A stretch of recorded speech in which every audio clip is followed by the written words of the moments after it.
The antics begin. Yeah, make sure you just watch all your N-bombs and, you can't say any more of those funny jokes from the 1970s or 80s. So, no Mortal Kombat, got you. Gotcha. Hello, we are playing once again at the Apartment of Solitude. Today is the search for destiny, or the search for players to get experience points. We've got a short table today, or a small table. Our two contestants in the game are Kurt and Faith. They are playing Kurt's got a rogue, and Faith as a cleric. Oh, look, there's Garrett. Hello, Garrett. Garrett, jump in the Discord. You'll find you'll find it. You find the link if you want to come and play. He's got work. Sad panda. Mm-hmm.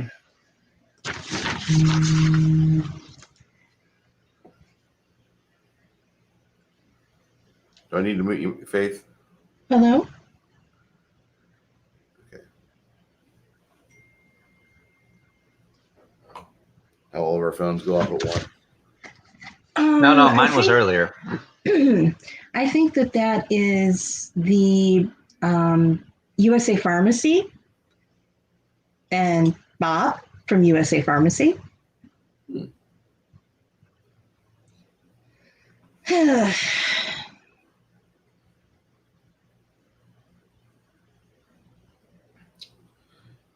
Sad, sad, sad. Okay. The end of the world of doom.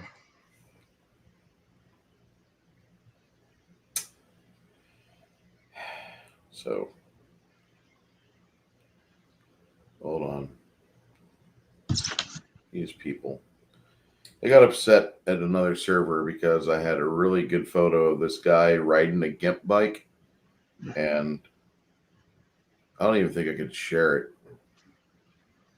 Anyway, the response meme was, Jesus, Gabriel, blow the trumpets. That's not a good thing to do, Jesus. All right.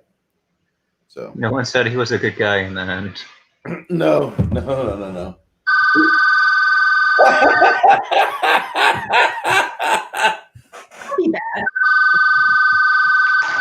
Watch as our players try to navigate through their campaign dealing with real life. Apollo Patriots like, Bruce, Dave Filoni feat is real.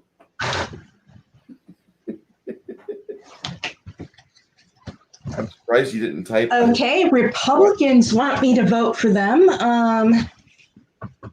Wait, there's this thing called voting now? Yeah. Are any of them worth a damn? I don't know.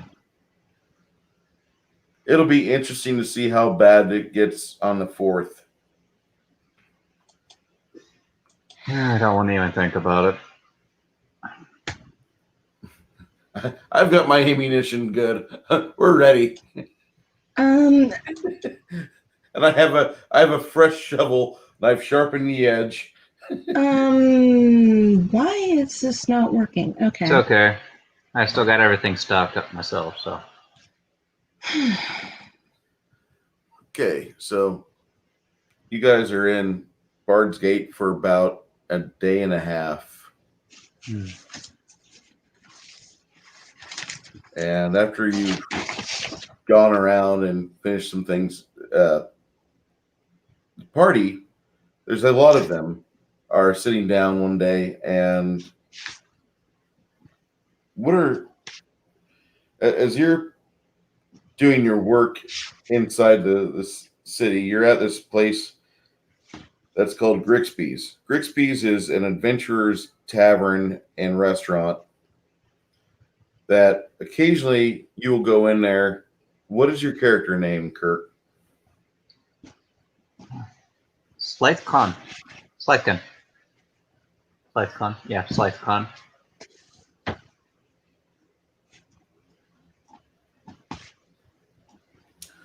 Slythecon? Yep. Nice pun. I know, right? Well, as you were, you occasionally come in here to do your own work, and you see there's a table of adventurers, and they're kind of laughing about things and joking around. And you see that they've got a young halfling lady sitting there. There's an older human dressed like he's some sort of holy warrior. And I might also add that his outfit looks like he's had it freshly cleaned, or he's done something. He's got it pressed.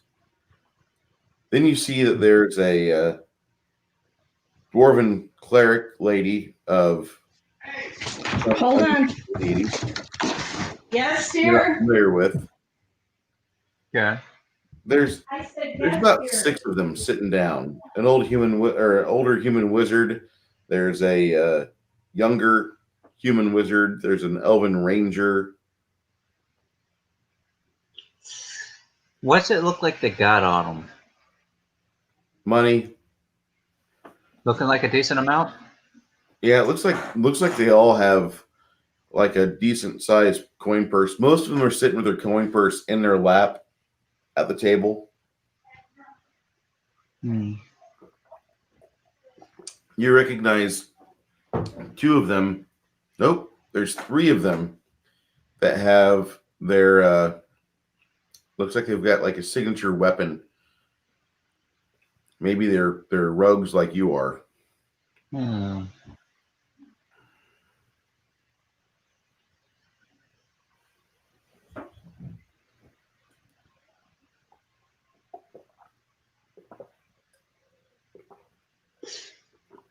All right, I'm gonna pass behind one of them. Which one's about closest to nonchalant level for me?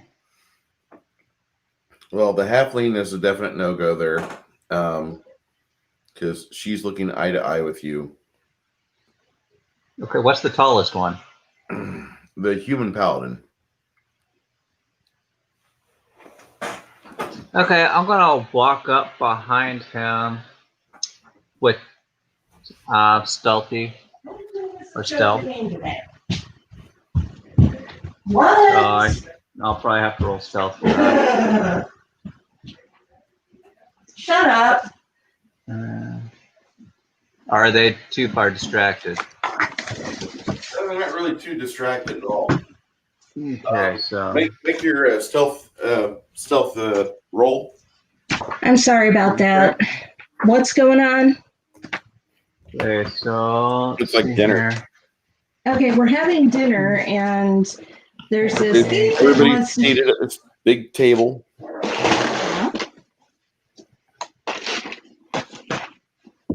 29 in total.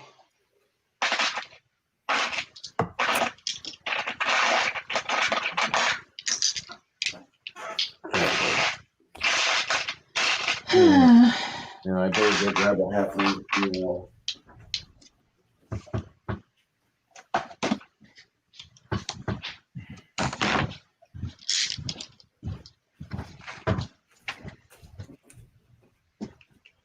Picked up an extra copy. Oh, Because if thank we you. play it, we're going to want one for floating around the table. Yeah, and I need to read it, so thank you. These are the various characters around the table. And you roll 29 for stealth.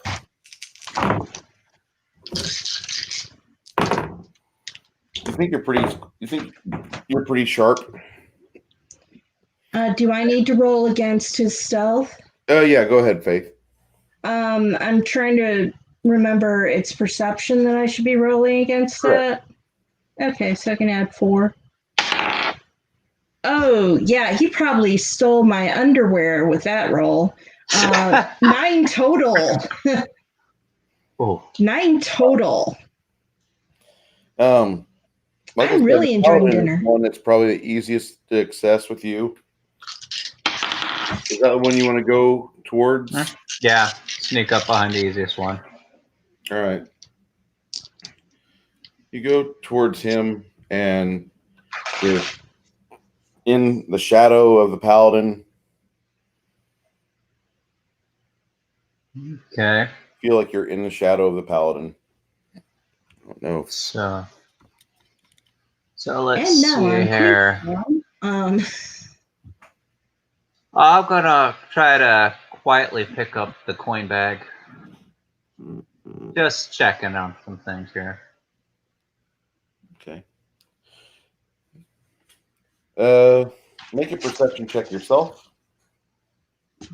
Okay, let me get my.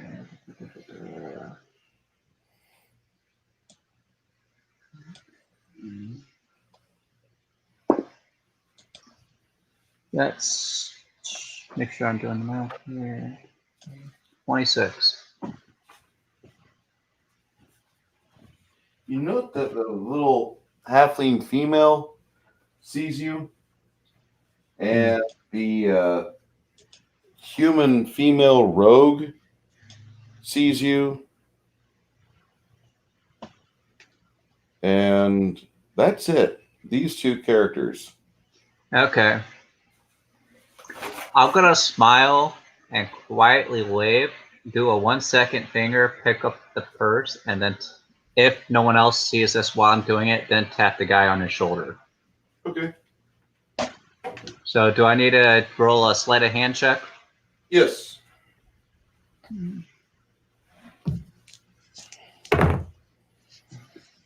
Pretty certain you're going to be able to palm it.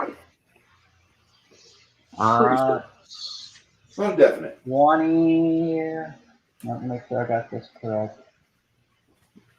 Plus 20. 21. It fits in your hand. Okay, now I'm going to tap the guy on his shoulder. Okay. You tap who on the shoulder?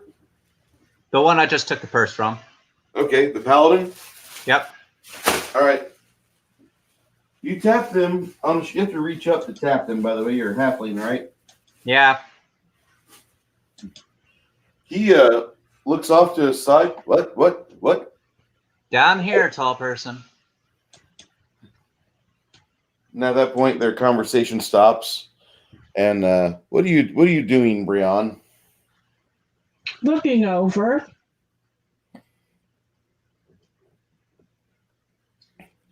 He's like right next to you. Just give me a look. Yes. Holding the bag purse, I'm only two of you ever noticed I was even here. You guys need to be more careful.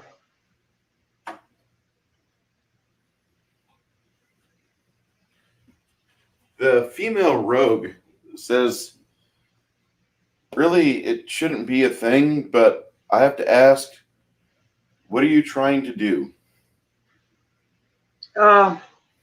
Just been a little fewer shady characters around lately. We're trying to have lunch. If you wish to join us, you should join us. If you're not going to join us, then no offense, but you probably don't want to hang out here too much. Well, We are biggest. Well, I'll join you, but having your coin purses, as I'm still holding this out for the person to take back, so largely open. We have them sitting in our laps, which means you have to grab precariously close to our junk. I managed to take this one. Only two of you noticed I was even here, from what I can tell. The paladin grabs his coin purse. He says, I have it like that because I'm generally lonely. Maybe you would have been cute. Anyway. Huh.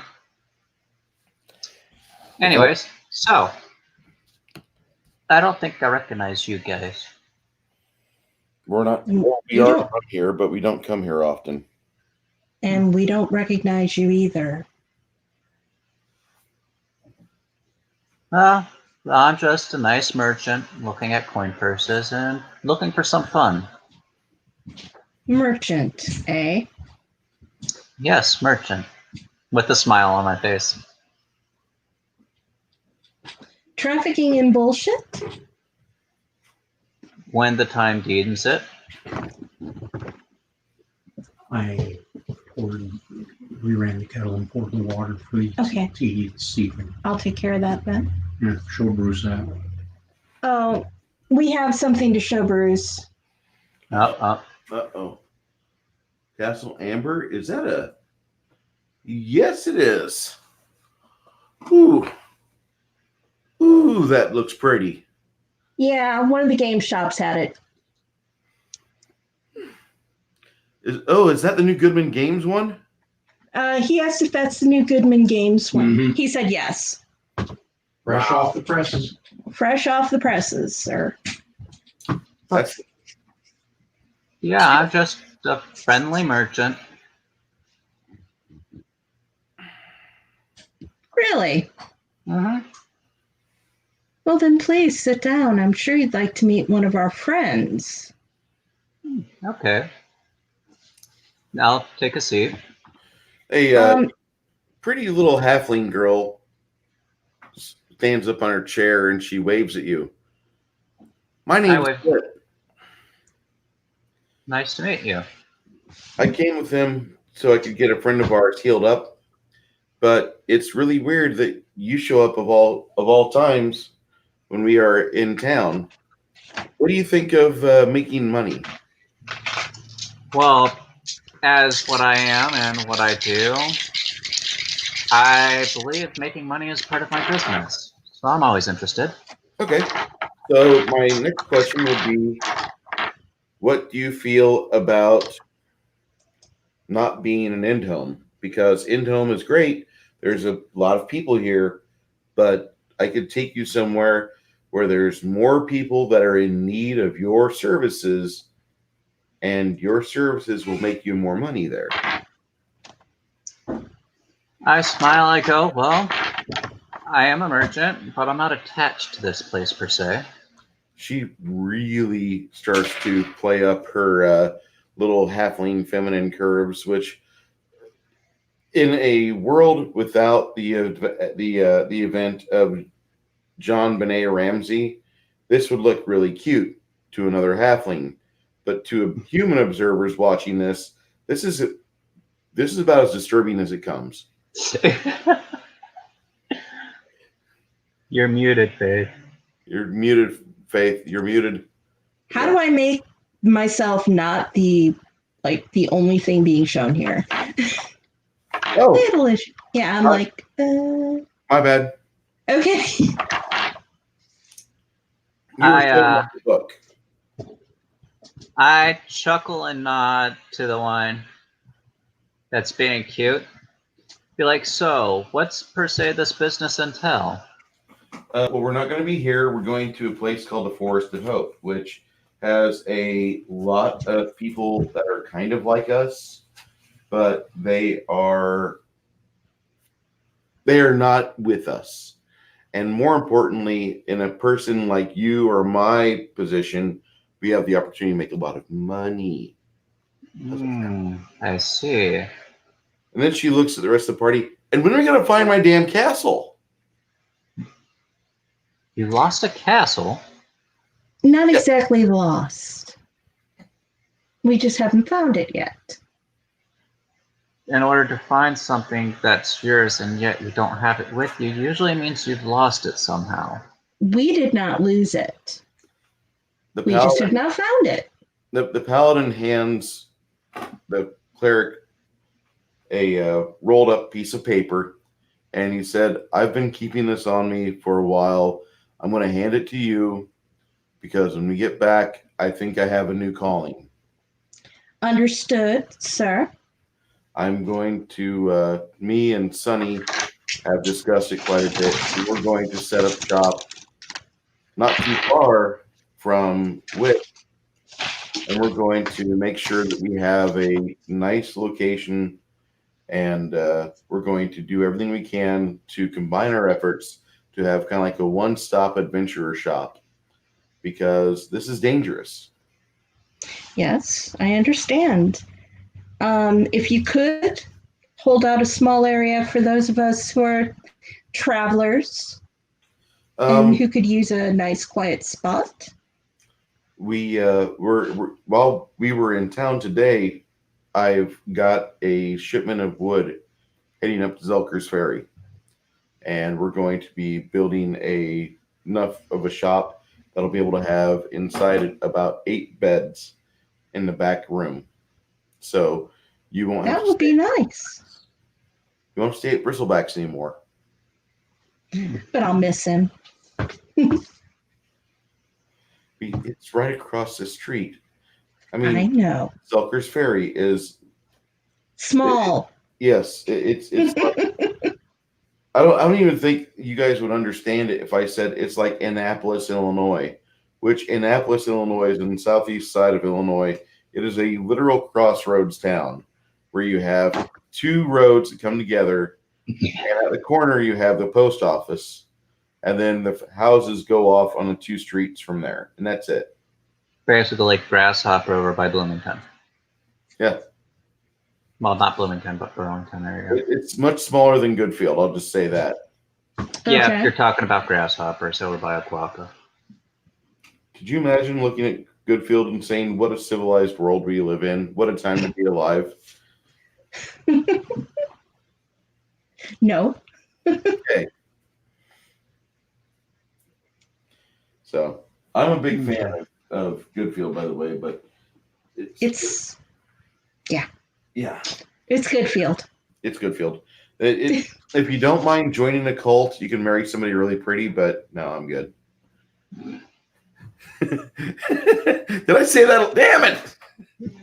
Hey, it's not as Bruce, bad as you my gotta mom watch saying your I was. out loud voice. Hey, my mom said I was gonna be a cult leader, and I looked at her and said, "That's too much effort. At least be in League of Assassins. At least I'd make something with it." Hey, I'm just stating, cult leader makes nothing, and there's no fun in it. But if you're running your own assassins group, you can make a lot of money, and don't really have to worry too much about worrying what's going to happen around you. Someone's going to try at some point. Yikes. I don't know how close you guys are to your local beer distributor. Across the street. Okay. It is somebody tried making a peanut butter cup beer that tastes like an imperial stout somewhat. Okay. It's got a stout style brew, but it's really Very Halloweeny. yeah. Oh, Hallows Eve. All right, so God.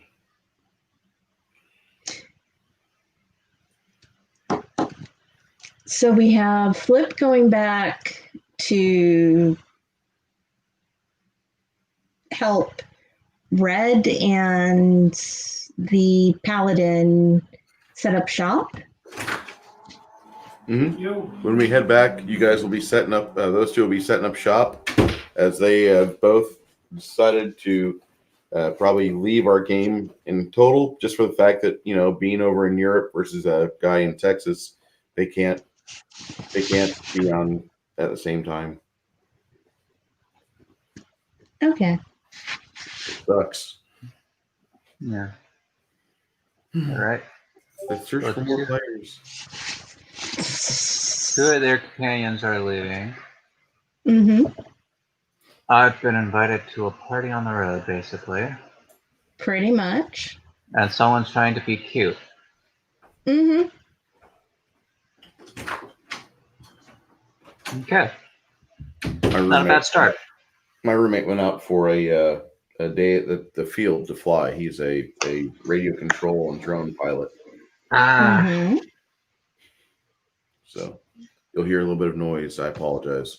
Oh, that's fine. No, it's fine. No. I'm used to the radio control airplanes, so.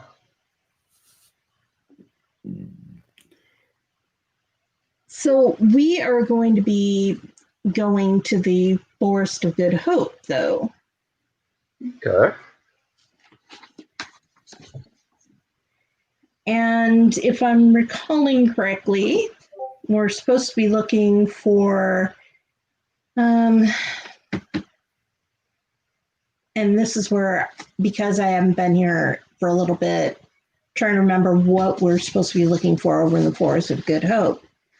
I think it is the castle that she was talking about, right, Bruce? Mm-hmm. Okay. Okay. I would been made aware of a new type of sweater in Japan for young ladies called the Virgin Killer. It's sleeveless and open back. I don't even understand. Like, why couldn't this happen 20 years ago? I don't know if that should be called a sweater, though. Just saying. Yeah, I get it. I get it.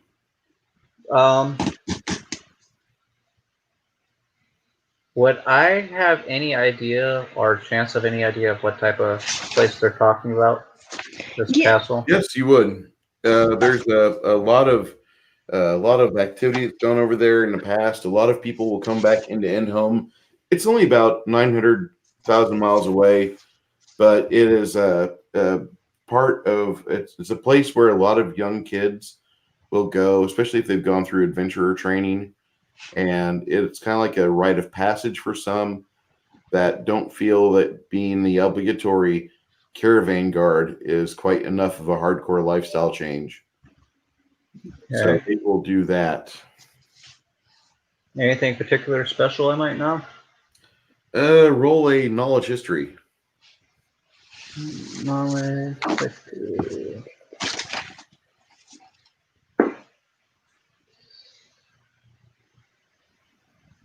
$19.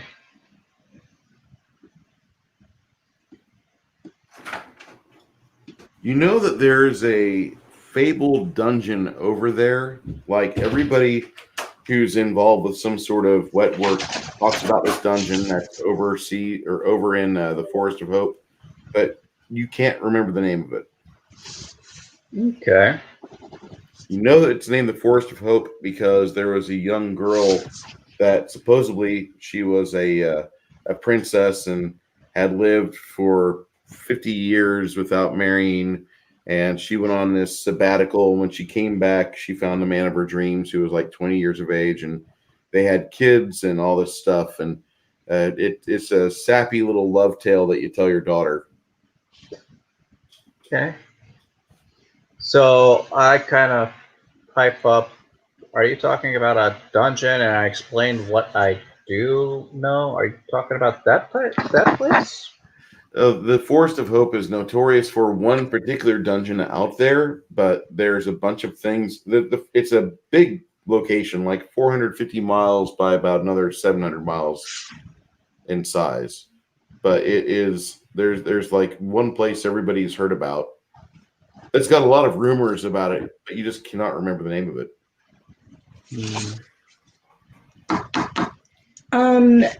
And Bruce, let me make a roll because I'm trying to remember the name of it at this point, and it has to do with the fact I think I know it.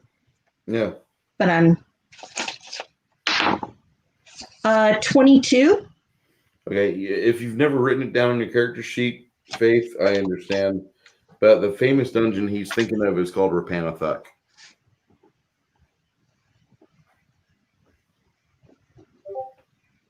Rapanathuk.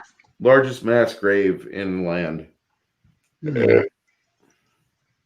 Okay. Like, sounds fun. Fun is not exactly the word I'd use for it. Well, I've been rather bored lately, so. Oh, if we go there, you won't be bored. All you right. may end up dead, but you won't be bored. Being dead's part of any profession.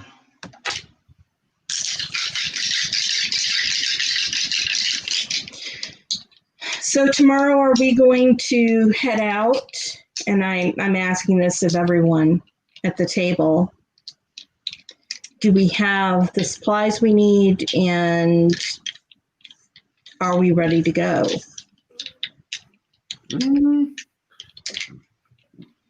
Usually Flip is the person that you have to wait on for anything. Like she's got like, I've got to go get this, or I got to go take care of that, or I've got to go get these items.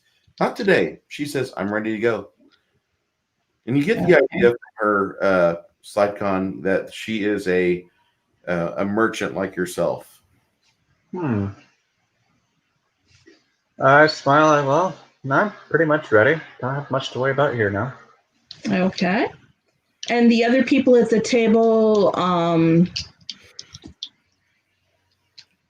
since everybody else seems like they're ready to go too. okay. Maybe not wanting to go, but they're really. We got no choice. We're gonna go. Fuck. Yeah. We were given, well, I should say we were liberated a gift here, so we might as well go look for it. Yeah.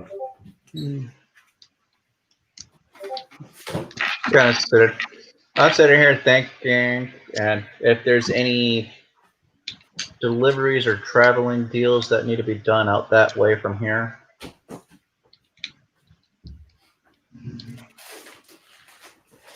We could see. Yeah. And if we're heading out that way, it's an easy way to make Yes. some quick money. It would be that now we're not in Zelker's Ferry right now. We're in Endhome or Bard's Gate. Endhome right now. Endhome, okay.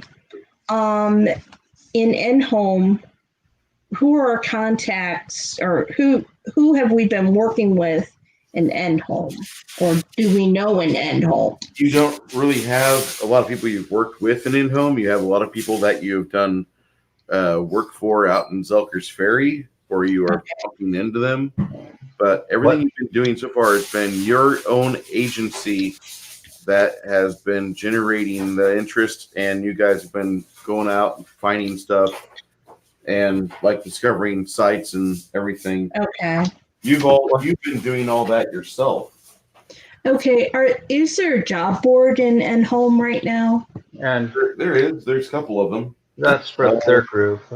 What is for my character on that front, considering? Say again? Anyone I might know that would have something out that way, considering? One thing you find at the job board, you'll see a bunch of different things. There's about 12 different notes for Rapanathuk.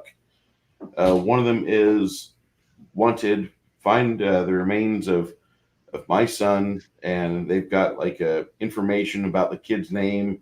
But you see the signet ring is for the Pulaski family, and the corpse should be wearing that. You see that there's a desire for somebody to find, if somebody could just find the fabled mushroom of youth, which is a very fabled and talked about item from past 20 years. Druids talk about it, and they all discuss the same properties of how it grants you immortality and how it makes your body to where you don't age any further. Then there's a couple other items. Somebody says, wanted, I need the spell components so I can create some gargoyles like what are found in the graveyard of Rapanathuk. All right, so I'm just going to go ahead and jot all these down. Okay. And I'm doing the same thing. All right. The fourth item for Rapanathuk talks about wanted, the ears of the ogre Ambro.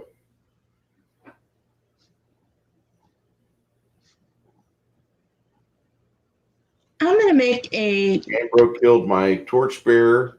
He killed my 3 hangers-on. He killed my cohort. And he also killed my brother, my older brother, the piece of shit wizard. Oh, boy.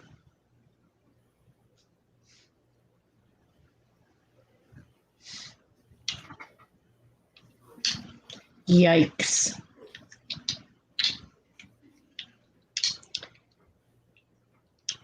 And also, go ahead. Ears of the orc, right? Mm-hmm. All right. It's an ogre. Ogre. Ambro the ogre. Okay. Okay, so we got the immortal mushroom, the remains, the signet ring, ears of the ogre. Which one am I missing? I know there's one I'm missing. Spell components of the gargoyles at Rapanathuk. So that they can, so he can make, spell components so that he can make gargoyles like the ones at Rapanathuk. All right. And then the other thing I would check is the public house here to see if they have any deliveries that need to be made to the next towns on down the line, or whatever passes for like the local store or whatever, where they would take mail that needs or letters that need to go. Could always check if a local caravan's heading out that way. This is true too. Do you want to check on that since you do a little bit more with merchants? Sure. Bruce, would my character have any idea on which people to check with that one, or which particular people I should check with? Make a knowledge local check. Knowledge local. Yep. All right.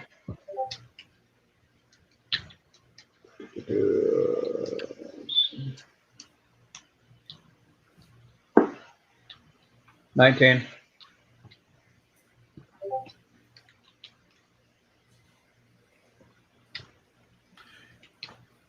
You know about 3 different caravan companies that go out that area.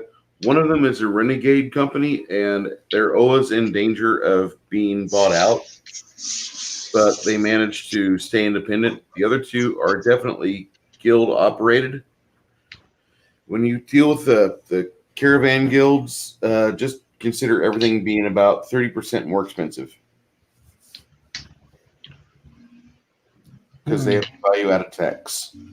Well, okay, in this case, I'll bring up to him, well, there's a couple guilds that run some stuff out of there, and there's this independent one that runs stuff out there. The independent one, they keep themselves afloat a lot of the time. Sometimes it looks like they might go under, but they're running their own, and there won't really be much price hike on things then.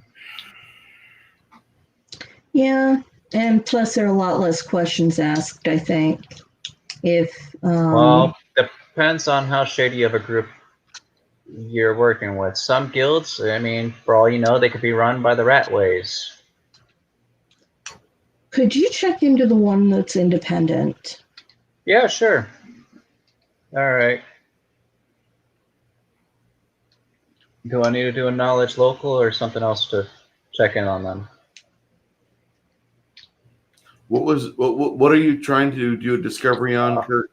I'm basically checking into the independent runners, see how they're basically what their operations like. If they're shady or solid. A lot of them are pretty solid, but they have to go through extra channels because the guilds have the best locations in the big cities. Okay.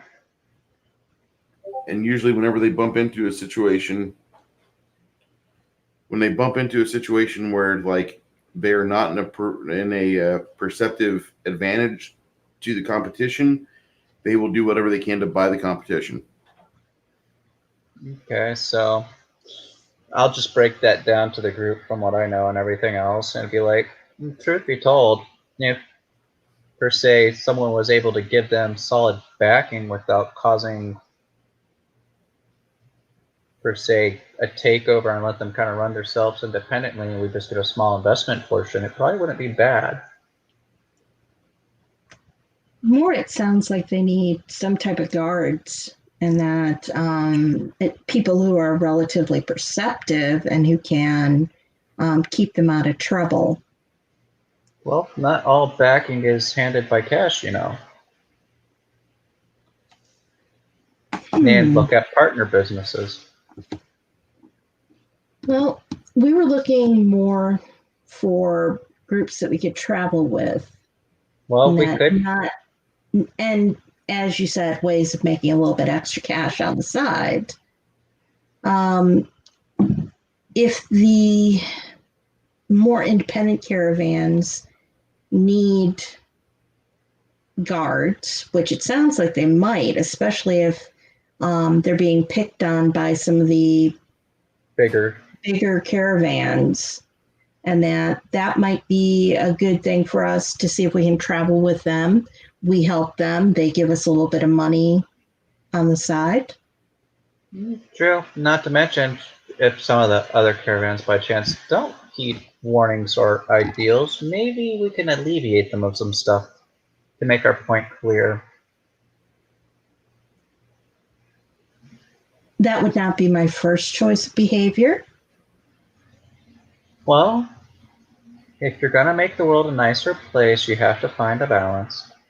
And people bullying should understand what they're doing. Punishing bullies, that's always a good thing. I mean, technically, it's what they're doing, right? If they don't let things smooth passly through and they just want to push and push until someone else is hitting hard. We will discuss.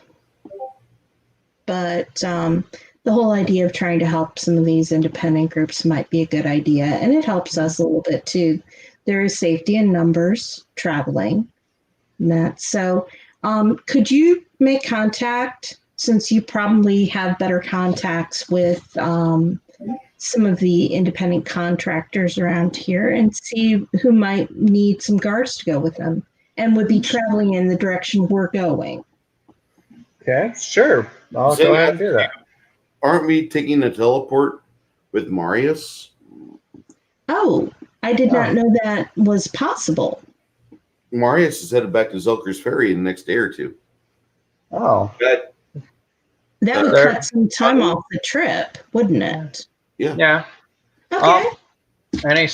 Well, in that case, I'd say if you're waiting a day or two, see if there's any small things that can be done. Even small things. Quick errands through the town, per se. Merchant dealings. One of the characters looks at you and says, "You know the local merchants here?" Friendly to some people around here, yes. Why don't we instead just get in touch with one or two of the local guild or local guildless groups, and what we'll do is just have them start doing caravan trains up to Zelker's Ferry. Because every time we stop back in Zelker's Ferry, we've got stuff. We've got a wagon load of stuff to unload. Sure thing. I'll spread the word and everything. All right. So at this point, I'll be like, any particular spot I should meet you guys up after I'm done doing this? Probably where we're staying, which is here, if I remember correctly.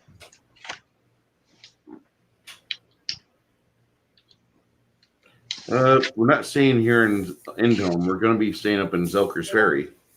What I mean is for the night. Oh, for the night? No, I don't think we're staying here for the night. I think we're going to try to get out of here. If there's a way for him to teleport us back early, we'll do it. We'll go do it. Okay. Where's the place that you'll be getting teleported from then?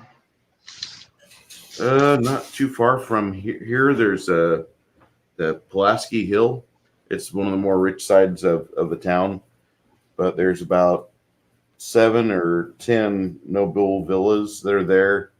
And we met a wizard that lives here.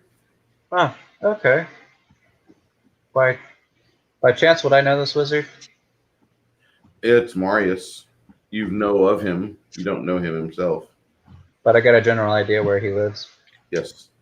Okay. I know a few wizards here in town, so by chance, can you tell me his name? His name is Marius. Oh, Marius. I don't know him personally, but I got the general idea where he lives.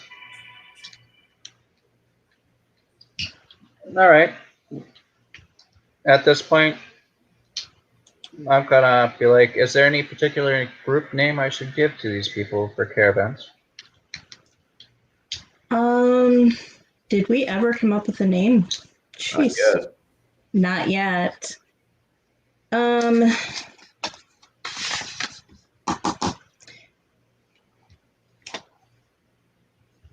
don't want the other people around the table. Does anyone pipe up with a name or anything like that? If they don't, then we could probably just call ourselves the Zelker's Ferry Runners. Yeah, I was thinking, well, that works just about as good as lap purses. We are pretty much based out of Zulker's Ferry. Yeah, you know Okay. Zulker's Ferry because it's a small burb. It's like a Yeah. 5-building town. All right. Well, at this point, I'll hop off and take my can and walk my way out to Okay. go work the networks. And please join up with us this evening. Not a problem. Shall do. All right, so at this point, I'm going to go talk to the different people that I know here in town, explain everything, tell them, be like, hey, these people come back with apparently a wagon load worth of stuff and everything else. They seem like a solid group of adventurers and people who can make deals and trades. Where are they going to go to? You just said it, and I can't pronounce it. Zulker's Ferry. Selkers Ferry. Or Kelkers Ferry. In the Forest of Hope? Yes, off that way. Yeah, you're asking us to almost try suicide. Well, I mean, I could talk to them, see if every once in a while they might be willing to find a way to get assistance for you. It's true. I mean, if they're coming back with enough stuff, I mean, technically business would be more profitable, wouldn't it? True.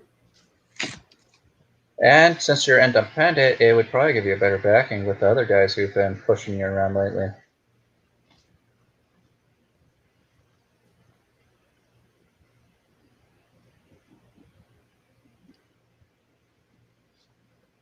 So, I mean, it's not really too much of a harsh factor. Could always broker a deal of some sort.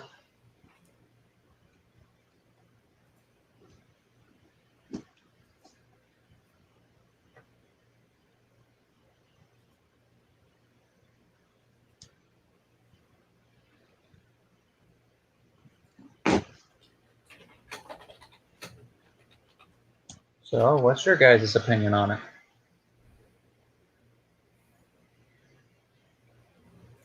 I don't know if I really have an opinion. You hear the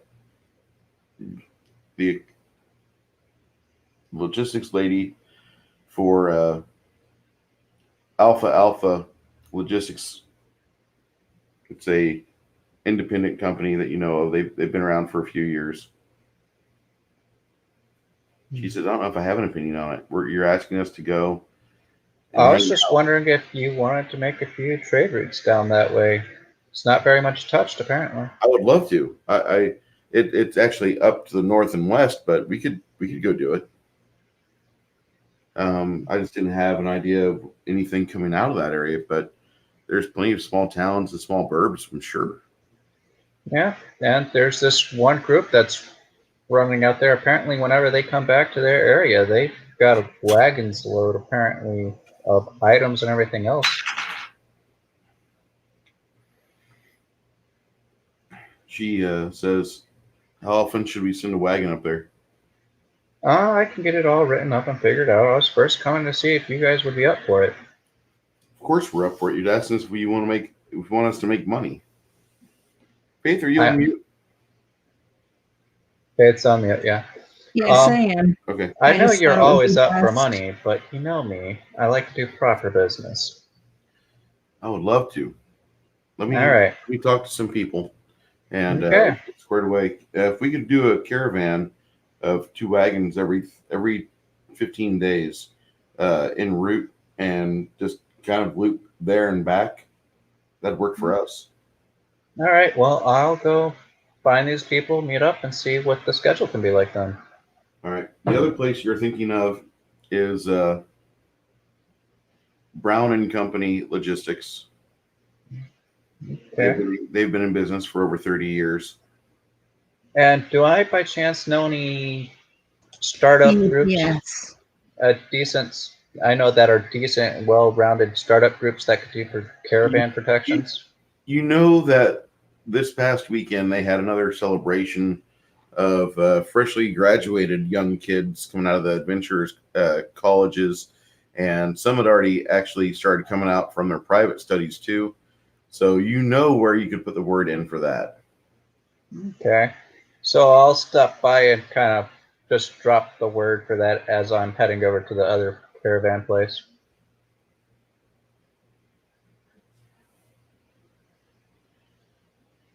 just over with the new freshly recruits and those coming out and be like, well, I hear these new trade routes coming up and the independent companies are looking to do it, but they just need these people to help them kind of guard the way and everything. And it could be really profitable depending on how you do it.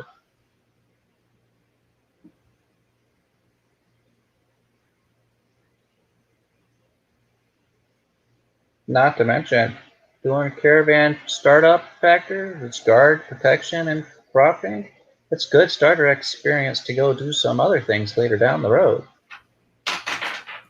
I'll agree with that. I mean, you don't want to just throw yourself into a dungeon and possibly come across something that could be like a dragon. I mean, you want to get some more experience under your belt before you start rushing into these things, don't you?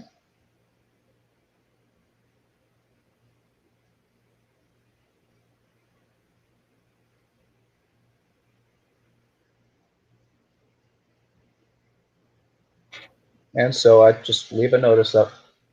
Be like, just simple business. Be like, it's coming soon or starting soon, yada yada.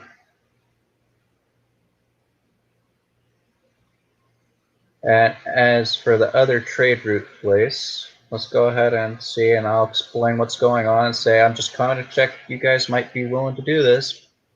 I'll put you guys up there. I'll explain that I've let another company also know about this trade route. You don't have to fight. You can split it right and still make more and start getting more strength to start, say, pushing the guilds off your back some.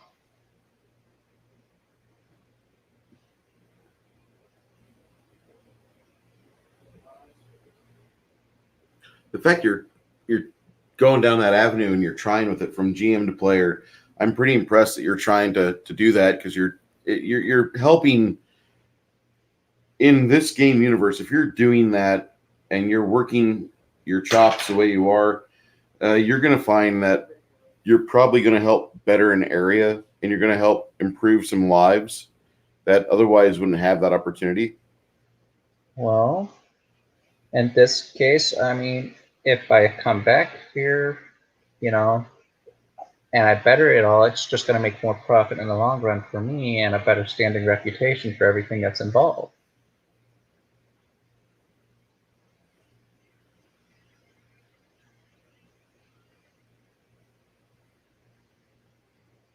It's just a matter of principle and business. And after all, I am a merchant.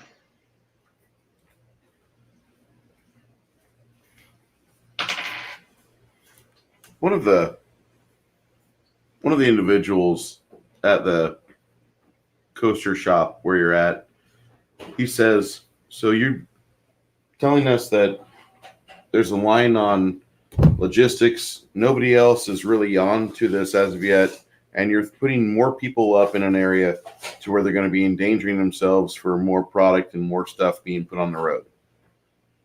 Well, I also put in word with some of the new adventures and groups out there that there might be people looking for guards and things like that for their trips. I'm not upset about that. So, I mean, it may put you in some danger, but if you keep in mind with this new badge and everything coming in, you could probably get a solid dealing in contracts with some of these guys. And it gives you a better defense.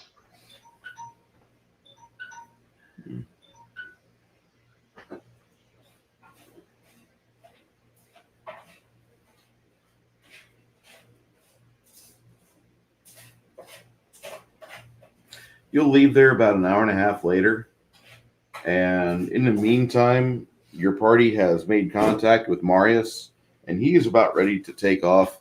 They waited for you at the restaurant outside, and as you're rounding the corner, leaving towards the hill, you see Mr. Marius himself, and he's like, "My name is Marius. What's your name?" I'm Slithcon. I'm actually supposed to be joining the group you're supposed to be with. Excellent. Your friends helped me out last time. We had a lot of things to bring back. So I understand that you're an operative here in the city of Endhome, or are you Yes. going out to Zilker's Ferry for more permanent work? Well, I started off as a traveling merchant originally, and I'm trying to set business up for in between them right now. So I guess I could say I'll every once in a while be traveling back and forth. All right. Well, that sounds like it could mean a little bit of extra money coming my way too, because people like yourself surely need magic items here and there, and Oh yes. I don't mind doing a little bit of crafting work here and there and making sure that my potential clientele have the options they need to succeed where they have to. I'll go ahead and be like, and I also let the newcomer adventurers know that certain companies will need guards and protection, so they'll definitely be possibly need some magical items, just so you know. It won't be anything extravagant, obviously, but if they got the coin for it, All my stuff is all function over form and style. You know how it is. yeah. Well, in that case, it may pull quite a bit of profit to you. Well, finally, you guys stop walking and you arrive at this portion in the hill where you notice that there's a lot of more magical shops around here. There's a place that sells bookbinding needs, and another place that sells robes for occupational work and hazardous environments, and see some other places as well. It looks like there's a shoe store here called the Comfortable Shoe, a discerning shoe store for those with discerning tastes. Okay. Seems to be all. Anything, as we're going, anything in particular catch my eye? The one thing you note that they've got in the window at one of these places, there's a set of really comfy looking sandals that you see. You're looking at these sandals. You wander towards the glass, and if you've ever looked at Birkenstock, Look at what? Okay. if you've ever looked at Birkenstock shoes and sandals, like that's what they look like. Okay. Do I notice anything in particular with appraisal or magic devices? No. They don't seem to radiate anything either. They just look really comfortable. Yeah, they look like they're about 150 gold for these sandals that are really comfy. I've just gotta shake my head, be like, they look really nice, but normal shoes work just as well for a practical application, and I just keep going.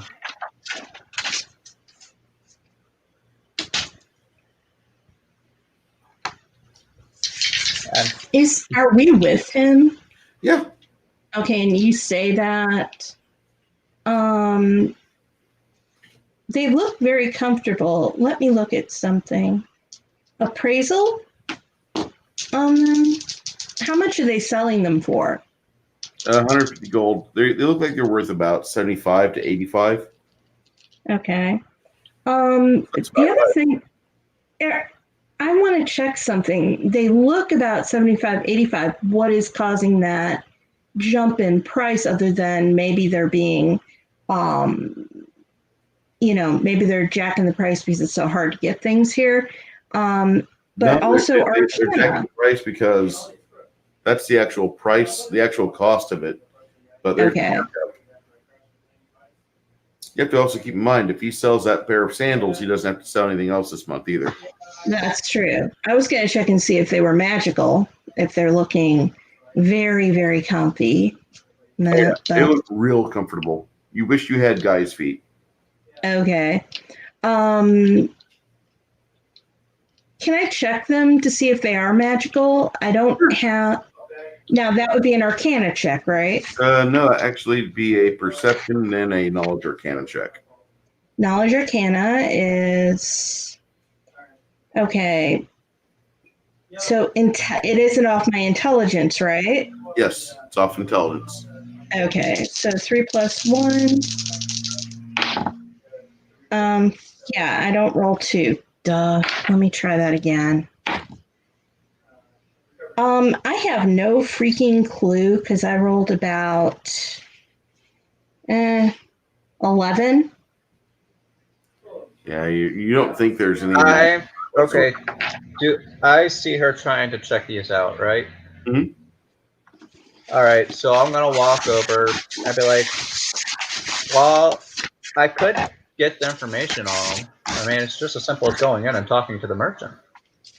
Yes, I just, the price on them seemed a little bit out of line with how much they looked like they're worth. So I was checking to see if they were potentially magical or something. There has to be a reason why they're adding. They're just very comfortable.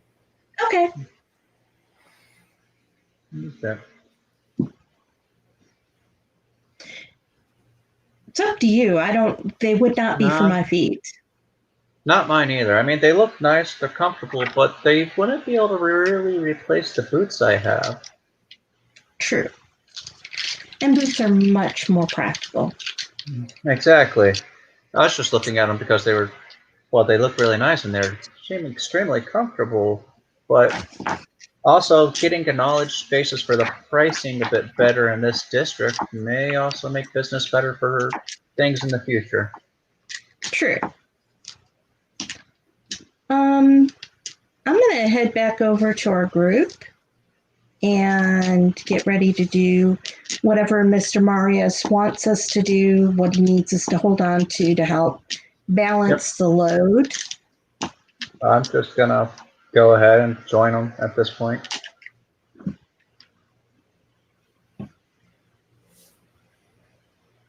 Okay. You guys head back and gather up.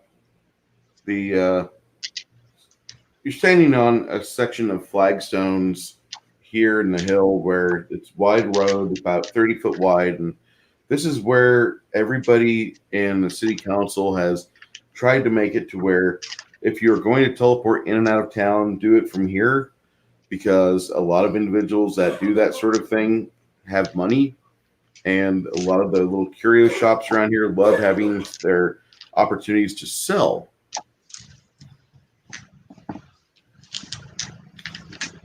People get out of the teleport, and they're like, oh my God, I wanted to see if they had this item here. I'm looking for some cloth about maybe 8 foot by about 3 foot.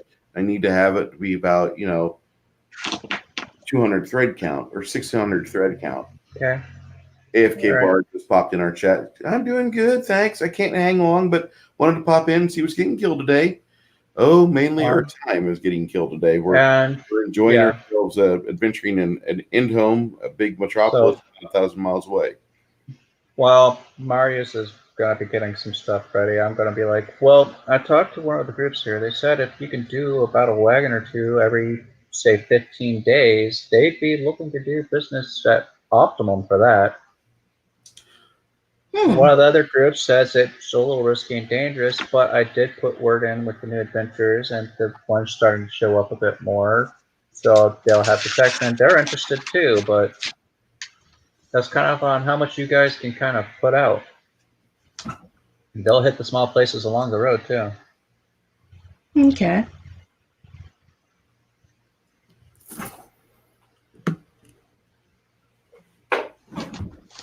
So I mean, it's all right. Solid trade route system. As you get back with the group, and Marius comes back, he's got his little ledger there. He's got a magical pen and a ledger that floats off to his side, and it's scribbling down some things. And finally, he finishes discussing what's going on with his own internal thoughts, and he says, "Okay, I think I'm ready to get us all teleported back to Zelker's Ferry. Is there anything else that you all people need to do?" Nothing that I can think of right now, Marius. Okay. What I would like to do is we're going to head back into town over towards Bristleback's Ferry within Zelker's, and we will discuss some things there, and then I will leave and probably not be seen by you for about a month. I don't plan on being back in the Forest of Hope for a while. After I make my purchase, I have to leave again. But if you see me and you need help, or if you see me struggling trying to carry stuff, please make it available, and I will do everything I can to scratch your back at a quick opportunity time later on to where we are back on even keel again. Is that fair? Okay. I pull out a quick piece of paper and I look for a runner boy if there's any around.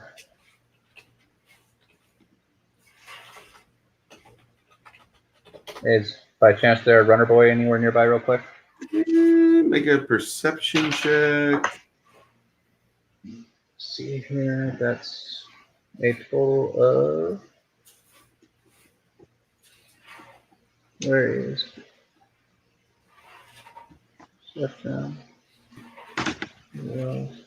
22. And I'd like to have our party welcome our rogue, Sunny Wrinkles. Hi, Sunny. Greetings. All right, so yeah, 22. Okay. You see a runner boy not too far from you, and you and some of the others wave him, and he comes over to your side of the hill on the flagstones, and he says, "Yes, you need a message delivered." I write down the companies and everything. I put to help the mage's name out if they see him along the way on these trade routes, and that these people are willing to try for 2 wagons for the one company and groups along the way. Excellent. And I hand it to him. I said, could you deliver these to the companies, and I'll hand them 5 gold along with it. He seems to be rather happy with that, and he says, "I'll be right on it." All right. He takes off. Okay. And I'd be like, well, I keep pronounced Marcus, or I can't. Marius. Marius. I'm going to have a horrible time with that name, but oh well. I look at Marius, I go, well, these caravans that should be coming back and forth, if they run across you, should be willing to help out now too. All we're able to do is control ourselves. If somebody else is willing to endanger themselves to follow us around and cart our goods for us, that is great and wondrous. Marius claps his hands together and he says, "Everybody join hands. We are getting ready to go." And he starts to do the incantation for his teleport spell. Go ahead there, Faith. No, I'm just like showing, grab people's the hand. short halfling guy, like, what up? Yeah, Okay. something like that. He casts a spell and touches everybody, and you whisk off. And as you guys are teleporting back to the location of Zelker's Ferry, everybody in the table, which means even players that aren't here for this, but I've got their figure represented. I'm talking about Chris, I'm talking about Mindy, I'm talking about Zen. Every one of them, including Sunny Winkles, all of you guys will earn 450 XP because of the RP that happened for the past hour and a half. Okay. Awesome. And you're furthering my goal. So they're going to be hiring young bands of adventurers to help guard the caravans as they go up the 1,000-mile trek. What a shame that is. I'm just looking at the pretty picture of coin in the future. Coin's nice. Always.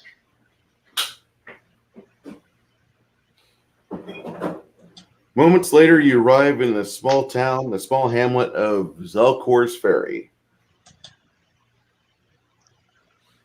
And I kind of look around. This is a very anemic-looking town.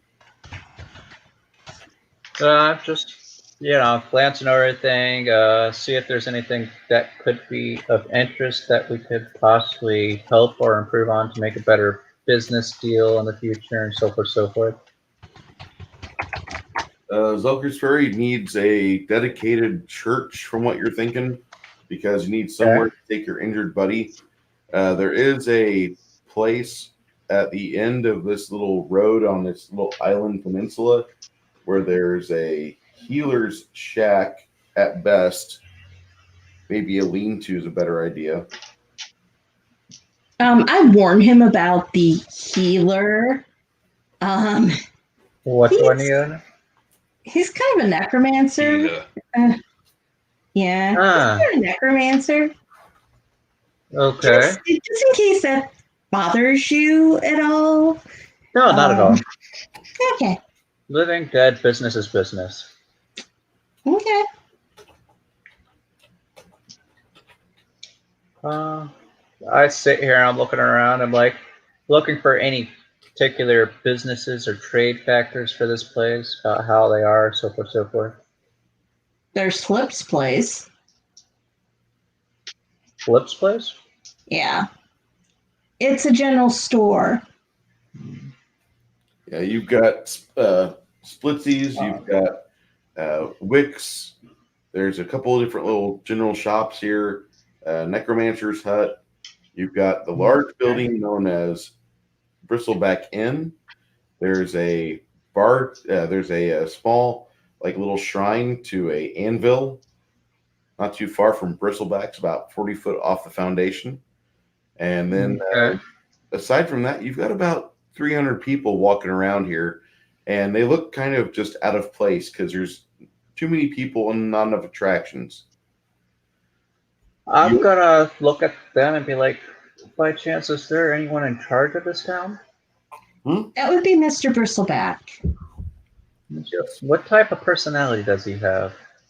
He seems to be very nice to us. We get along with him pretty well. Might per se, could one of you introduce me to him? Sure, certainly.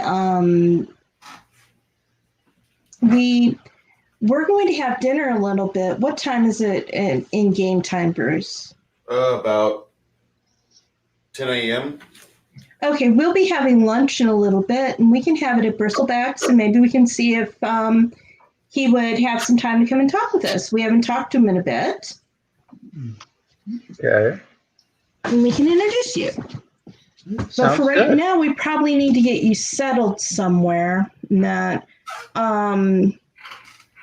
until Flip gets her place built, and Sunny and who was the other one?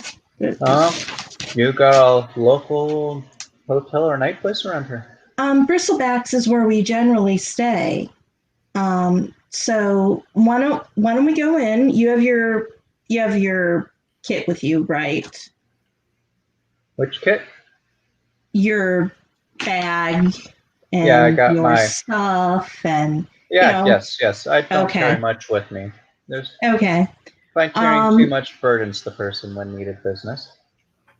Well, why don't we go in and we'll go talk to the lady at the front desk. I forgot what her name is, but she's also the person that helps out as kind of the waitress and all of that around here. The greeter. Not just the greeter. She keeps them in line too, I'm pretty sure. But go in, talk with the person at the front desk. This gentleman is someone that we met, and he is hoping to be working with us for a while. So would it be possible to get a room for him with us, or for him to room with us? He could room with you guys. There's a spare bed there. Okay. At this point, Zen takes off and he leaves your little group.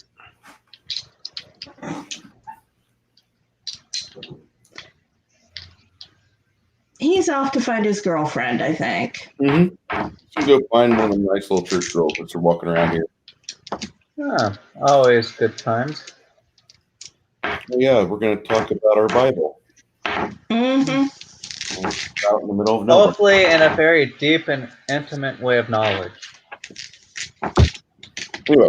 It's always good to have a solid understanding of your faith.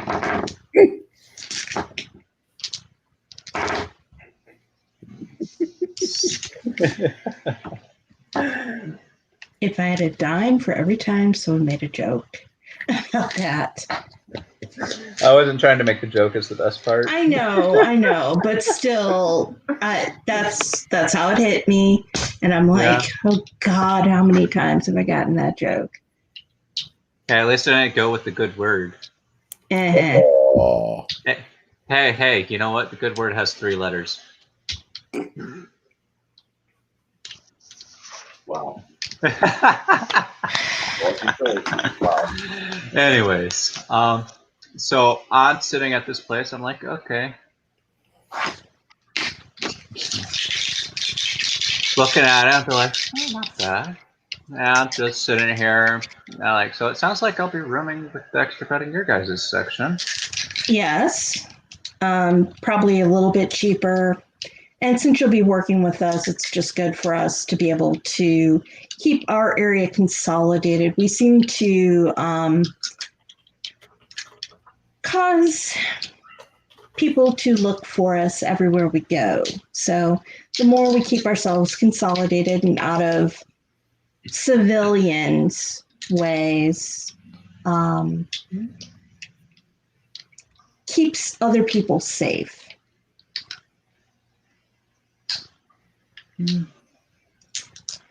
It's not fair to others if our, I wouldn't say enemies, but what attaches itself to us cause problems. Well, just staying here is going to cause things like that. The question is, you're in this small place, and I could use a little bit more economic or profitable business. Yes, definitely. And I saw what you were trying to do where we were in Endhome, and I think that that's wonderful. I would love to see this become a little bit more of a happening place, as I've heard it called. Maybe time to time you could put out there, if you don't got too much going on, saying, hey, you guys got jobs you need assistance, or you say want us to go do around here locally, time to time you could go do them. Well, that's what we do. We've talked to Mr. Bristleback. We know some of the people in the town. We've had not issues, but we've tried to do as much as we can here. I know that they're building a dock and that. And Bruce, have they got the dock built yet or no? It's about halfway built. It's about halfway built. Notice when we come in. Got a rudimentary dock that will accommodate for most river traffic. Okay. So as I was walking around coming to this place, what did I notice about the terrain around it? This is a heavily wooded area. This is a very wooded area. Any rock-like ridge areas to it while it's wooded? It's hilly, but like coming down here, you can see the river that you're at. There's a bunch of taller hills, about maybe 50 to 75 foot up in height and difference and such. But this is a very hilly river area that you're seeing. And before I go much further, I do want to just stop for a second. Sonny, how have you been, my friend? I'm good. Yeah. Nothing to report, really.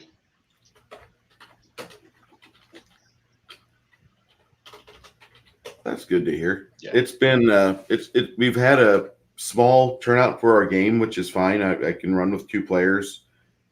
Don't want to, but I can run with 2 players. But everybody else has Halloween things going on. This is the start of the silly season, as I call it, where people become unavailable as the weekends get closer to the New Year's Day. And then finally, after Valentine's Day, the silly season's over.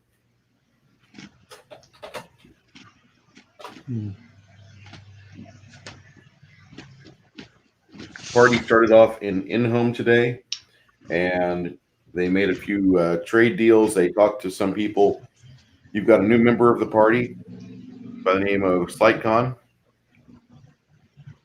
and you guys.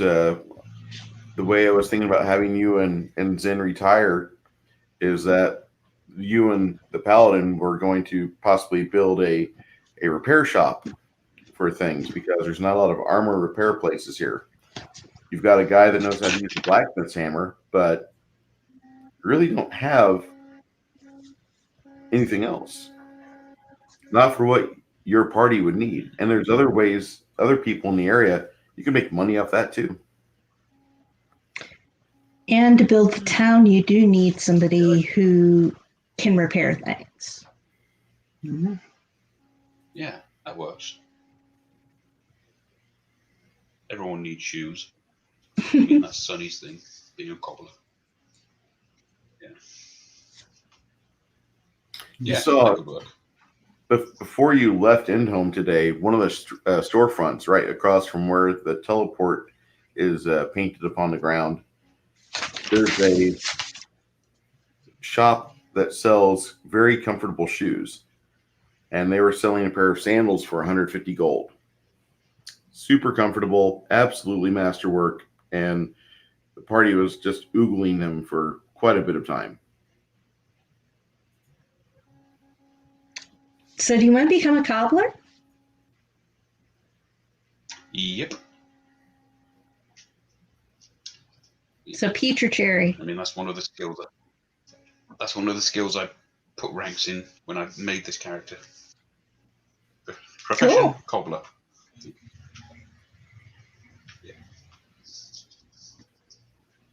Yeah. It's kind of awesome, actually. Well, any army runs on their boots. And so having someone that knows how to repair them is very important. And depending on what type of shoes you're making, you could actually do some other type of materials too. It's not a bad idea. Leatherworking, shoes actually are probably the most complicated part for it. Mm-hmm. Plus, you don't have to just make shoes, and that if you're a leather worker, and you can make other things like bags and wine skins and all kinds of other things. Bunny, the tall human rogue lady, turns to you and she says, "Did you say wineskins?" Yes. Oh, we're going to get along really well.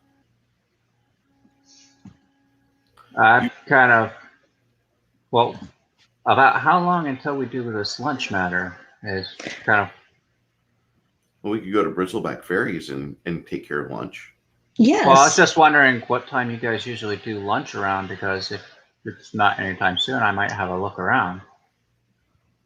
Well, since it's about 10 now, and we usually break, lunch is usually served around noon, if I remember correctly. Mm-hmm. You have about 2 hours to look around town and do what you need to do, and that if you want to. Nobody's going to mess with any of your stuff here, so you don't have to take it with you or anything. And just kind of do what you want to do. I just smile. I'd be back like, here. okay. You guys will note that like there's some people that are opening the doors at Bristlebacks, and there's two people that are operating some chairs that are rolling out the front of Bristlebacks Inn. And their chairs are weird because they've got wheels on them. And one of the characters is dressed in what looks to be about 200 pounds of plate mail. And he doesn't look like he's too happy. He's crying, actually. The way his body's moving, you think he's sobbing. And the other person is pushing out her wheelchair, and there's some very rudimentary armor that's stapled on the side of these wheelchairs, and they're pushing themselves towards the docks, and there's a couple people following them, and they're walking very slow as if there's a procession, like it's a funeral. And these people are wheeling themselves towards the dock through the mud, and others will just walk up and just carry the wheelchair. They pick it up and they walk it down to the docks. They walk these two wheelchairs down the docks. The heavier one looks like it's a bit of a drag for the players carrying it. And then they go and they grab the other wheelchair and they wheel it to the docks. And there's a boat waiting there. It's not a very big boat. It's more like a skiff. And as you're doing that, you kind of see some other people walk up alongside you, and one of the people says to you, "Haven't seen you guys around here for a while. It's been interesting in town." I'm gonna Oh, look her. really? What's going on? He had these people come in town, and they wanted to be adventurers like everybody else. I mean, this is kind of like a college or like a post Mm-hmm. adventurers college testing grounds, but they were in these wheelchairs and they were screaming these things like, "We demand to be taken seriously." And their wheelchairs are nice for in town, but going into a dungeon or over rocks or, oh God, there might be pits ahead. It was really interesting because they were going into these places and having to crawl out using only their arms and trying to then loop or lasso their chairs to come out.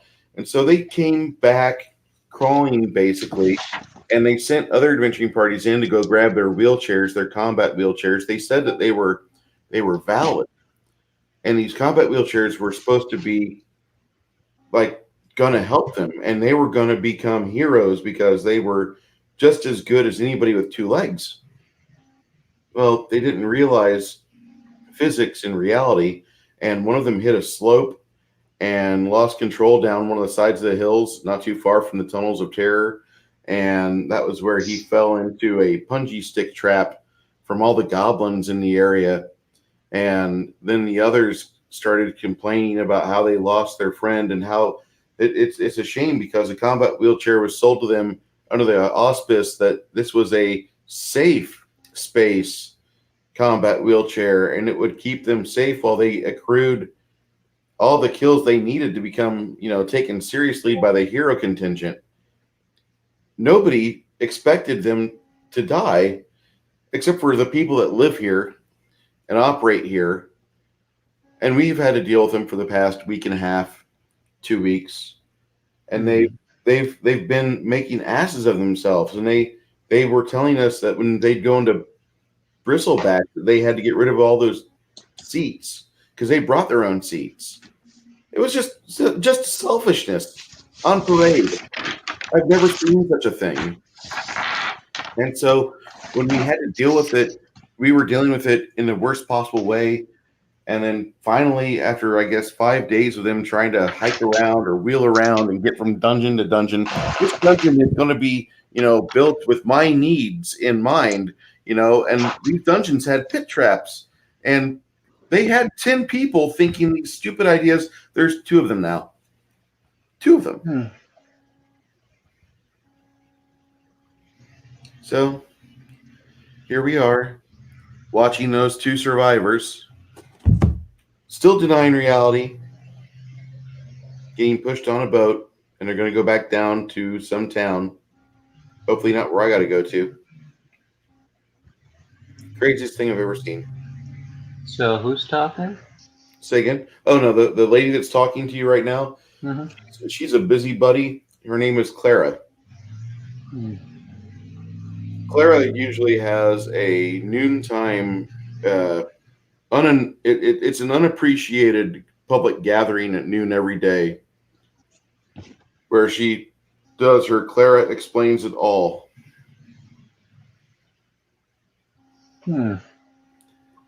And she holds court in the town square and discusses things, but she discusses the deaths that have happened. She explains some of the people that want to be known in town.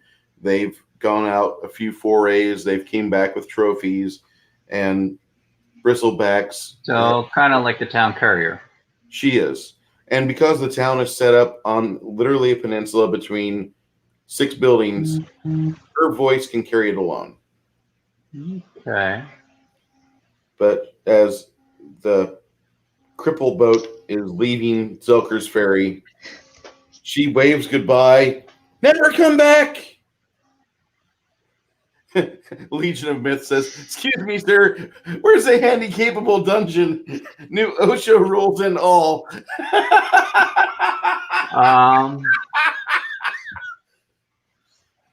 So while this is going on, I'd be like, okay, well, I'll meet you all back here at, I believe you said noon? At noon. Okay. You can smell the barbecue pit in action from Bristlebacks. If anybody wants to roll a d20, roll under a 12 on your fortitude save is going to tell you that your hangriness is getting to a point where you probably should stuff the pie hole. Wow. It would be a great idea for you to eat. I roll a 20, like a nat 20. So you don't have that hunger. You don't have that hankering. You just have the mild inconvenience of I could eat. I can eat, but Yeah. I kind of looked at them, so I'll meet you at noon unless you guys think you might need to go sooner. No. When you get inside Bristlebacks, there's only a few people that are there. The rest of your party will meet up with you. Once they see you enter the door, those players that are not seated in the game right now are just waiting on the first one of you to breach the door, and they would go in immediately after you. Like, oh, I didn't want to be seen as the hungry one. I kind of watch as they all go in, and I go, well, someone must have been hungry then. So I'll just follow them. Be like, I guess we can eat now. I can always do what I'm planning after. Before you guys even seat at your table, your usual table, you can see Otto working and getting some looks like grilled potatoes together and spicing them up. Looks like he's putting about 4 pounds of brisket and 7 various sliced potatoes together, and then his wife is drizzling on the new regulated cheese that Bard's Gate is pushing out that's suitable for long distance travel, and it's in a can, and they pour it out, and it comes out in a thick, steady stream. And when you see this cheese coming out, again, if you are the least bit hungry, your stomach is about ready to make you just put your face under the can and let the cheese pour in your mouth because you're hungry. Like cheese sauce is what it sounds like. It is the most delicious cheese sauce that you've ever seen in your life. This is government cheese done right, which I've never had bad government cheese now that I think about it. That is the one place that the government does very well on in terms of products. All right, so I'm sitting here and I'm just being like, okay. What drinks you guys got? Actually, I need to leave, okay? Nah, I need to leave. Thank you. Faith? All right. As she leaves, the cheese sauce gets poured over your potatoes and brisket. You guys have a really good meal. The appetizer turns into various meats, and they do a stuffed potato. They have some other items they do for you as well. They pour this stuff on, and Otto will come over about 15 minutes later, and he pours everybody a very tall pint of dark beer. He says, the city of Bard's Gate has gone through some ups and downs with us here on the Fringe, but we must say that their food program with their new dairy stock is a hit. This is the most critical hit in the history of hits I've ever seen. We want you guys to enjoy this. Typically, this meal would cost you about 7 gold. We're doing a celebration today of only 3 gold, but you're getting a lot of potatoes and a lot of brisket and a lot of cheese. Oh, such delicious, delicious cheese. I'm sitting here and thinking, okay. Okay. So, you enjoy it. Is it 3 gold per person or in total? Total. Okay, I will pay for it and leave a 4th gold for a tip.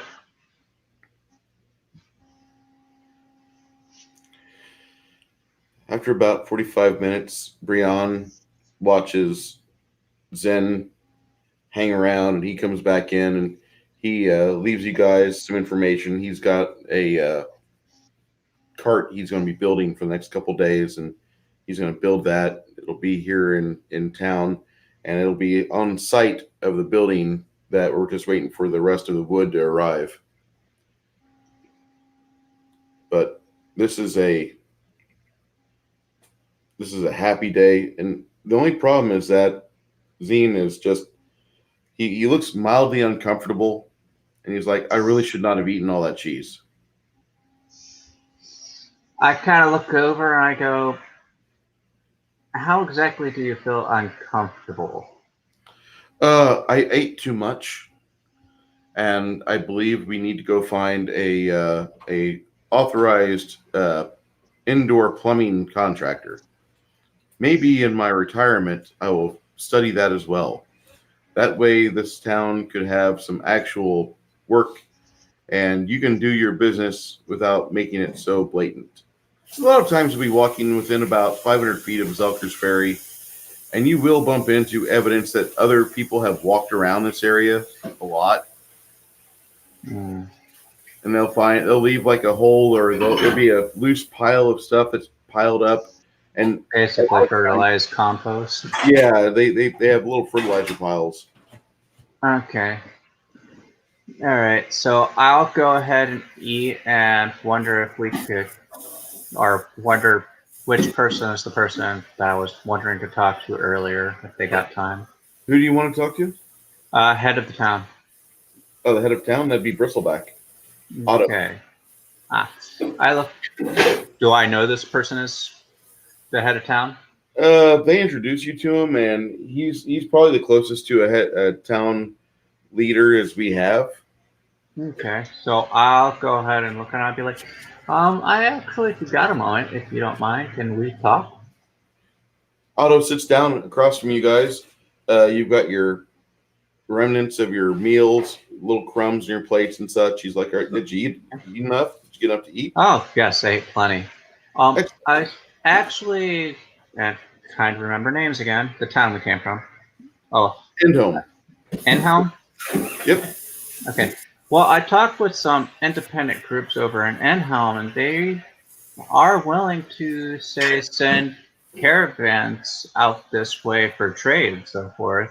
They were thinking about 2 wagons every 15 days and so things like that. And everything. I was just wondering if you might be interested. Bring a little more business in this way. I'd love to. That Okay, would also well, ensure that we'd have more building materials here in the area, and we'd be putting up more opportunities. yeah, well, I left them a note and everything, said they look like a good deal. There's 2 companies that were looking at it, and they're going to probably bring fresh new adventures out this way too also. We will, when we get that first convoy in, we're going to know exactly how we stand, and I'm going to start putting some things together and see who wants to help with that, because Well, I set the word out and everything else. The deals of the terms and everything else you guys can work out with. I mean, they were looking maybe, like I said, 2 wagons every 15 days if possible. that'd be fantastic, because we could definitely use the business. I got another question by chance. I noticed you have a really hilly place, and some of these hills are rather larger than others. Have you had anyone come take a look at the grounds around here? Any what? Anyone to come take a look at the grounds around here? What do you mean? Well, I mean, it's odd that they're larger. What's making them so much bigger? Maybe possibly a mineral or something? This area is a river valley, and so we have a lot of hills and a lot of natural rock formations that might be within it, and there is a potential for minerals being within the area. But we have not discussed any mining efforts yet. I wanted to at least get about 250 people that are consistent citizens within the town before we start discussing that, because then we would need an additional 30 people to help operate the mines and be support for the mines. Maybe I can see if I can send some letters out to people, if you don't mind. That'd be great if you could. Okay. Now I noticed you got a lot of wood out here and everything else. About another 50 people. We'll probably want to start getting some actual loggers set up in the area.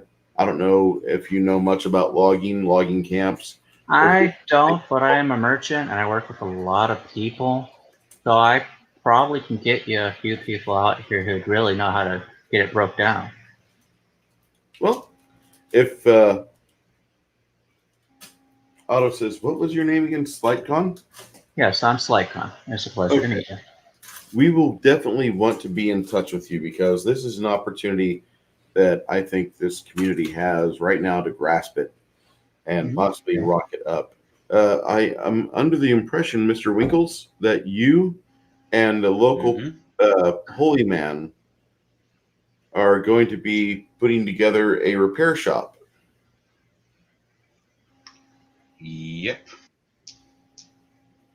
That's huge. We've been needing somebody to do such a thing for years. And to operate it fully, you're stumbling onto the town at the best time. Right when everything's going to be going in full swing, you'll be able to stay busy however many hours a day you wish to stay an endeavor within this. Wonderful.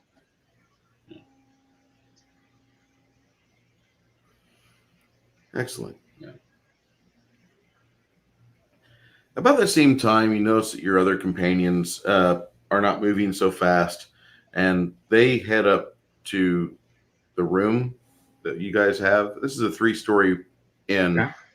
Slightcon, and so this is like the commons has actually got 12-foot high ceilings, but at the stairs, you notice that there's like 3 floors to this place total. It's huge.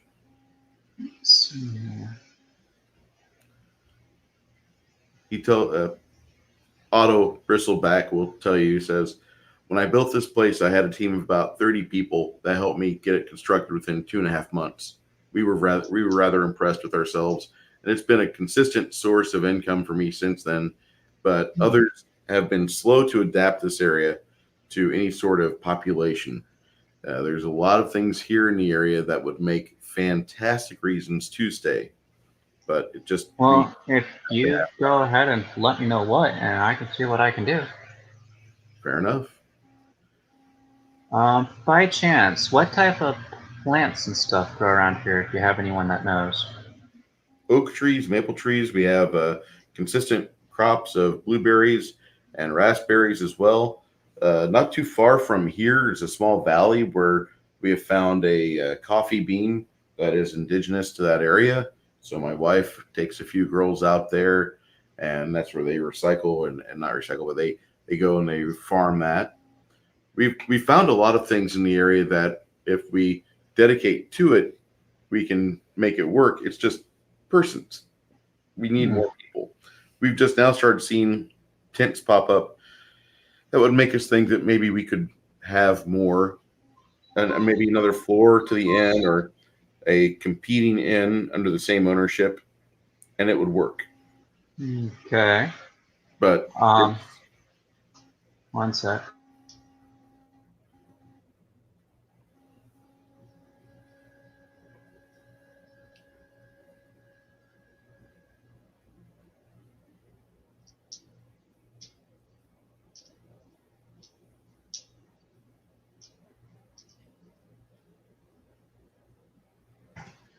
All right, kids off work. That's all.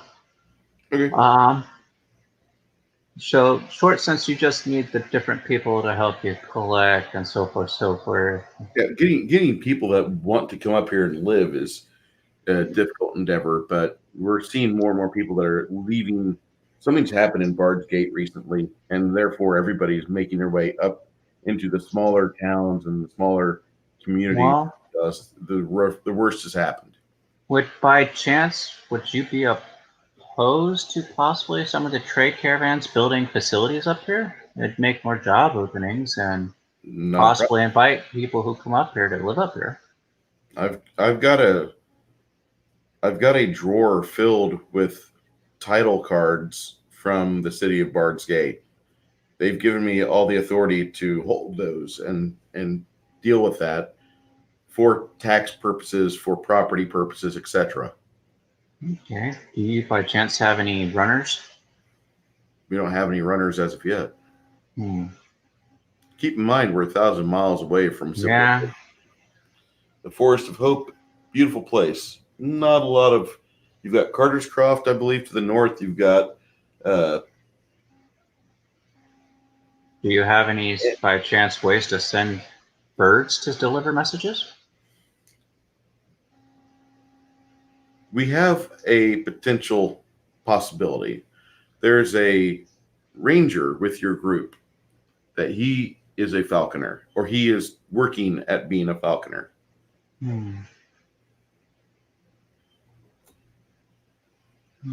I might be able to get him to send a letter, because if they're going to come up, the caravans that I'm talking about are going to come up here, they might be able to send, say, a bit more people to possibly stay with the opportunities here.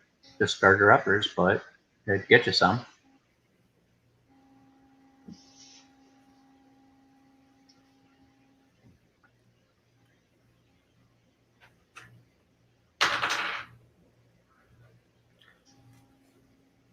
Do you know any dwarves? Aside from your friend Brian. Let's see here. Would I have to roll to find that one out? Nope. Is there no? Do I? You know about 10 dwarves in the city of Endhome. 3 of them are consistently unemployed. They're not without work, but they're quote unquote unemployed. They are looking for a more steady form of work, because right now they are freelancers that will occasionally bang out some work or do some air work. Okay. I know a few. You can get in touch with them. I can get some picks imported, and we could get that mine work started. Okay. Have some elves involved with harvesting some of the local forest, which we wouldn't have to walk too far to do that. It would clear land so we could put more houses down. Everything would fit into place. All right. Now, my question is, I know dwarves. Do I know elves? Not a whole lot of them. Do I know people who would by chance? We've got members in the party that could probably reach out to them a lot better. Okay. Well, in that case, I'll sit and talk with the party about the elves, but I'll be like, well, I can send some messages out and get some dwarves. Possibly. Yeah. Otto fetches for a pot of coffee to be made. His wife dutifully agrees. So, most of your party, except for you and Sonny, everybody else has wandered up The Betty by land. Everyone else has wandered back up the stairs to pass right out. Okay. All right. So at this point, I'll get some letters written up and talk with the others later to see if, for say, they can send some messages where I can't quite cover. And I'll probably walk around and look around after I'm done doing that. That's okay. That's absolutely fine. What are you doing, Sonny?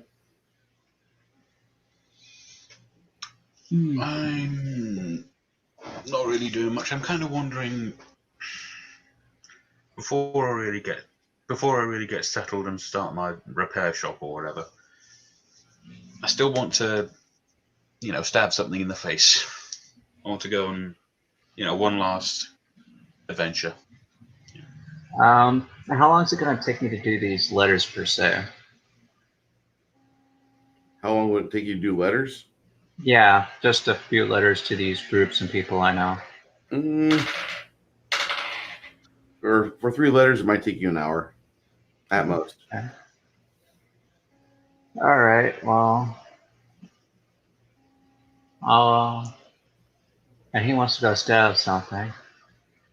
Do you make it clear that you want to go out on a small raiding section or something like that? Yeah.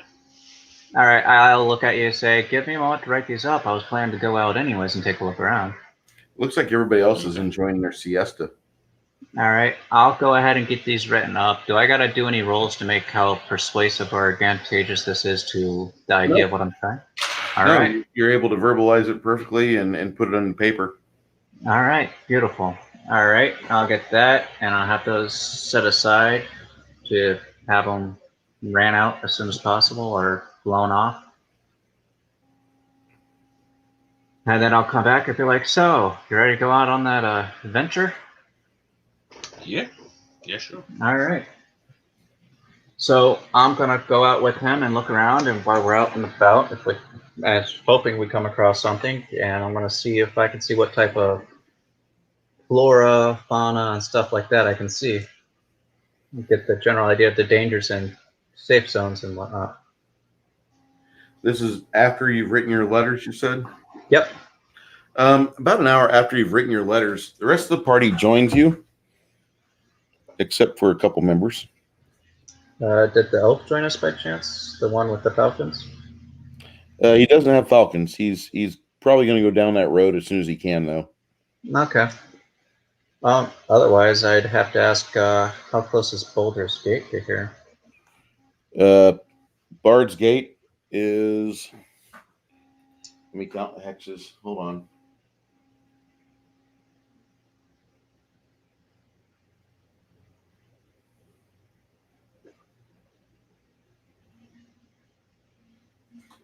Bard's Gate is a 4-month trip by sea and by land.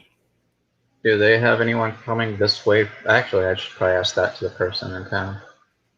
Make it proper. Bard's Gate doesn't do a whole lot with Zelker's Ferry. Endhome and Carter's Croft do a lot with it with this place. What? Well, I could always ask if they have some delivery method for them if they do business here frequently. And what is the suggested item that you wish to have delivered? The letters, either by air, sea, or whatever. Typically by sea and land. Okay, well, get them sent back to the... I knew I was going to be bad with names. I know it's... Okay, the place we just teleported from. My brain's blanking again. Endhome. Endhome. I know I had an H somewhere. Anyways, get these letters sent to Endhome to the dwarfs that I was talking about and the trade companies and let them know what the position up here and that they're completely okay with it and even possibly even bettering the deal. So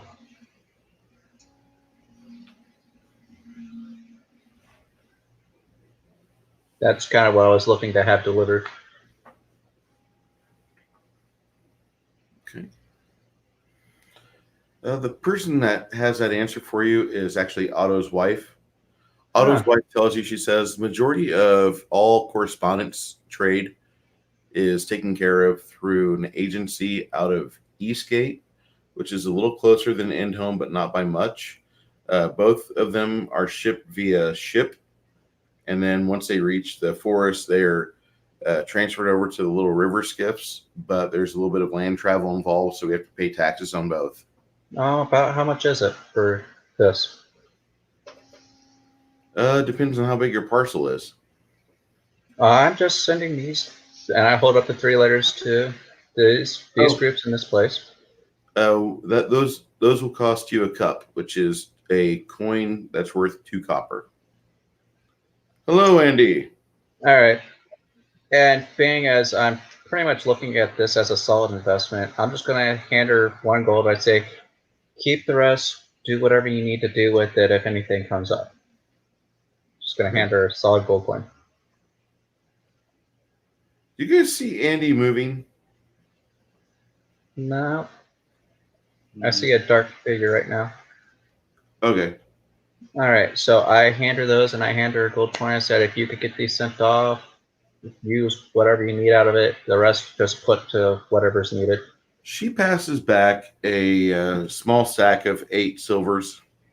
The silvers are known as typically in this area we call them dimes, but there's a bunch of other words they use for it. Bard's Gate actually has an official list of what the coins are called, but Okay. she Just back a small stack of dimes. She's like, I have you, and I thank you so much for that. Let me take care of this. all right, not a problem. Thank you very much. Awesome. All right, and at this point, I'm like, all right, ready when you are.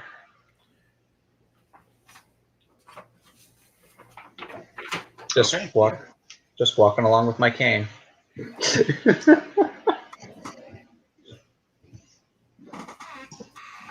Okay. One place that you know of, not too far. I'll just break out the. Let me get the map out again. I'll just start to ink what we have in close proximity.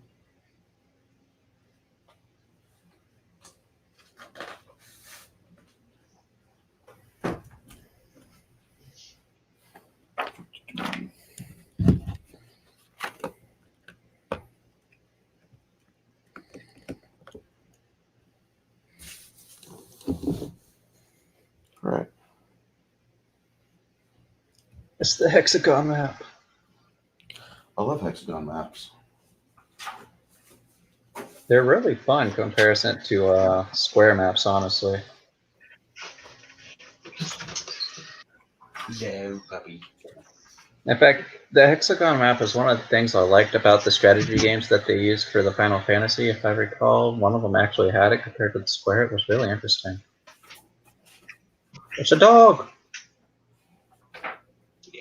I Oh had no, someone we're attacked by a dog. We've got a vicious puppy in the chat. Ah! No. Hey, don't make me pull this blanket over my head. I will do it again.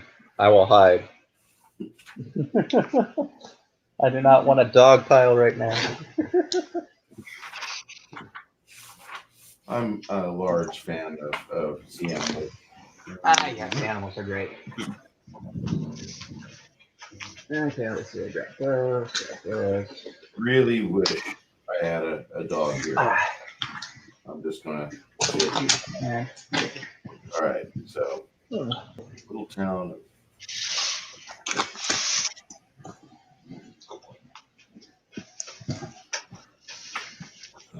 Fuckers.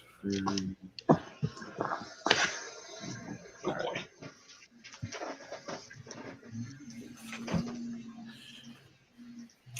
You have this little.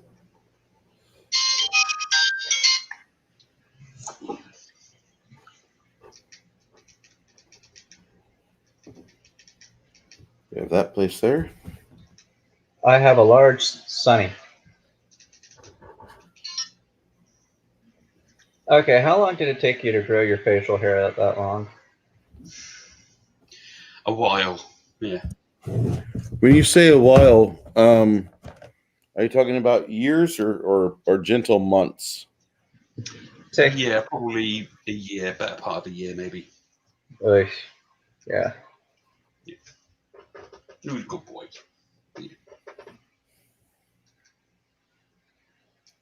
Honestly, I'm thinking about growing out long like that, but I'm just afraid because then it's just going to look like a flaming red sun on my face at that point. I step out into the light and literally I go from this nice, lovely, darker color you see here to like a hardcore Irish red on my face. Yeah. I can believe that.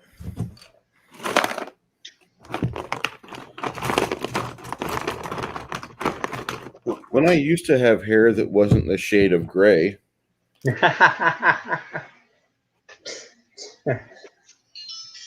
This one time when I was a young lad. Yeah.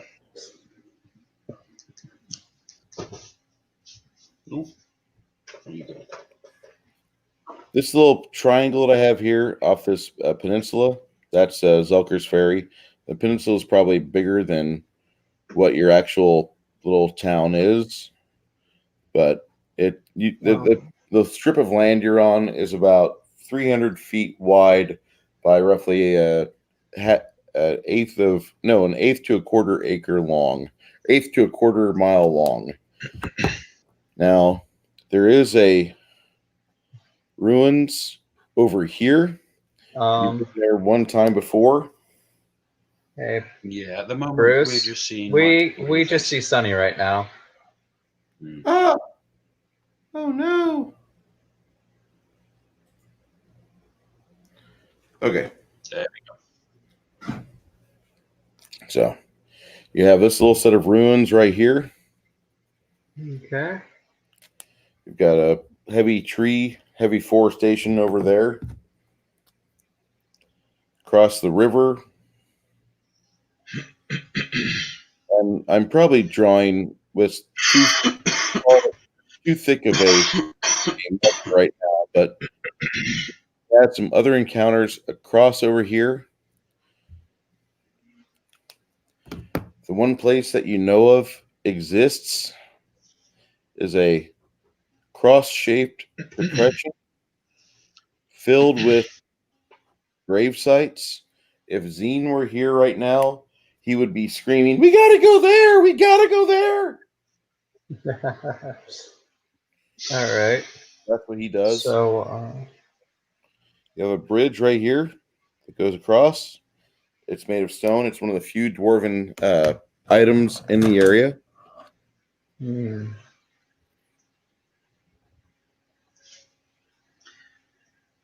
have I would recommend against going to the place full of gravestones. Just putting that out there. Yeah. I was thinking maybe checking the traffic around the ruins and see what that's like. Yeah. Not that I've got any inside information or anything.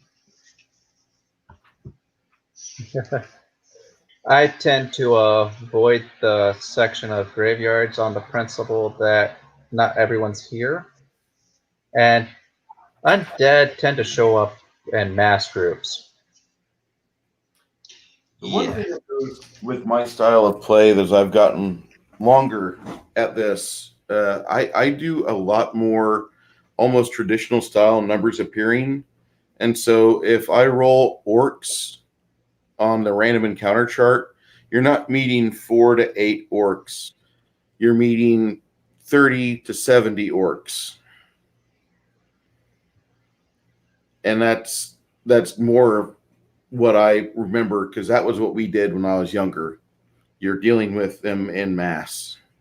They're on a hunt. And that's even worse when dealing with undead. Yeah. I agree.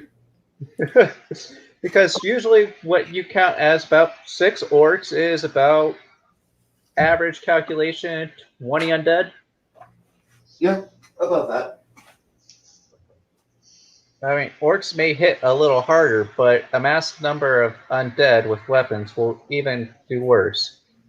So yeah. So I look at the groups and look at the group here. I'd be like, so do we want to check out the woods by the ruins over there and possibly see if those ruins are a good go? That sounds good.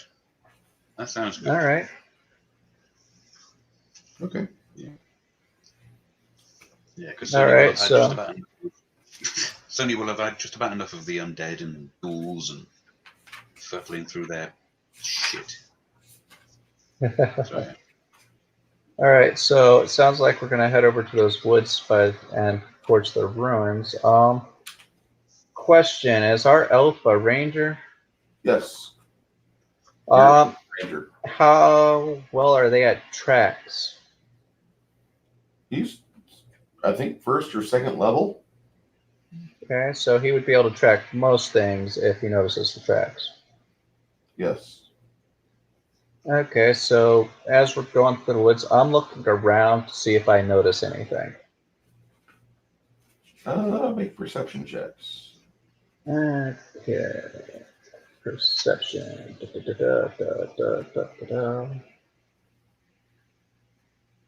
Let's see here. It's all the way down here. 42 plus 18. Yeah. You guys are moving around. And as you're moving towards what you think is the direction towards this set of ruins, you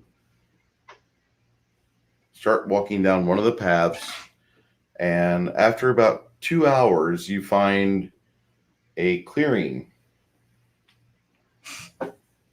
And inside the clearing itself,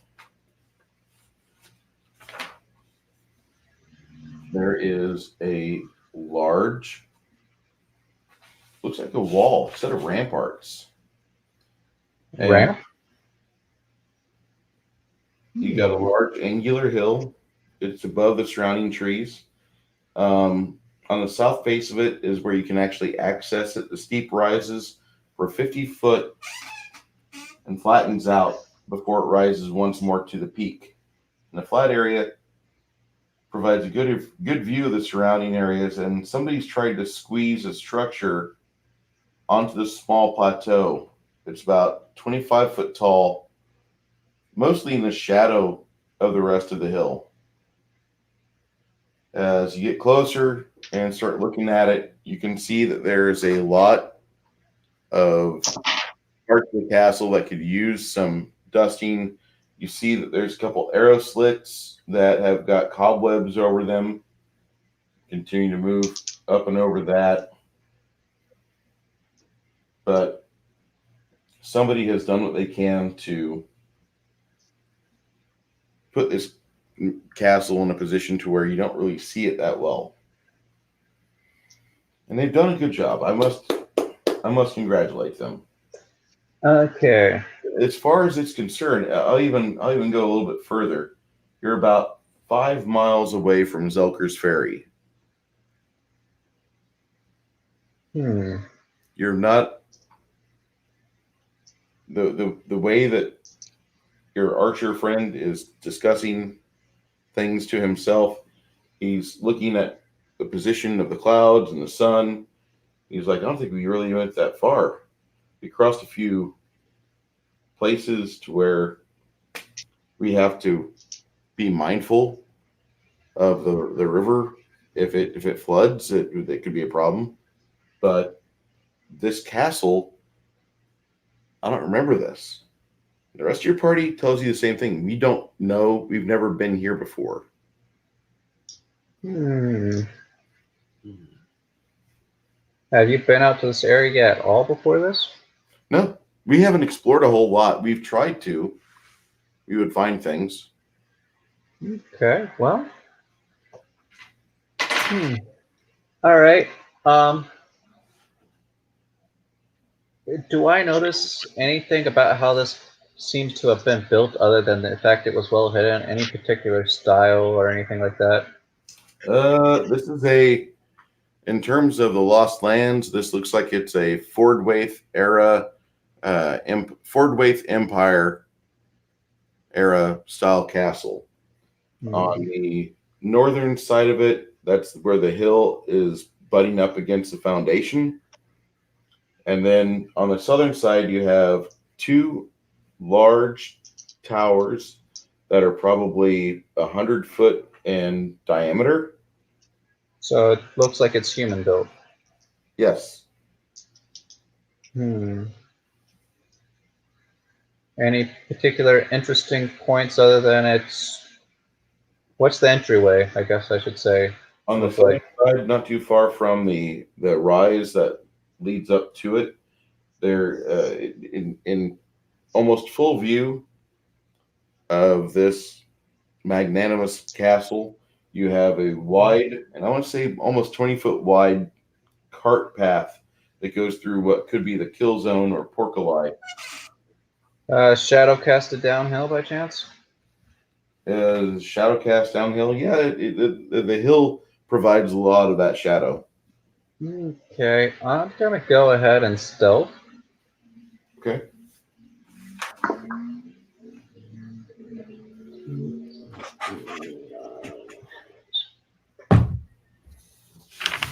Uh, 29.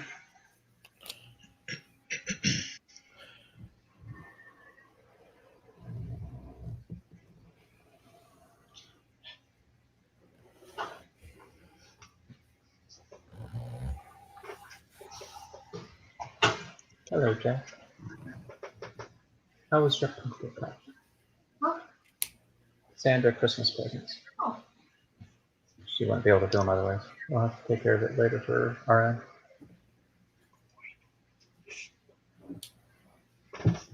Alright. You guys are sneaking, trying to get close. Yeah, I'm gonna sneak to see how far along I can get here without too much issue. I don't know about the others, but I am. Yes, I would also like to sneak. Go ahead. Sorry about that, Sonny. What'd you say, sir? Hey. Call Best Buy. Oh, yes. They gave me a call on my phone. 29. Alright. Okay. It's Saturday, so you should have got that.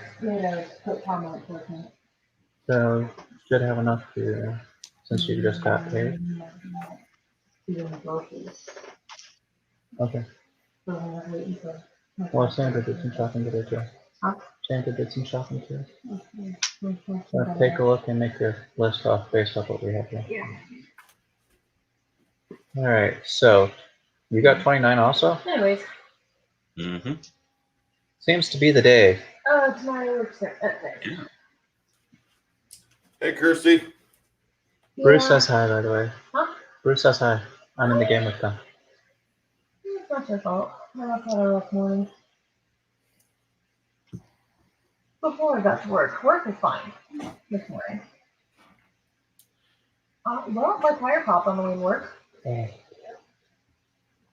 Is it okay if the kid talks while we're in the game? I know some people don't like that. Are you going to complain? I'm not going to complain about it. How about you, Sonny? All right. I had my roommate, which was making noise Okay. from Hey, behind me. kid. Bruce don't care. You're good.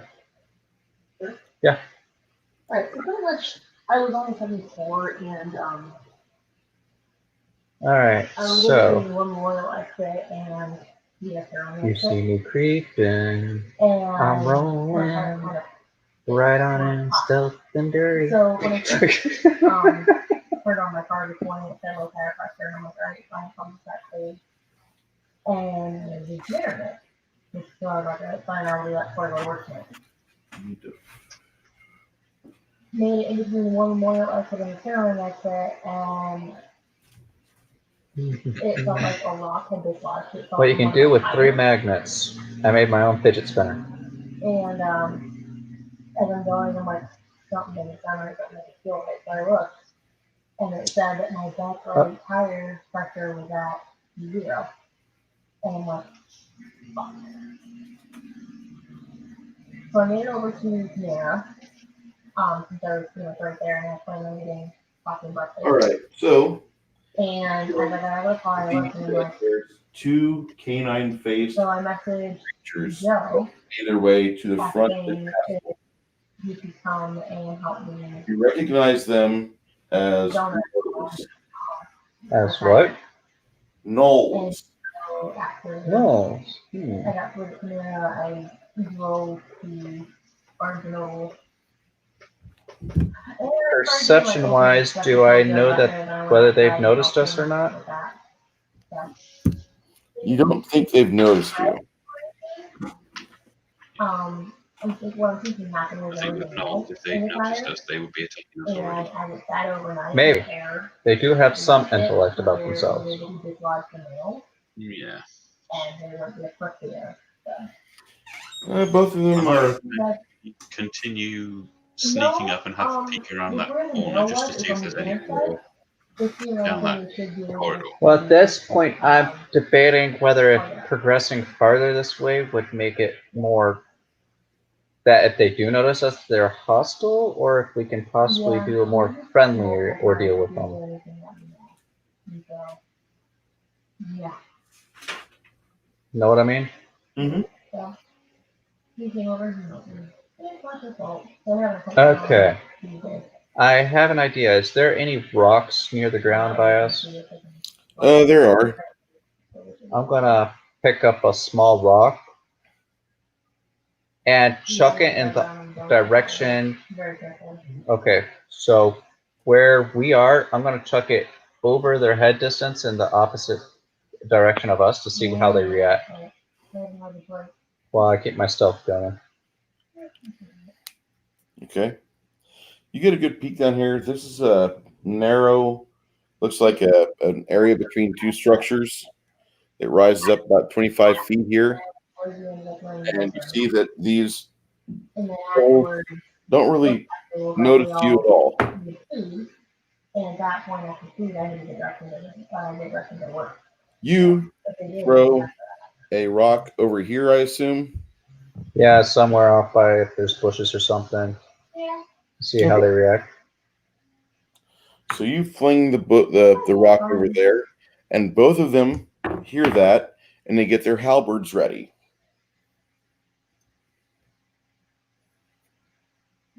Yeah. No, we didn't do like that.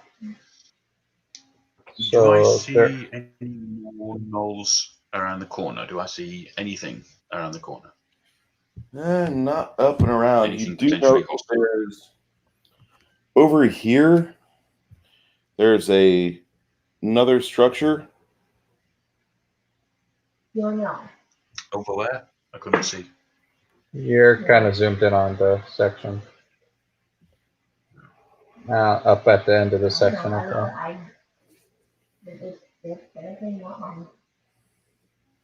Okay. Way over there.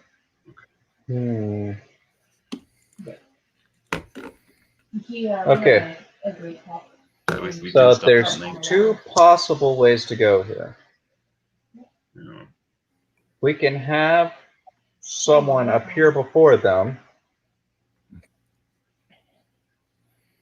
and they per se can try to approach them diplomatically, I guess would be the right word. 2 o'clock normal day. You could.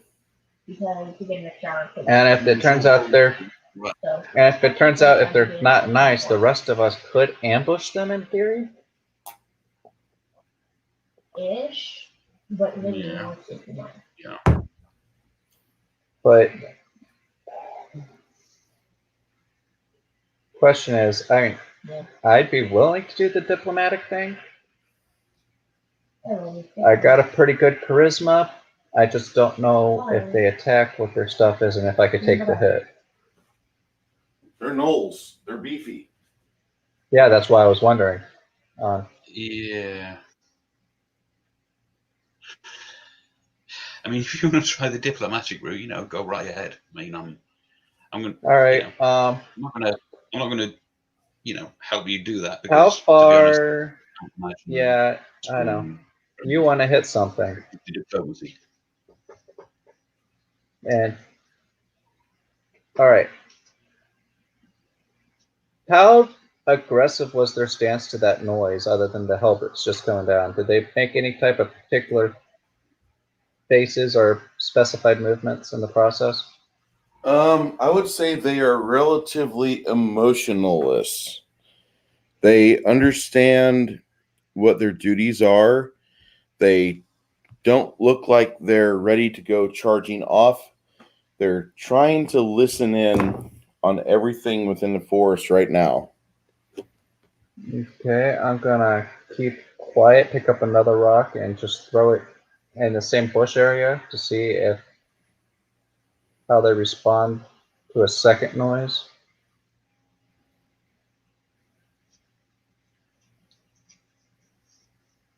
How far? What way? Over here? To your no, left? about the same direction, just a little farther off to the side. Instead of going straight over them, I want to see where I think it's the more orangish looking one. Kind of want to chuck it off in that direction.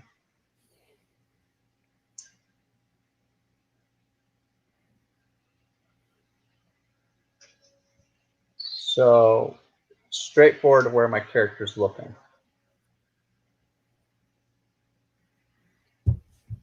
Okay.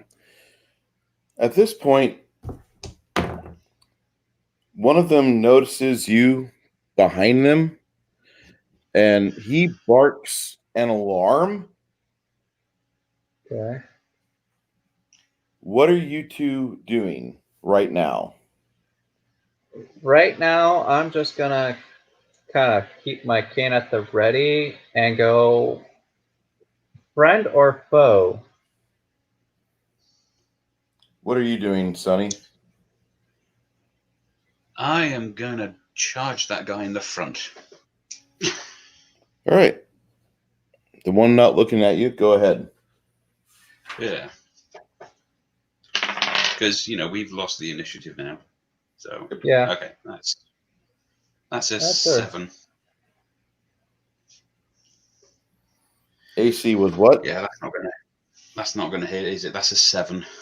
Yeah, that's not going to hit. We had a window of opportunity to sneak up to them and stab them in the back. Yeah, but the thing is, if they turned out to be less aggressive, there were other useful properties for them. Yeah. Keep thinking optimistically. I have to. I'm trying to make business. Initiative roll. 1. You Is that a rolled 1? So that's a nat 1 on them. That's a 7. Oh, 7? It looked like a 1 from my angle. All right. All right. 7. Rolling for a niche. If my dice actually throw something. I have an 8. You have an 8. What'd you get, Sonny? 10. 10? 10. Yeah. All right.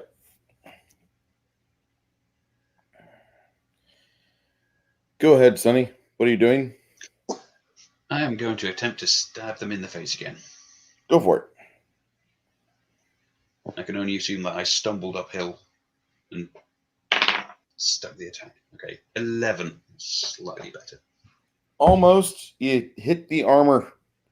You hit the helmet that this thing's wearing. The leather strap this thing's wearing. No damage. Okay. What are you all right. doing there, halfling merchant? Halfling merchant. Yes, sir. Halfling merchant is raising his arm and pointing to the one that did the alert howl. Mm-hmm. And I will shoot a. How far away is he? He is at 30 foot. It's either a small or medium character. Medium. All right, I will fire a arrow at him from my sleeve. Fire an arrow at him. Go ahead. All right. Let's see here. Try to remember, it's a D20 and that's it, right, for hit? No mods? Plus your base attack bonus and your dexterity. Okay, so it's a dirty 20 without my attack bonus, and the attack bonus is a +1 on roll.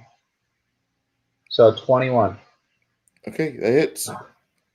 Okay, that is 1d4. Gonna have to get this thing out.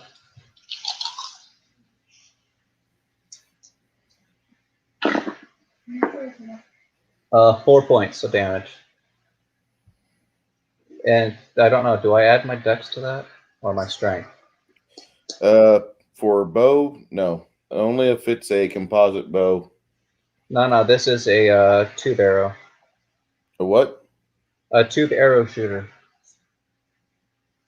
No, that does not add. Okay, so 4. This poor guy in back gets hit. He's like, oh, gnolls make funny noises when they get hurt. Okay. All right. This guy, after being attacked twice, gets his dexterity.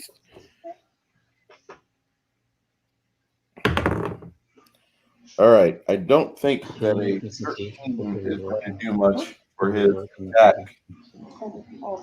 How much? 13 on you? Yeah. Oh, Yeah, that's not Now enough. I'm not because.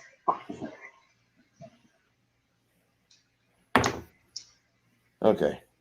He rolls a 6 total damage. His companion will run up as well. Okay. And Oh wait, he no, but rolled 30 didn't hit. a 13 does not hit. No. No. Good. Good. Yeah. Because I rolled 13s to hit for both these jackasses. All right. All right. As that happens, you hear another set or another pair of angry boot steps.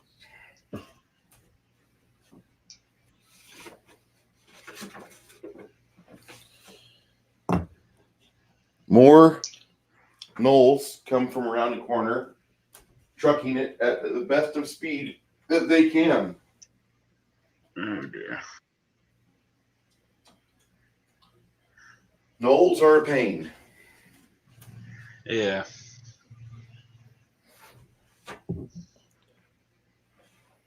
Remember back in the day when 3rd edition was a new thing and you saw a figure with paint on it and you're like, oh, damn it, I bet you he has feet. Mm-hmm. People were still used to playing 2nd ed. Okay. All right. Guys appear around the corner.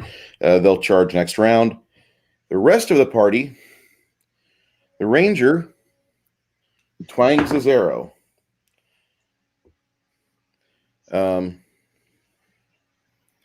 You see the one that you shot for 4 takes another 7. Or takes, another 3. So he's had a total of 7 damage. And then Brian, absent from our game, but not in our hearts. She charges forth and plants her mace in the dirt. Missing. Yay. The wizard,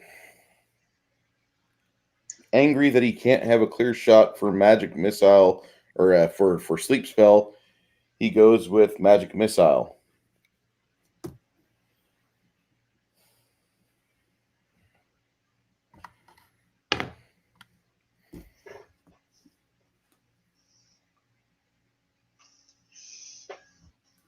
All right. You see a line of blood coming out of the gnoll's mouth that you guys have been beaten on.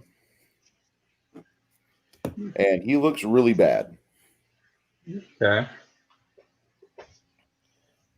Lastly, Bunny runs up and around and tries to get in position for next round. She runs around. She screams, 2 more coming. Okay. It is back up to Sonny Winkles. Sonny, you're right here. Yep. Foe that's injured. Foe that's not injured. Wait, isn't that the other way around? No, this guy's been getting hit the whole time. This guy has not. Oh, okay. It's okay. Check. Okay. I'm going to take another swing at the guy who's injured. Go for it. Ah, that's better. 16. That's much better. Let us see the damage. Yay. That's a 10. Okay. If you've ever had the need for gnoll ingredients, they're spilling out in the grass right in front of you. As your rogue cuts into it, you hear in the back of your minds from basic training, "What makes the grass grow?" And the rest of the class would chant, "Blood, blood, blood." The life of my enemies. Wait, what? Okay. You got to cut something. Yay. I'm pretty happy about that. Not a complete waste of travel, is it? For the fact that we found a castle not too far from Zelker's Ferry, this is a really good find. Nice indeed. All right. What are you doing So, there, Merchant? about how far do these guys seem to be able to travel?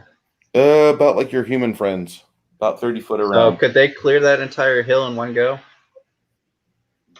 What do you mean clear the entire hill?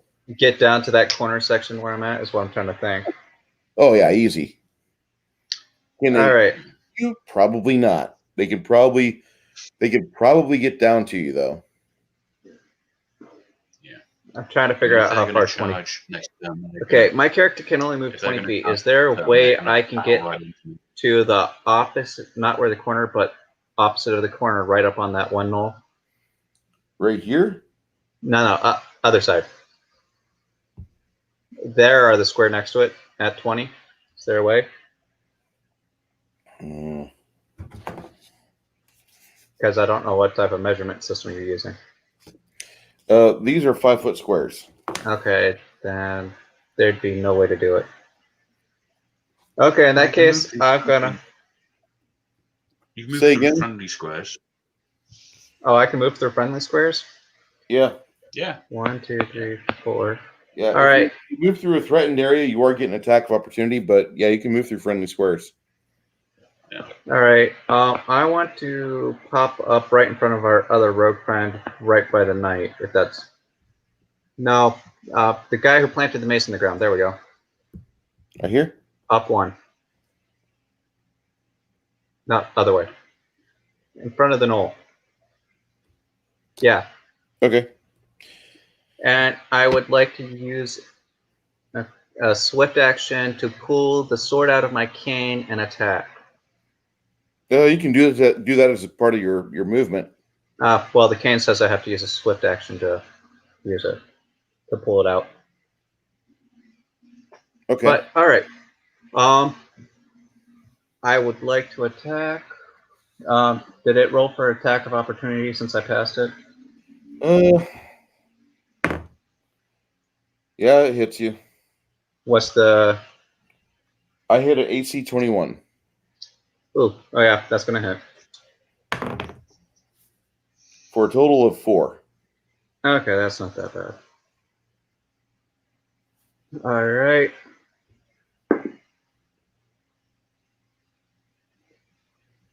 See here.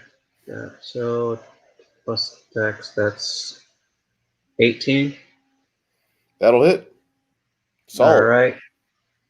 And that is 1. It's a finesse weapon, so that. And this would calculate dex into attack damage since it's whatever weapon. You know what I'm talking about. The fine. Correct. Okay, so that's plus 11. I rolled a 6. Woohoo! Yay! Plus my dex mod. Yay. Yeah. I'm an angry. As you extract his kidney.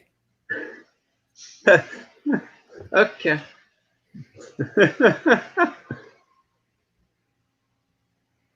I'm an angry halfling.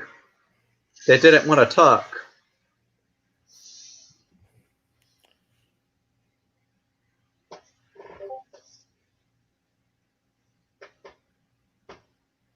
Ruining my possible business plans. Ugh.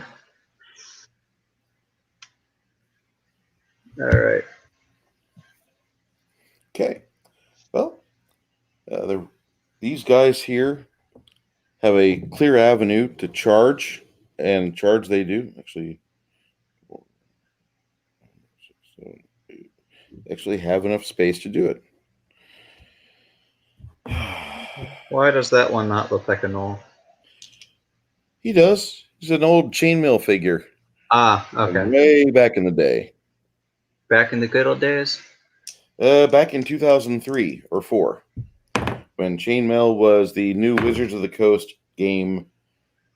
Oh, All right. wait. Hang on, I do have something I have to look at. Oh, what type of damage are these guys dealing, by the way? Slash. Slash, okay. Honey, does a 15 hit you? Me? Sonny? Yeah, nah. The 15 does not hit you? Nope. Okay, because he cuts pretty close. All right. With that, Brienne will move up, and she will mightily swing her deadly weapon, and she actually connects pretty fiercely. Oh.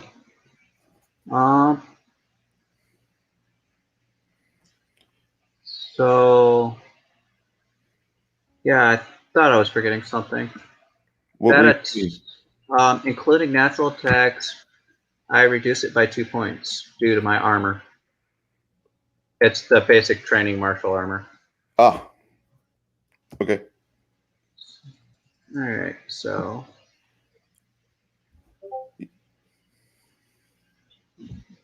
So that puts me. Okay, cool. She rushes up, comes in, and stabs at the knoll that you're flanking with her on. That would be pretty good. She goes slices up into the thighs and cuts directly into his cheek, getting a good haunch off of him. You see the knoll bleed out, and he just looks like he's wanting this to be done. This needs to stop. And sure enough, before that combat round is finito, he The will. halfling goes flying and he dies. He comes in, charges, makes an attack, horribly misses. Your finesse rogue, lady friend named Bunny, comes in, cuts him pretty horribly. Garrett the ranger, drawing a bead on one of the offending gnolls, puts another arrow in him. Garrett complains about how all of his arrows are getting blood on them, and if it messes with the flight dynamics. I fired and I missed. I fired and I missed. I fired again and I missed. And I had to reload. He doesn't complain about missing. He doesn't really miss a whole lot. My dice get hot when I have to roll for his character. That's the only reason why he really wants to be in this game, is because he'll be absent more than he's here, and he knows that I like to have 6 characters as heroes in the game, level them up or give out XP for all of them, etc., etc. And he'll come back as a 9th level player or 9th level character playing like 5 or 6 module games, and he's going to have like this really badass ranger. That's what he wants to do. I think that's Garrett's entire goal. And I hope you're still here, Garrett, to hear this, because I'm talking shit about you. I love you, buddy. But anyway, the magician here tries to throw a dart at that remaining knoll, and he misses. You see a dart sticking out of the castle wall. All right. Sonny? Yeah. Rinse and repeat. Stab me in the face with a sword. Sonny, before you roll or before you tally up your attack, if you would like to do a acrobatics to a flanking position, you can. If you have acrobatics, I recommend that. Yes, I do.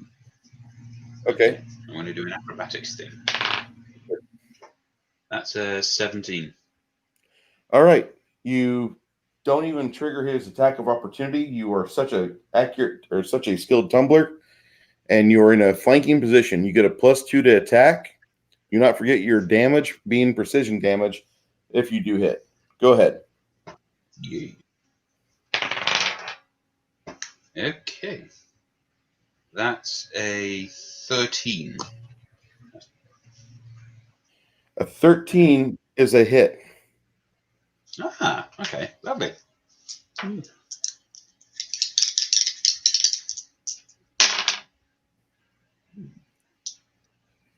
That's another 10.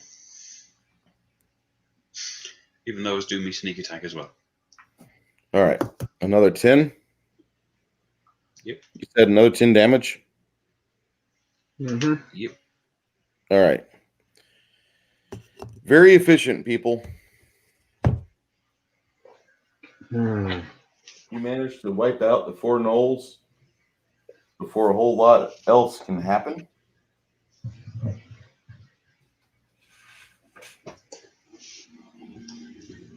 Okay.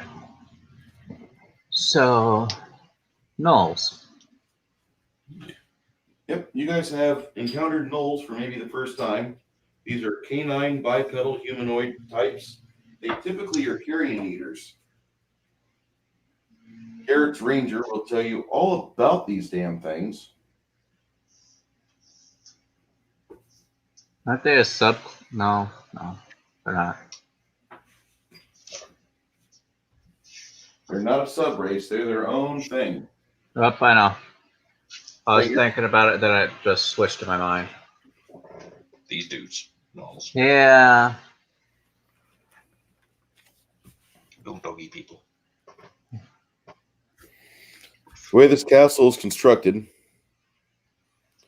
you've got a tower over here, tower over here, the wall, then this wide cart path that goes inside. Good. So, gonna look at our friend who wants to do the stabby. I'm like, so, go in stealth, kill everything then, at this point? Say again? I missed that.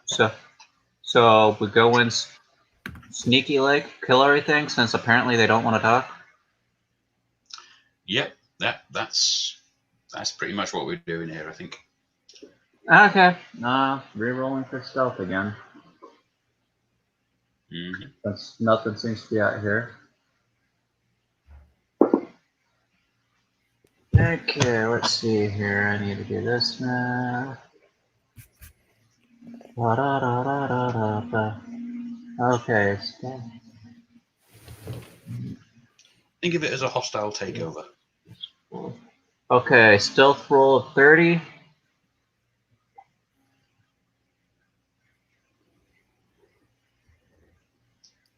All right. And I will. You going in here? Yeah, 30, creeping myself up along the wallway. All right. You go up the wide logistics path into the castle proper itself.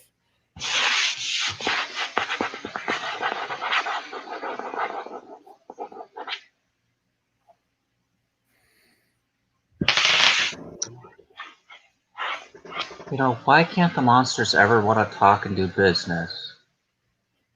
Yeah, I had an idea. They could have made some money and a better deal of food out of it, too.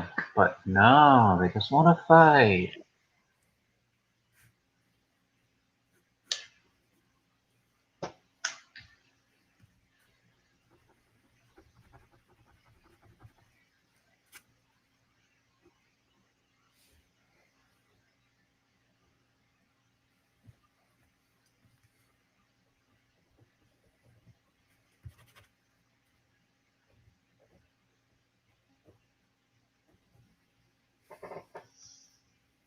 Good boy. You guys ever go into the woods and you explore around? You think you know everything that's going on in that set of woods.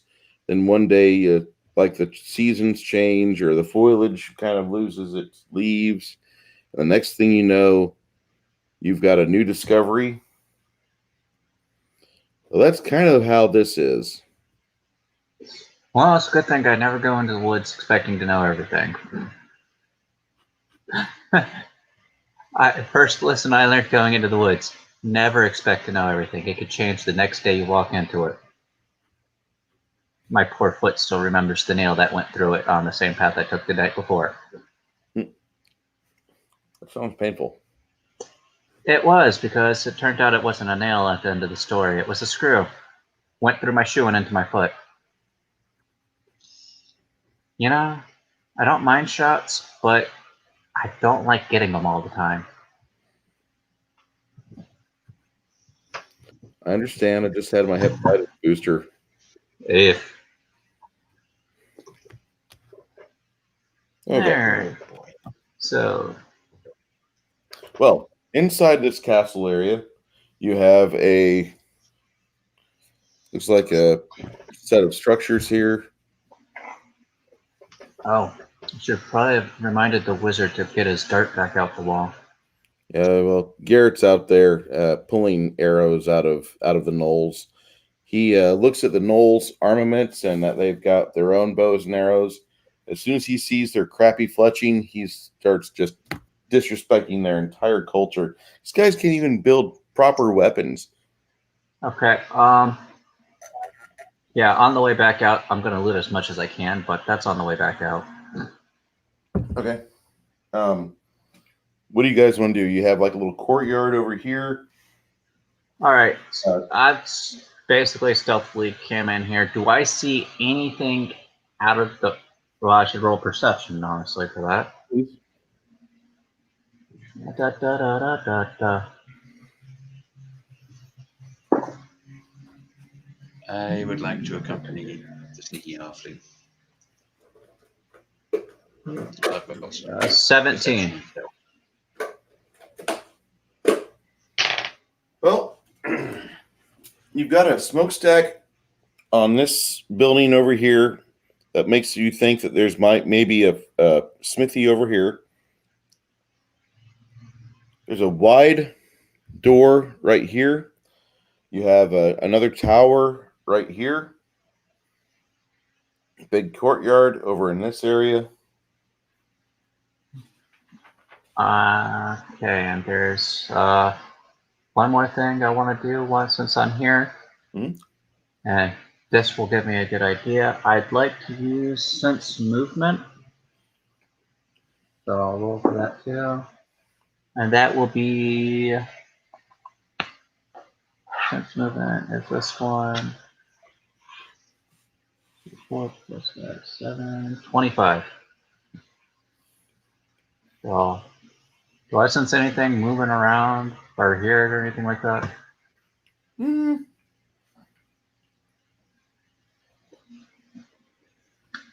I know my character's pretty shady for a merchant, but no one ever said my shit was got just the legal way. You hear something over here in the smithy, like we just knocked over some tools. You hear some animal noises up and around here.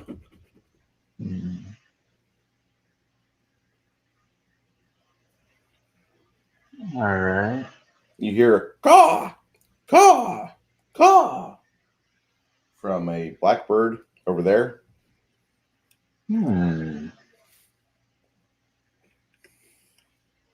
All right. So as my other friend comes up to join me, I'll let him know what I've heard.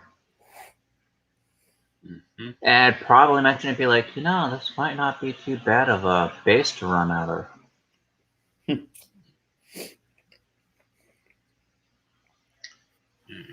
Garrett. Well, once we've cleared it out, we can get some surveyors in and things. And yeah. Properly.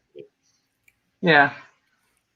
All right. So Garrett, the ranger, tells you, he says, no, there's some ranger sign up there, and they never got around to defacing it about 20 feet up.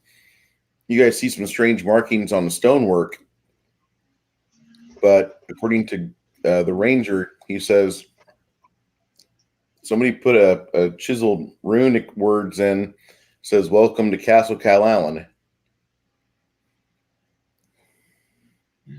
So these things came in. What looking for? I don't know. Brion and Thought it started with a P, but they all tell you, indeed, this is the fabled castle that you've been looking for quite a while. Random halfling stumbles across things. Merchant of all things. Yes, a merchant no less. Boys, we're making money here. I guess. I mean, merchant money, I mean, I've heard of halfling luck, but that's just silly.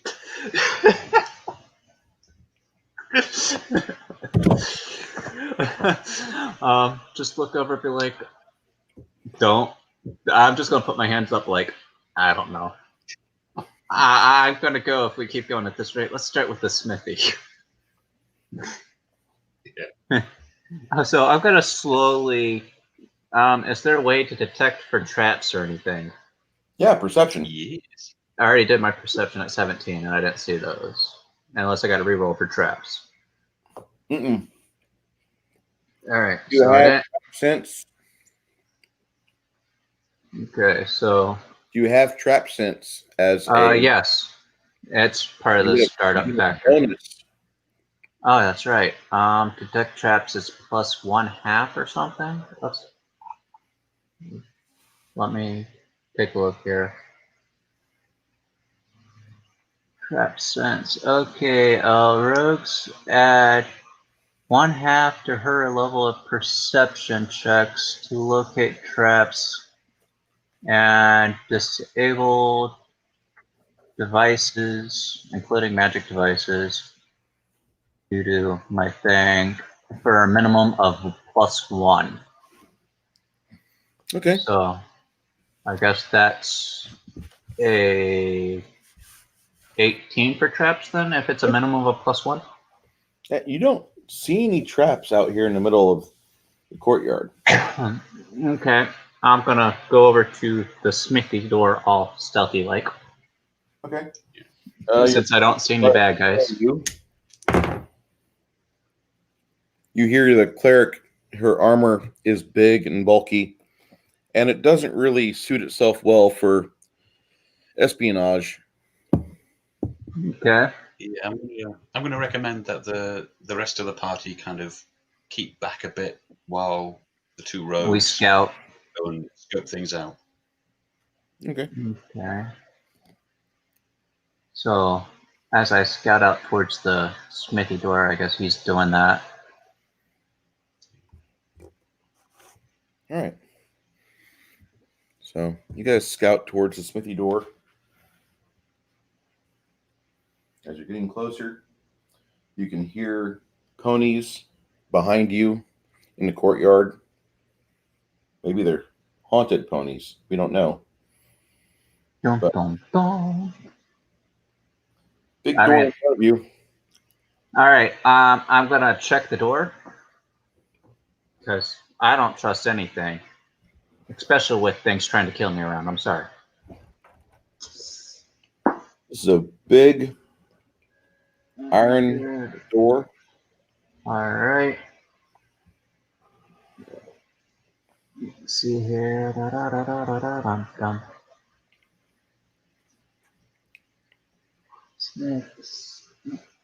25 on the checking of the door.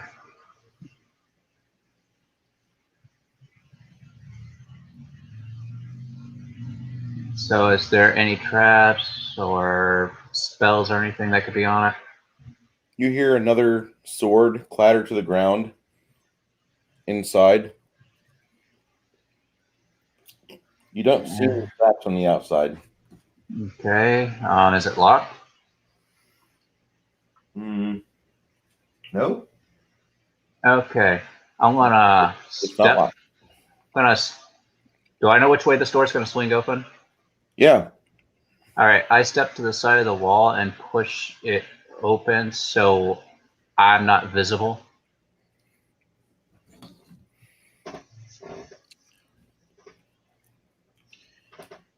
I mean, it's a huge old door. I mean, they're gonna notice it opening. Yeah, but if they don't see us, they don't know what to expect.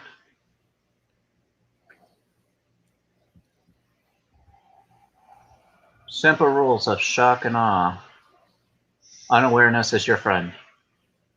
And since I can hear something in there, I know to expect something, but they don't hear me necessarily.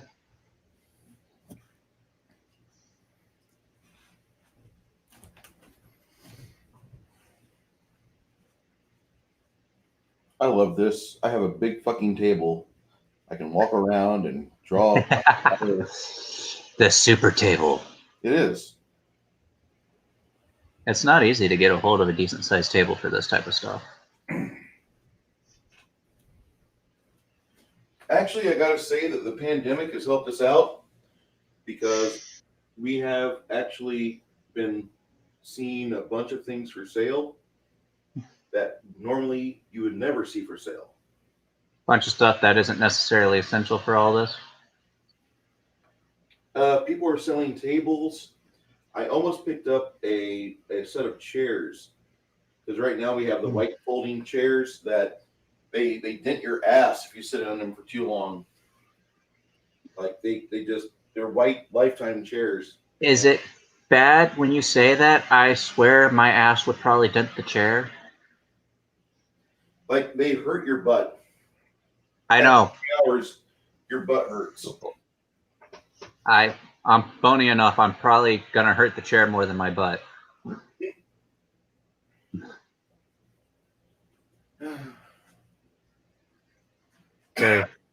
Very misfortunate factor of life. All right, so the door. All right. To open. Oh, and there's a little well outside. Oh, definitely checking that out later. I don't know if you can see the materials that just dropped down here. Mm-hmm. Okay. We can see them. In fact, we see the whole room you're designing. All right. Good. Because my PC is underneath the table, so I have to peek down. What's going on under there? Oh, we'll let you know if we can't see. Okay. So you guys are in here, and you see a bunch of weapon racks over on this side over here. Okay.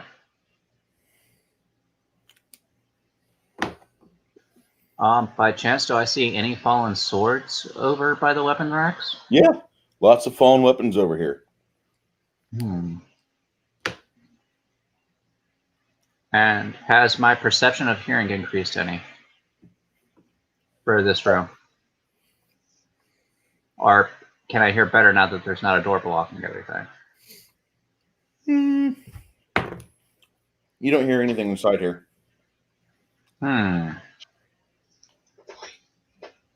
All right.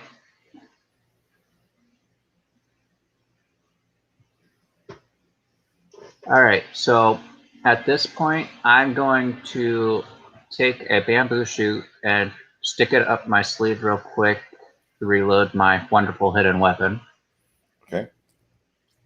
And I'm going to look back and I say, I don't hear anything, but I heard swords dropping earlier. And look at him and be like, how do you want to proceed with this? Okay. I would recommend that we check out this room. Give it a once over. Okay. That case, I've got... All right, in that case, I'm still stealth, correct? Yes. All right, I'm going to creep slightly into the doorway and look around.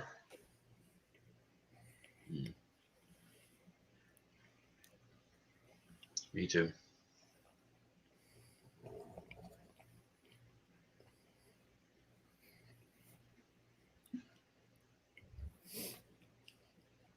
All right. These guys are looking around.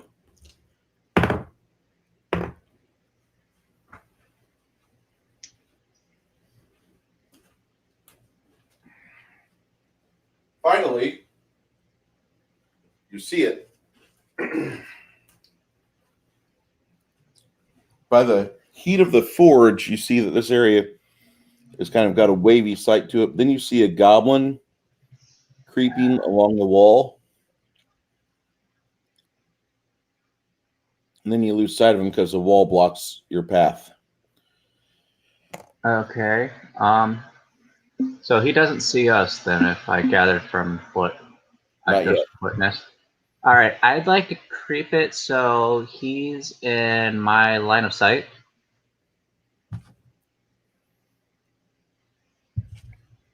Okay. All right, and he's within 40 feet of me, so that should work. And now you guys are both staring at each other. Before you can react or anything, if I can get a sneak attack off. Initiative between the two of you. All right. I have 16. You go first. All right. I don't know if it counts as sneak attack since I've whatever, but I would like to use the bamboo shoot I loaded Mm-hmm. and shoot him. Okay. Does that, if it hits, would it still count a sneak attack at this point? And Yeah. that's, Yeah, you can sneak. that's You can a sneak nat. attack within. That's a nat 20. Confirm the critical hit, please. Do I roll again for that one? Yep. You roll again. Add all your bonuses. Okay. Add all bonuses. Okay, the second roll is a 19. So I don't know what that means. And bonuses as in my modifiers. Okay. If I add my dex to it, it is 24. So that's that. So do I roll damage at this point? You do. You sink a dart in him. Yeah, I need this. That's a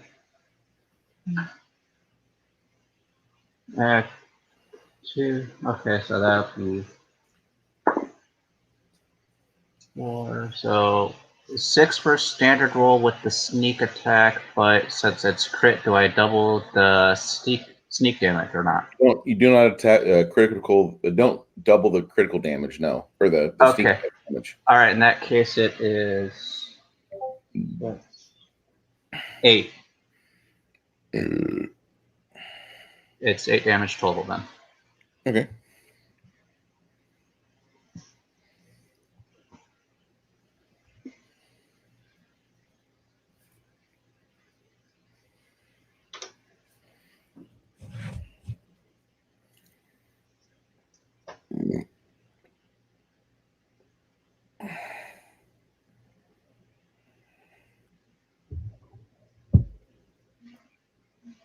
Woohoo! I got to use sneak attack.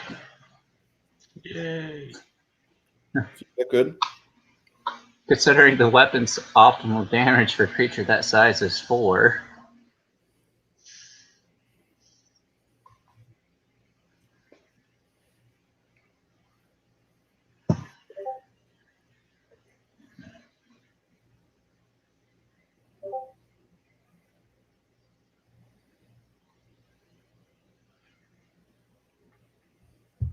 Alright, so I guess it's the goblin's turn.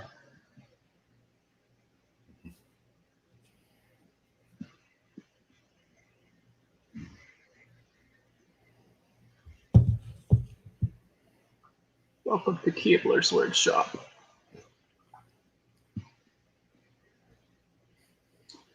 And no, everyone, don't worry, it's not Dobby. Okay. How much damage? 8 total. 8 total? Okay. He charges you.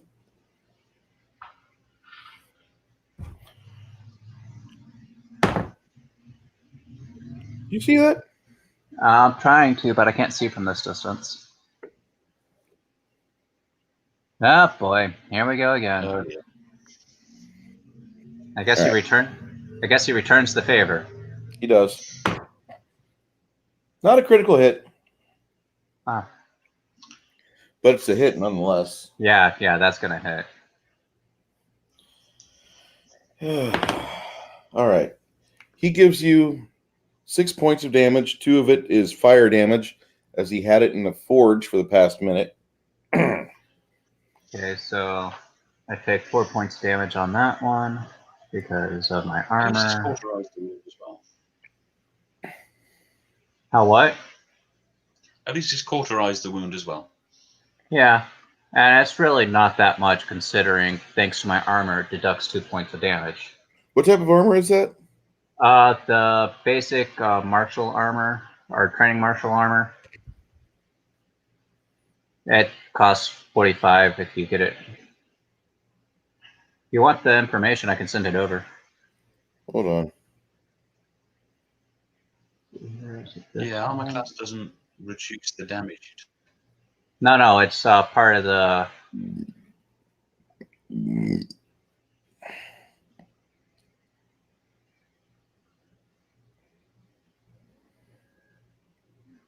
whatever you call it. Material parts. It won't affect this the hammer damage.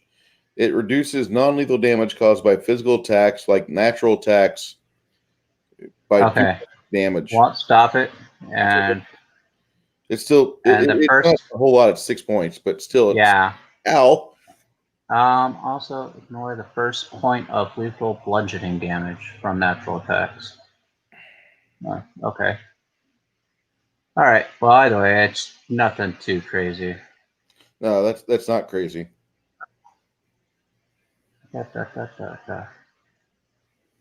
So it still drops me only to that. Okay. Ow. Ow.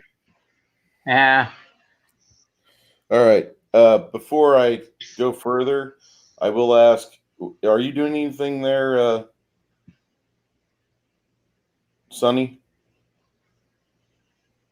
Yes, I am. I would like to charge that goblin and smash him in the face with my shield and possibly push him back Okay, from the halfling.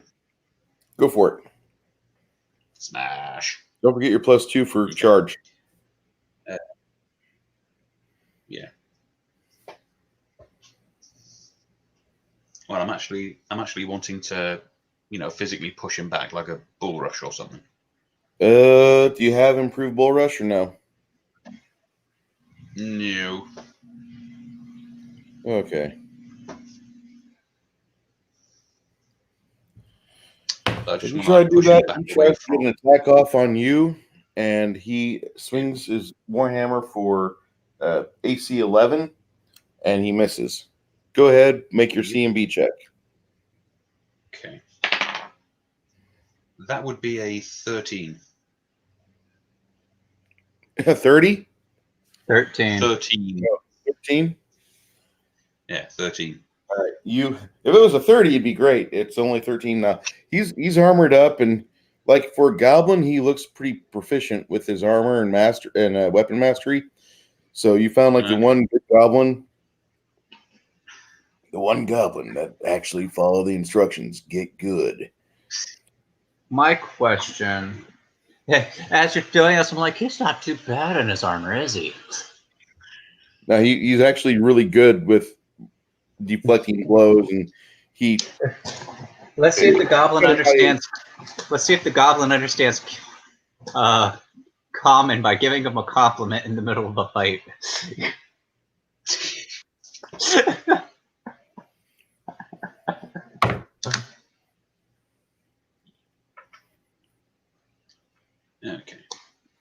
Okay. Go ahead there. Slight con. Just go with slight con because it works better.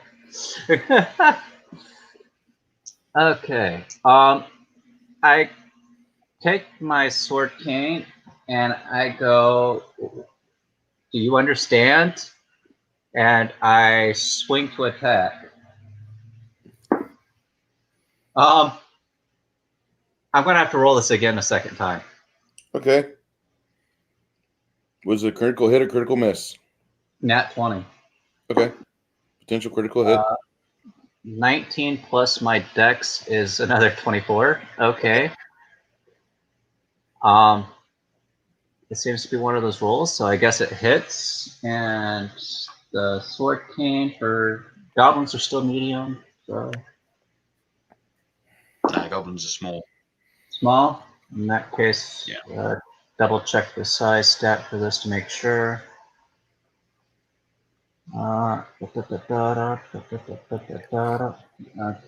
that's a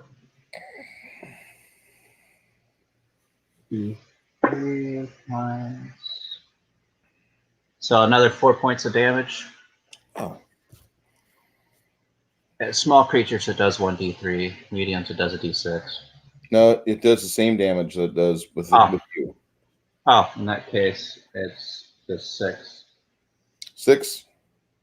Hang on, 6. The 6 die is what I was saying. I rolled a 5 on the 6 die, so 5 times 2 is 10. Yeah, you're a small creature, so you do small damage with it, no matter what size creature you're attacking. Oh, in that case, make that 4. because I've been rolling. Okay. I'm a tiny person. That's right. Longsword in, Yeah. yeah. So, Longsword 4 in points Sunny's damage. hands does 1d8. All right. In a halfling's Yeah. hands, So, it'd do 1d6. oh wait. Damage also calculates with finesse with my dex damage, correct? Only with your 2 hit, not with your damage. Okay. There's certain So things if you my take- damage by dice is 4, my dex is 5. And total. Okay. Yeah. So that's what? 9? Yes. Okay, so 9 damage. Making sure I do all this correctly in my head again. But you're not adding your dex damage. Your dex doesn't go to damage with sword cane. You use your finesse, which makes your dex an additional to hit. Oh, Instead okay, of yeah. using Never mind. 4. Yeah.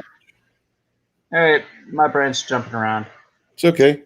I need Well, coffee. it's an Wait. older system. I can't do coffee. Damn. Yeah. Coffee. Heart condition, remember? Oh, dude. Yeah. Don't remind me. Don't remind me. The great, wonderful taste of caffeine is long lost on me. Giant fucking door right here to your left. All right. So Little goblin will attack you again.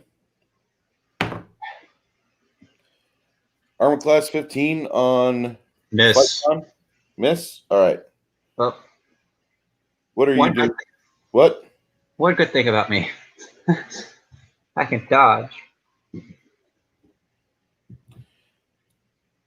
Oh. What are you doing there, Sonny? I would like to acrobatics behind the goblin so that I can stab him with sneak attack. Please roll. Acrobatics is 12.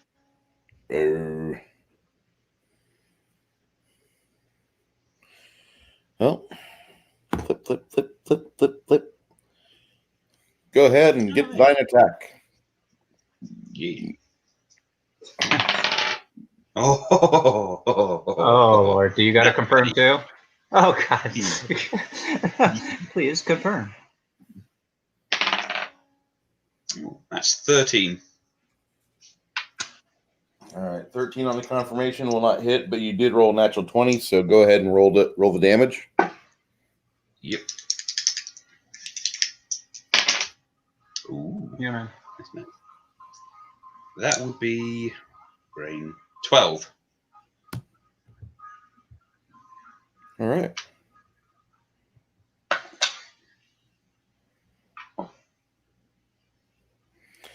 You. How many damage you do? Did 12? 12, yeah.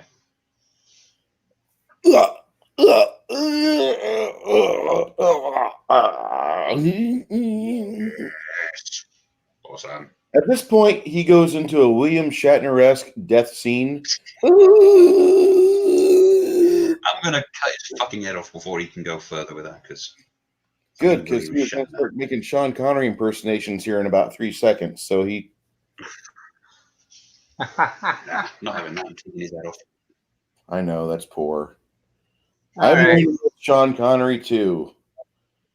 I just feel sorry for all the wives and girlfriends out there today that have to endure their husbands and boyfriends doing bad Sean Connery impressions. I used to do a really good one, but not anymore. It's all right. Bunny at the top of the door, she was getting ready to do a atomic elbow, and you killed him too fast. So another 10 minutes for you? Okay. All right. So at this point, I'm going to step into the room and see what I can see. I'm going to try to step towards the middle of it.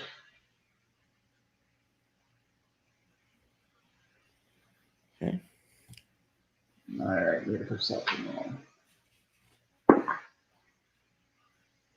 Plus 24.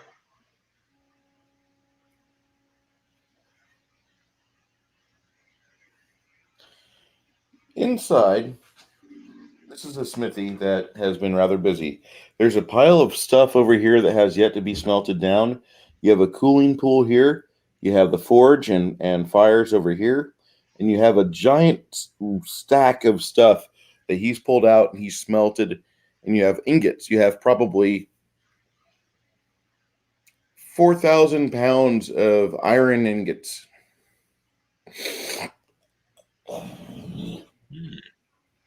I'm looking at the other rogue. I'm like, there's profit potential. Mm. Or even better, we take this all back to town. Bunny somersaults down, acting like the Baroness. She says, "Is all you think about just extra gold coming in from transit?" Not More necessarily stack just the gold. It's more of what the gold can bring that entices me most of the time. Okay. I was curious. Great, but if you think about it, all the wonderful, unique items that could flow through a place that makes a good business hub. I get it.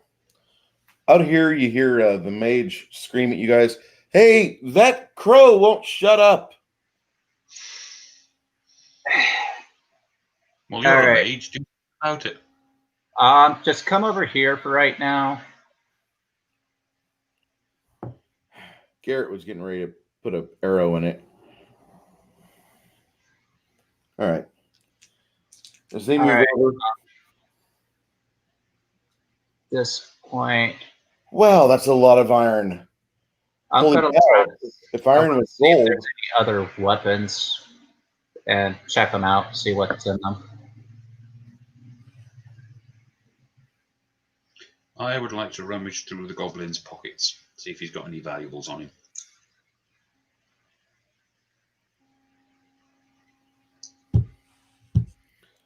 You rummage through the goblin. He's got some good leather armor on. It looks like he's had some light armor training. His little creature body, his little goblin body, has got some musculature on it that you're really happy he didn't become a bigger threat.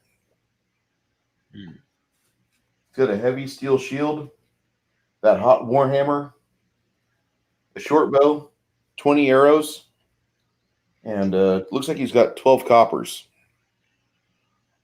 There's also a pile of about 50 gold worth of copper behind you. Inside over there. It looked like he had probably gone through the time-honored tradition of being a ghetto person and ripped copper out from homes that were no longer being lived in. Did I say that aloud? Yeah, maybe. Oh, I'm so sorry. All right. I'm going to get my Canadian out. I'm so sorry. I'm looking at the rest of this stuff that's in here. That's all the stuff he was smelting or scrapping. Anything in there at all other than that? Like that stands out, maybe particular types of weapons, so forth, so forth. I heard what you said. I just read what Shadzar type. Bruce, when they get mad for having bad Sean Connery impressions, the husband can do just another impression of him and slap her. Oh, God. He Sinatra's his way in.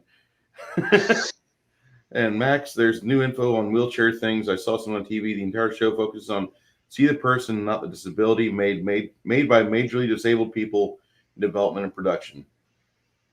People first nonsense. Holy cow. If this was a secret Tubin stream, we would all have our cameras focused diligently on our crotches, our bulging, veiny crotches, and we would just tease YouTube like that for hours, along with our sexy, manly voices. We'll just go the whole way. Okay then. Now. All right. So After as far as like seeing any special special type of minerals or anything that would have been otherwise like super needed. No. You don't see anything but just like regular iron that has been mined probably a good 15 to 20 years ago. Okay. Tales by the BBC and Max. Crotch cam streams would need to be on Twitch though. Ouch. All right. So, what's the forge condition in here and everything? Is it just your standard, a little bit worse, better? The forge is in actually excellent condition. It's not been used much. Beautiful. All right. So at this point, I'm like, so anything good on the goblin that's worthwhile? He has a really nice heavy steel shield. That warhammer is in brittle condition, so I wouldn't use that. His leather armor is in good shape. He's got a little helmet that's got some unusual bits on it, and when you examine it for any length of time, you'll realize it's got some magical properties, and it feels really silky smooth. Can I try to appraise it to see? Go for it. All right. Let me get my appraisal pulled up here. Because I am a merchant, it is always interesting to appraise. And once again, I'd like to thank Samsung for my Dirty 20. How much? A dirty 20. Dirty 20? Okay. It doesn't look like it's really so magical. If it's magical, it's just got a few light glimmers on it.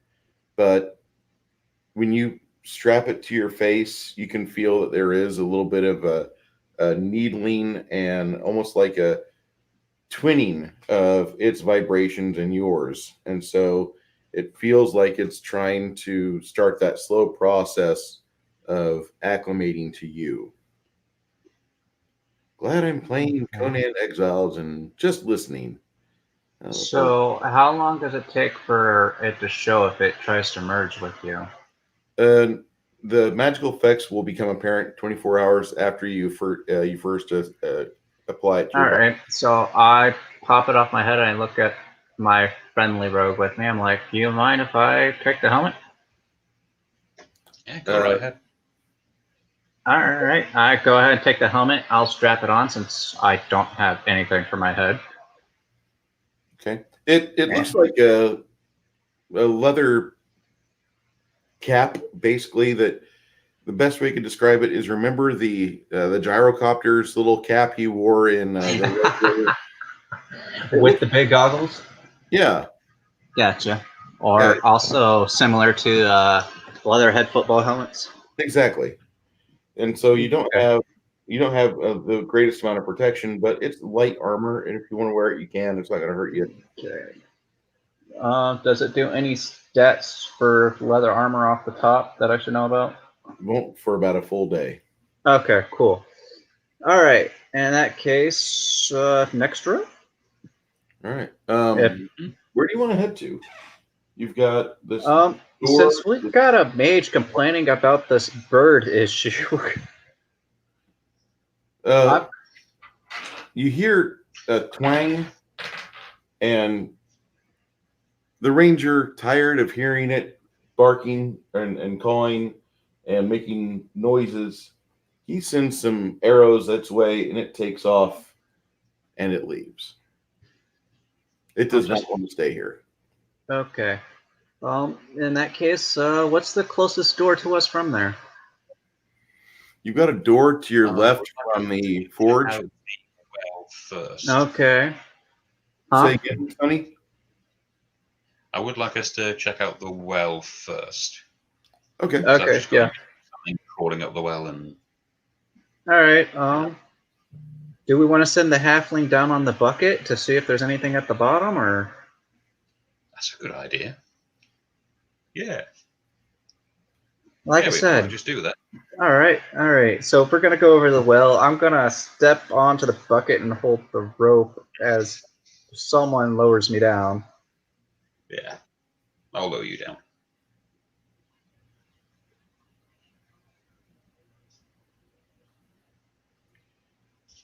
The halfling gets in the bucket. You start winching him down. As the rope keeps going and he's slowly allowing it to descend, this well goes down for about 40 feet and he runs out of rope. The rope is still attached to the crank, but there's just no more rope to crank down. You look below you and the well goes down for about another 10 feet, but there's a bunch of holes in the brickwork here where the aquifer is set up to where it can just leach and let water seep right on in and fill this. Okay. It I looks give. below you, it looks like it's clean water. All right. I give a small wiggle on the rope for Notice to pull me up. All right. Okay. They want you back up. Go ahead and make a strength check, Sonny.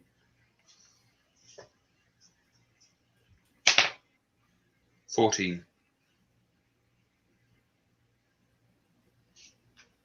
You winch him on up.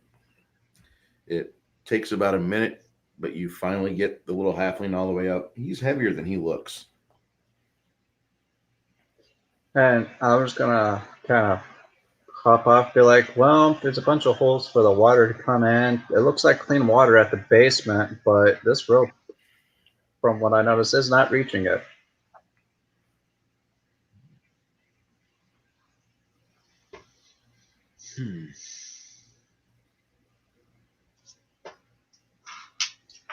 I don't see much of anything else.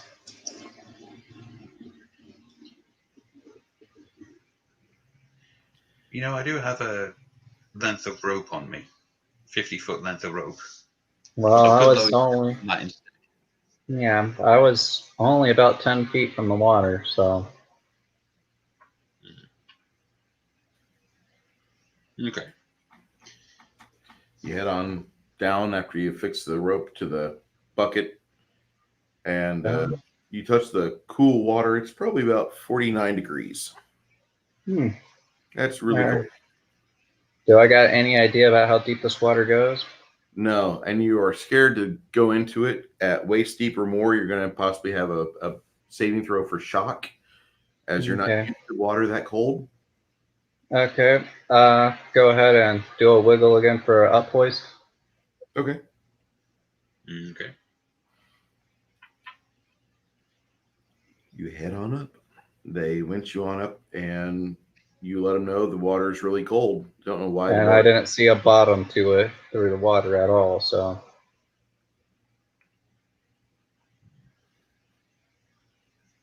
So that's the well. Basically, the water is too deep at this point, from what I can tell.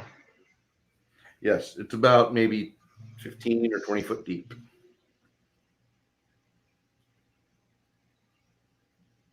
And not to mention it's freezing. I wonder if the wizard, or if we have someone who can cast the cantrip light, if we cast it on a coin and drop it down and see what we can see. You drop it on down, and what you see is a couple of cave fish, about maybe 5 or 6 inches in length, swimming by. They swarm the coin at first, and then they leave the coin alone, realizing it's not edible. No, I mean, there's a couple pieces of lunch down there, and that's all I'm saying. What about you? Okay, so there's nothing in the well. No. Okay. I was hoping someone threw something down there when this place got taken over, but apparently not. All right, so I guess the door? Yeah. All right, so back to the good old routine. Sneak of 26. Okay. And I will go and open the door just so I can see through, but I'm not really that visible at that point. Okay.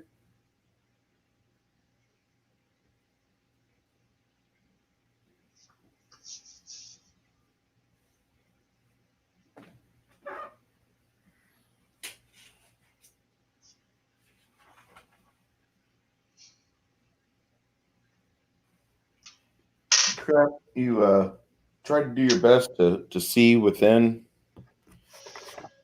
this place here. Let me get my marker so I can start to draw. Arts and crafts, folks. Best game in the world to practice with.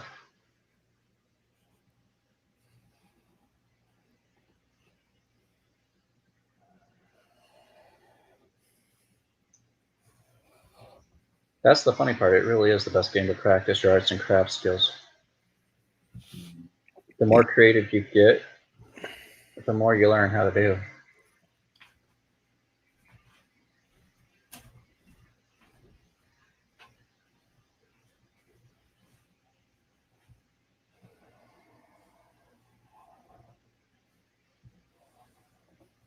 Why does this room look so much bigger?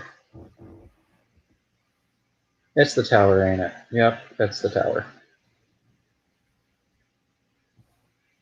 Yeah, this is the tower. And of all things, this room is quite empty of persons, of creatures. Well, not of creatures. There's a cockroach crawling up one of the walls.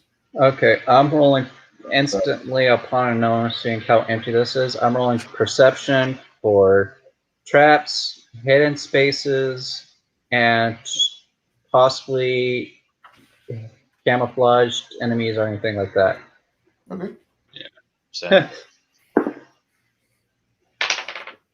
19. All right. You much better do than your mine. best to search around. You find numerous bookshelves, a couple desks, there's a couple bedrolls in here.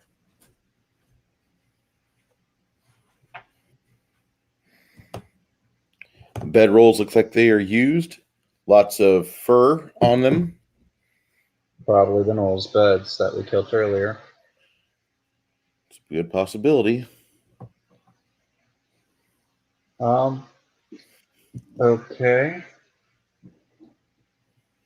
So, Looks like they had a drinking bar in here, but that's been long drained. okay. I'll start with the bookshelf at this point then and start searching things. All right. So, What you see is that on the far end, there's an outhouse. Table. You head over to the bookshelf. Bunny's over here investigating the desk. He comes in. The wizard is taking samples of the knolls for maybe a later conjuration spell. of some sort. Yeah. Lord only knows. It's a wizard. Start going through the books, and most of them are pretty dull and boring. There's one that seems to be a libram of some sort. The librarian? Yeah, some sort of a ledger of this place. Oh, I'm gonna read that one real quick, or skim through it the best to see if it's a ledger. I take it I would understand it as I'm a merchant. They basically tell you that they found this place and they thought they would have a base of operations to explore the Forest of Hope and Rapanathuk. They have a bunch of documentation of things they've pulled out of Rapanathuk, a bunch of gold candelabras, silver jewels, ornamental items, things like that. So just standard stuff, nothing really of interest stands out. Yeah. They found a little dragon in the woods here, a little green dragon, and they murdered the shit out of it, and they pulled all 7,000 gold out of the hoard. It took them 2 weeks to excavate and clear out the hoard properly. He had a lot of stuff. Okay, so I'm gonna take that book, set it in the side, and as for the junk books, any particularly good stories that I know for a fact will sell for any decent coin? Not really. The one thing that you do discover is a not so cleverly hidden compartment over here, which turns into a door. Alrighty then. Alright. In that case, I'm gonna look to my roguish friend after searching some stuff. Now I'm gonna point to that outhouse before we go to the special door. All right, you're gonna go use the outhouse. You're gonna go check it No, out. no. I'm gonna tell him that we should probably check it to make sure nothing's in there, looking to get behind us. Okay. The I'll give ceiling's you a about quick 20 foot high in here, by the way, I might add. Okay. Are we staying there, Sonny? I'll give the outhouse a quick once over. Okay. He approaches over there. As you get close to it, Sonny, it looks like the wood on the outhouse is a little damp. Lovely. I'm gonna come up off to the side of whatever way the door doesn't end up staying, so it won't block my view if it opens and there's something in there. I want to get creative with the camera, so just hold on. Not a problem.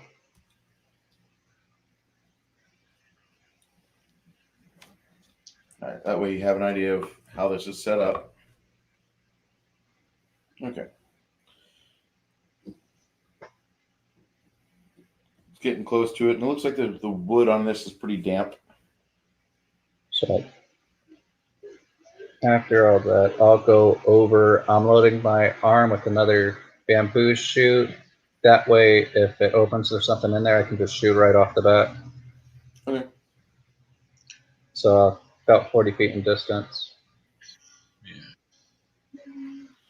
Bunny gets over here, starts looking at the table and such. She's disappointed there's no wine. You get over here to investigate a little bit further, looking at it.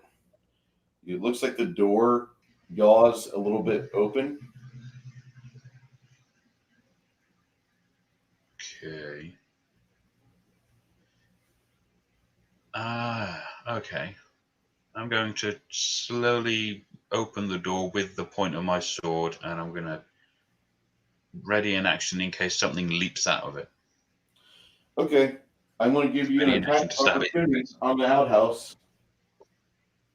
This giant outhouse is not an outhouse. This giant outhouse, it looks like it's got a tongue inside. Oh, mimic. Oh, it's All right. As soon as I see that change, I am letting loose. All right. Well, hold on. What's your attack opportunity there, Sonny? okay. Son of a. 6. 6? No, that's not going to do anything, is it? No, you're Huh? not gonna do nothing. The This mimic, one was mimicking an outhouse we were about to inspect. Yeah. I loaded a bolt I am so before. tongue Yeah. attacks your friend Sonny and grabs a hold of him. All right. Sonny, you've got a tongue that's wrapped around you. CMD attack of 18. All right, is that above your CMD? It is exactly what my CMD is. Okay. My CMD is 18. It wraps its moist tongue around you, and you find out not only is it moist, it's also sticky. It does. Actually, no. I need to roll my CMD, don't I? Your CMD is not a roll item. That is like armor class. It's a static number. But the CMD of this thing. Bad camera. Bad camera. All right. Bad robot. Bad robot. Okay.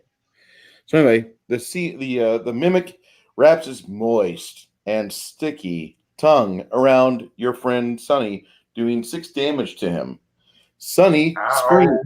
Everybody over here, by the way, all of your friends scream too. Okay. I suspected something. Since I loaded this ready and pointed it beforehand, Do I get to let this an attack before we start initiative, or do we got to do initiative first? The only person that was really ready was Sonny, because he was using the sword to do all the movement worth on that. All right. Let's get this going now. G-Rock's like 3 drink minimum. Yeah, that sounds about right. 23. 23 hits. Damage. All right. Where are you? I'm aiming for its mouth region in hopes that it helps my friend get loose. You know, I was just thinking. 4 damage. Go ahead. How much? 4 damage? I'm mainly just trying to stall so you can get out.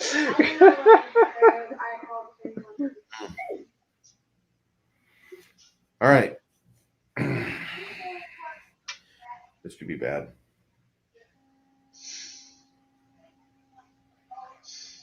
No tongue on first date. Oh no. This tongue, it's ready to lick. Go find yourself a girl.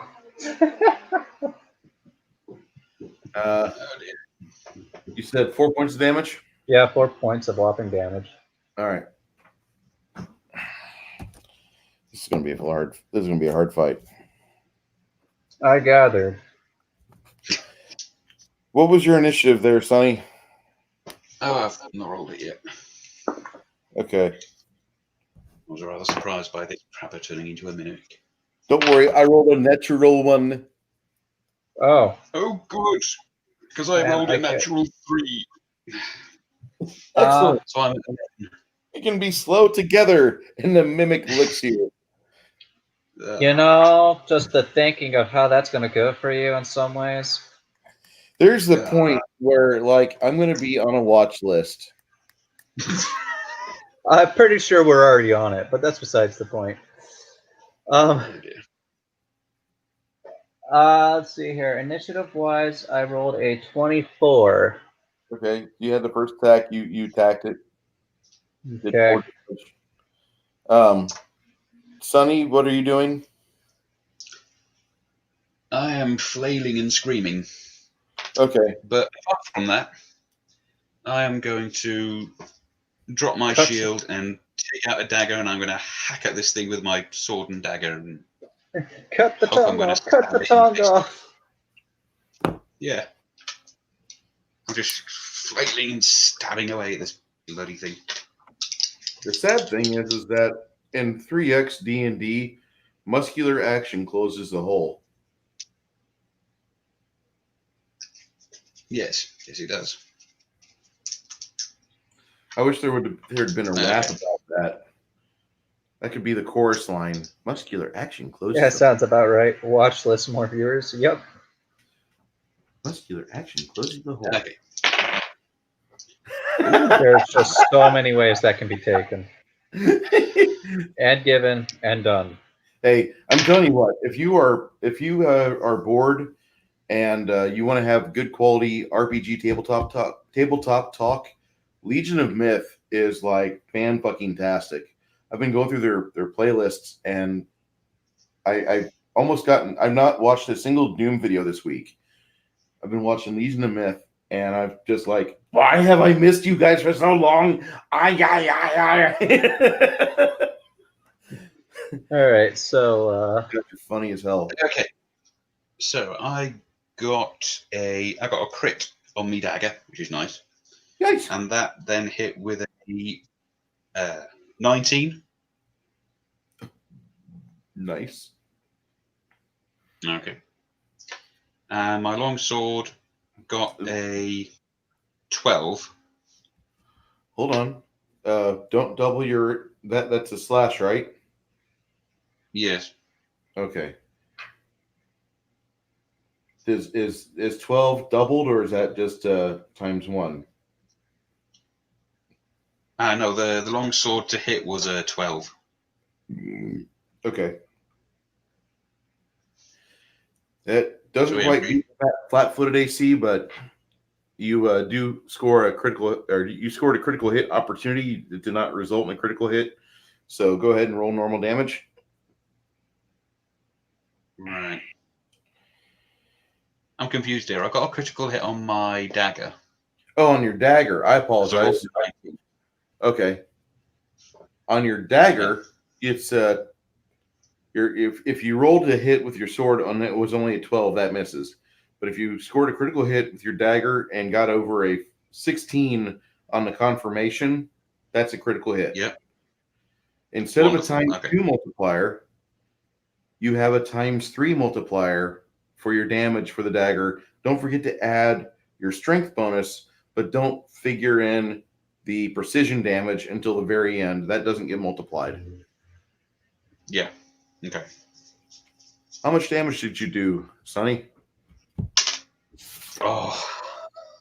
Is that a 1? Okay, so with my dagger, I rolled max, which is lovely.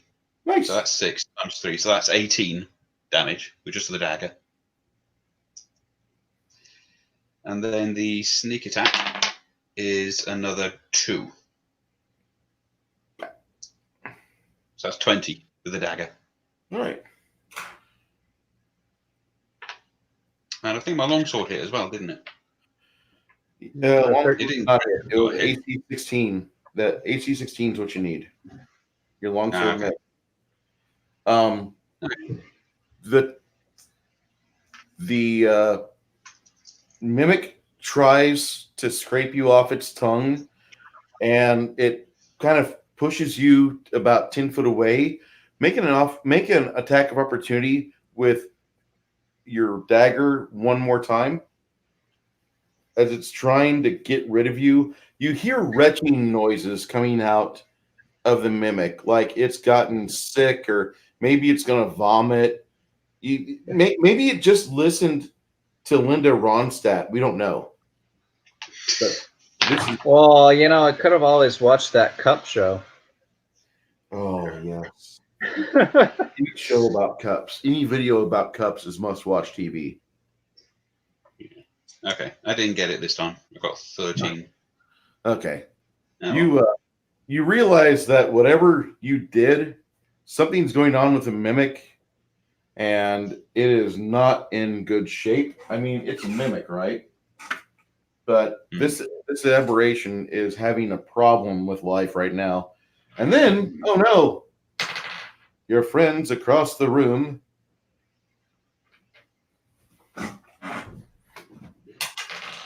Probably alert everything in the universe that we're here.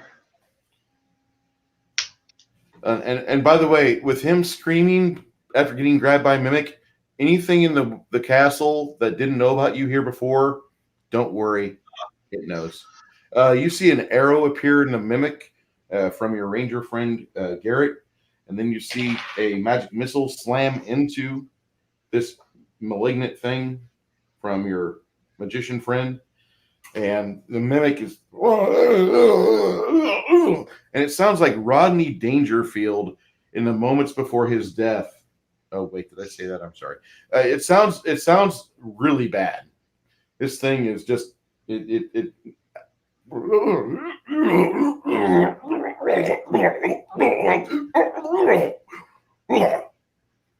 Maybe like the Tasmanian devil backmasked, Mm-hmm. And then finally,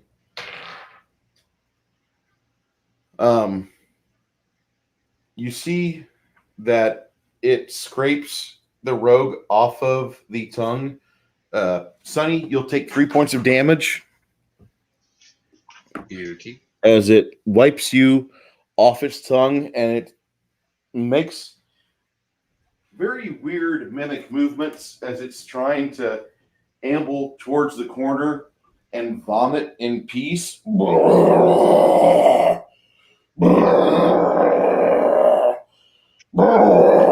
It's looking like somebody just gave it a bad malt liquor, as opposed to the fable that there is a good malt liquor.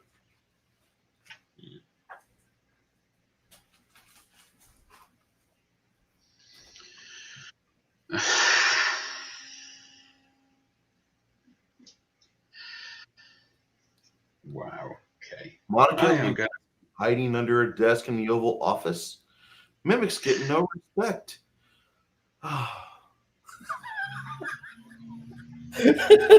At least not this time.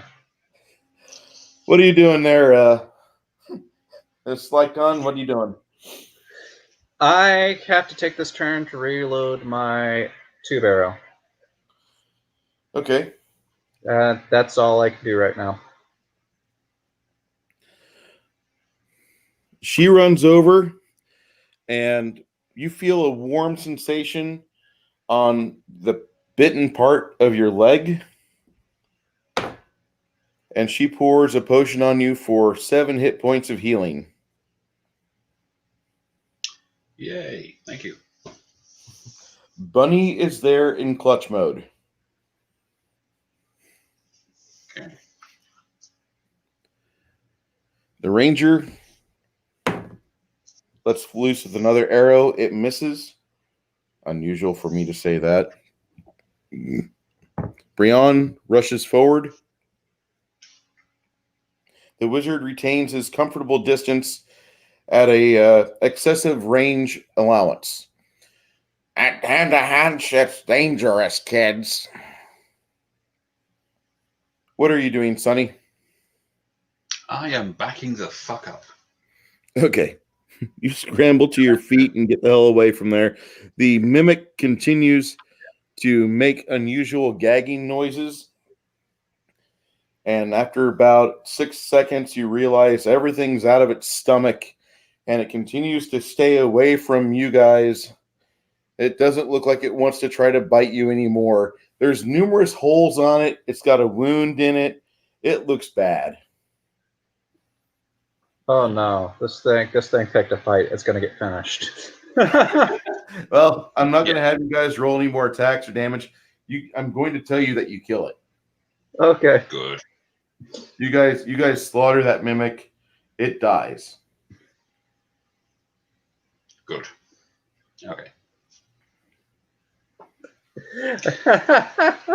Yeah, she probably would be dead at that point. All right. Yeah, I rolled that 20 3 times.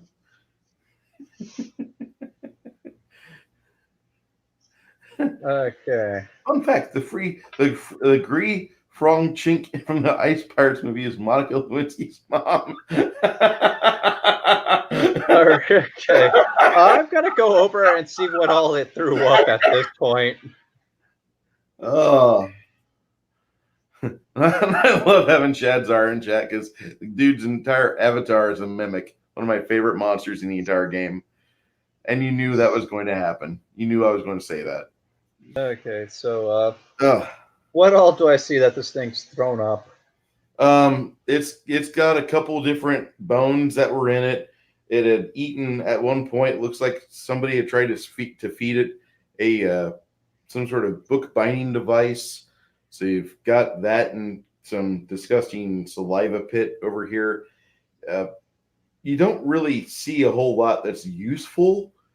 There's a looks like an uncut piece of quartz. It's about 7 pounds in size. It's big. And then you have, of course, you've got a bitten hand. The hand is about maybe human size, size large. If you guys sell gloves, you know what large hands look like. Not extra large, large. And so it's a respectable hand. It does not have a ring on any finger, but instead you've got a tattoo on the palm, and it's got like an unusual eyeball tattooed into the palm of its hand. There's other things that you see within the corn and rice that this mimic had eaten.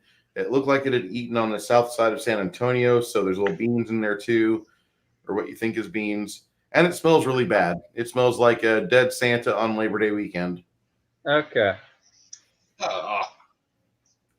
Me being this, I will take the bookbinding device, and I'm going to try to carve whatever symbol that is off Well, actually, I'm just gonna carve that symbol off the hand. Okay. Are you going to carve? You going to cut the skin off the hand, or are you going to carve that same insignia? I'm gonna just try to cut the skin section that the insignia is on off. All right. So what do I need to do that? Sleight of hand? Oh Yes. shit! What? What's Sonny? Yeah. Oh, the hand and eye of Vecna. I don't know if that's relevant. Oh, here. that would be really rough if I threw that in there for a bunch of first level players, right? So Yeah. 19 plus 8, so 17. No, wait, 19 plus 8, 27. English, Curtis. You can math today, I swear. You managed to. You managed to get some things pulled off of this hand. You know what this insignia looks like. Okay. What's it look like? It looks like a modified version of the Eye of Osiris. Okay. All right. Do I know anything about the Eye of Osiris, to be exact? Or It's a religious symbol that's very popular far to the west across the Sonar Ocean in a place called Kemet. okay. That's what you would know living here in the middle of Indiana. Sounds about right. All right, I'm gonna put that up. Mainly took the bookbinding device because it might come useful. Legion of Myth, you have a good rest, okay? Thank you for listening to our game, and I hope we entertained you. If you want to get together tomorrow evening, be more than happy to. I know, right? He's not watching Night of the Living Dead. It's Halloween. It's really weird. Okay. Watched Carrie for the first time recently. That was interesting. 1977 movie or the new version? Yeah, the proper one, the 1977 one with what's that? Travolta. Yeah, And Travolta and Basic. All right. yeah. So now that's done, I'll look at the other rogue and I go, well, I guess they all know we're here now. Yeah, my bad. It's all right. How badly Okay, hurt are you? How badly hurt are you? No, I'm fine. I'm 2 points down out of 22, so I'm good. The one who takes the damage for this trip so far is it's the halfling merchant. Usually how it happens. Yeah. I mean, if you will try and talk diplomatically with Knowles, I mean, that's what you get. You know, I was thinking they might be able to help out with the local territories for resources. I'm only at like half health right now. You're bad. Oh. And you Yeah. Bunny I'm comes level- over to you and she hands you a potion. Go ahead and quaff it. It'll do D8 plus 2 points of healing. D8 plus 2? Yep. Okay. Oh boy. See, make sure I get the right one here. That's plus 1. Okay, yeah. So. Good boy. Heck yeah, I'll take that. That's a D8 plus 2. Yes, sir. Oh, by the way, just so you know, I using a D8, but for the 8, this is what it has. Oh, nice. Yeah, it's one of Kirsty's dice. It has the guy holding the beer mug. So, D8 plus, and I believe, if I'm not mistaken, 7 on this thing is just the beer mug. Yeah. I need It's just to go Just for a sec It's right now, just because the beer Doggy needs mug. to run it up. Okay, D8 plus 2, so I got 8 plus 2. BRB. 8 plus 2. I can't overheal, can I? You can't what? I can't overheal. No, you cannot. So I'm back to full health then. Yay! Hey, your beer dice gave me a solid 8 for healing. A D8 plus 2. So, alright, good luck. Oh, and then you close the dice box on me. I see how it is. No dice for you. Be careful. Let me know if anything happens, obviously. Bye, Kirsty. Bruce says bye. She says bye. She's going to go play her cards now. She's a AKA casino dealer. Which one? Casino dealing.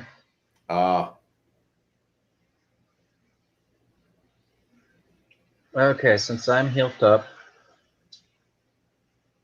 Hey, we're doing pretty good considering. Considering being the keyword. Alright. I know it's not necessary at this point. They know we're here, but they don't know exactly where I am, so... Let's see. 18 plus, I believe it's 12.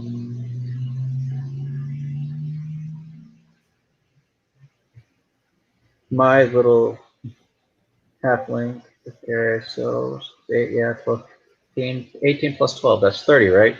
Yep. Alright, I'm stealthing at 30. Beautiful. I know they know we're here, but I don't plan to be seen until I need to be seen. Well, it's not, but maybe about a minute later that you hear something. A minute later, we hear something. I hope anyone who wants to stealth has stealth. Mm-hmm. So you might want to, if you want to stealth, you might want to roll your. Yep. 24. Not bad. So everyone's kind of ducking out. Hey, you know what the really funny part is? I stealth at 30, and I have a table blocking my height level. I'm pretty okay with that. I'm not upset about that. You hear a goblinish voice address you from outside. We know you're in here. If you will do us a favor, throw your weapons outside the door. We will honor the terms of your surrender and properly send you back to your families. I'm looking over to my friendly rogue and looking over to where the goblins are, and I say, I'm not going to say anything. I'm just going to do the gesture of a middle finger to them. Let's see what my rogue friend thinks. Yeah. Okay. Yeah, I'm just going to sort of point out to where the goblins are and go. Yeah. I'm in complete agreement. Okay. Look around at all the others and see what their opinions are real quick.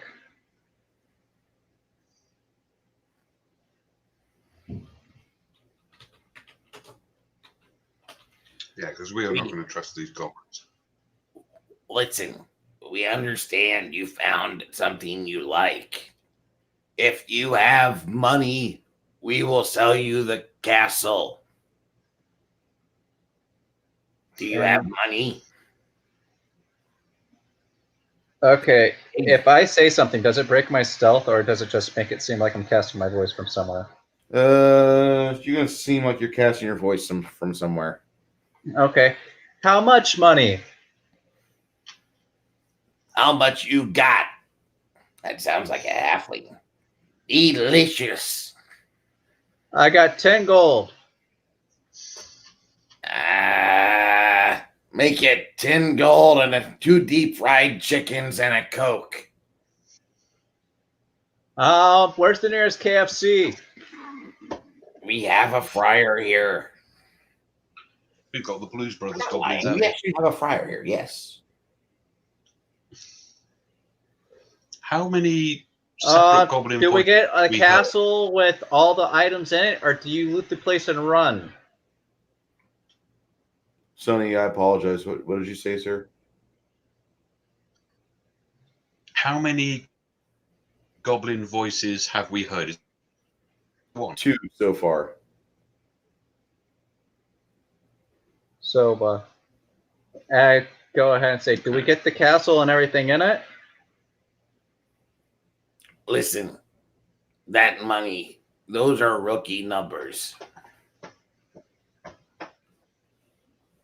This goblin's Okay. really good fork weight.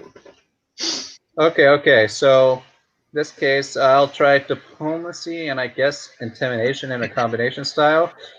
Be like, well, yeah, you could do that, or you could try to charge and assault and kill us like we've killed all your other friends, including your little mimic buddy in here, with ease, like we've been doing this whole way.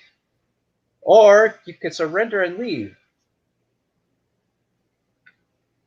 I'm going to give the rogue a nudge and suggest that you keep them talking. And while he does that, I'm going to sneak around the walls and see if I can peer out through the door and see how many goblins there are. Okay. And so, does this persuasion intimidation work at all at this point? Roll me your diplomacy. My diplomacy? Yep. Okay. Let's see here. Okay, that's 18 plus 19 plus 7, 26.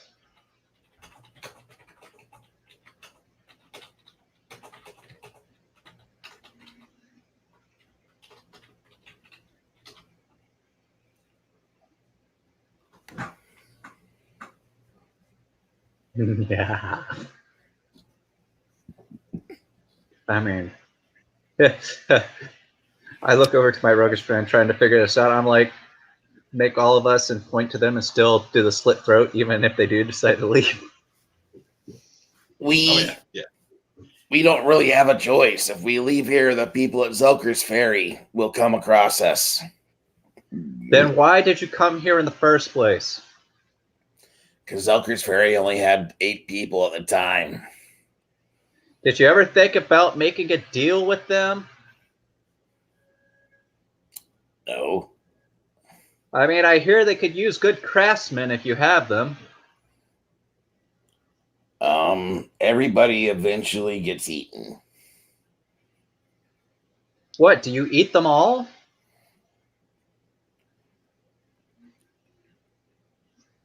Donner, party for 6. Donner. Well, did you ever 4. think about making a farm and just growing your own food? Donner, seating alone. I mean, these guys that are with me right now, they don't really understand much Fort Waith, but they understand that I'm talking to you so we can eat you later. And we'll do good for you. We will feed you some really bad food that's not healthy for you, and it will fatten you up and make you swollen in the face. Okay, in this case, what? Well, you seem a little smarter than the rest of them. You know, without so many, you could probably have a farm of animals and survive better without them. Why don't you make a deal with the people and see if they're willing to feed you and give you a place to live and trade just you come join us and the rest of your buddies end up having to die? Do I look white to you? No, but do I look human to you? I don't know. Sound like you sound like a halfling. The reason I ask that is that it's never anybody else but like humans that try to make friends with everybody. Well, like I said, they could use good craftsmen if you got a crafting skill. And they do have food in a farm type territory. So you're saying we could all get along and strum our acoustic instruments together, grow our hair out to unkempt lengths and manes, and we could possibly even be friends and celebrate the same holidays together, have a shared language and culture, let our kids play together in the sand and dirt, and finger paint whenever the summer comes around. I've heard of goblins running bars before, so I don't see why not. At this point, Sonny is going to speak up and say, nah, fuck that, and he's going to charge out the door and find the nearest goblin and attempt to take its head off.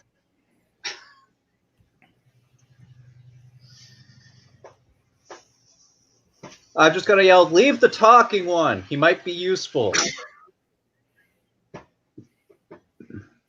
All right.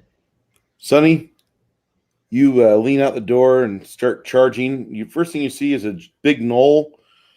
And your ferocity, I need you to make a charisma check.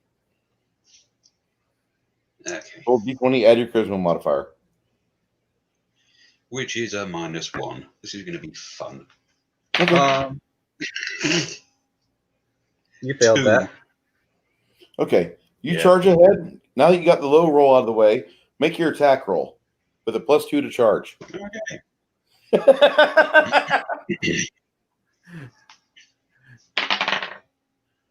Okay. That's 22. All right. See what happens when. Okay. Wait, 22? Okay, yeah, never mind. Yeah. Gotcha. Yeah. Tough to say. +2 and whatever your dex or strength is. Yeah. Plus the rolling die, which is a 50. So. Huh. I need your damage, sir. Oh, yeah. Don't suppose I'm going to get my sneak attack on this now. No, they have spotted me, I think. I don't know. Are they 5. surprised enough for it to count?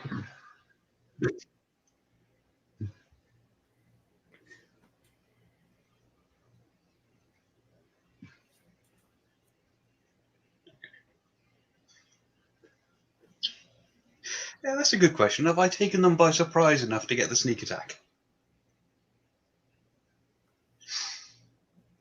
The lone human crazy rogue just charging.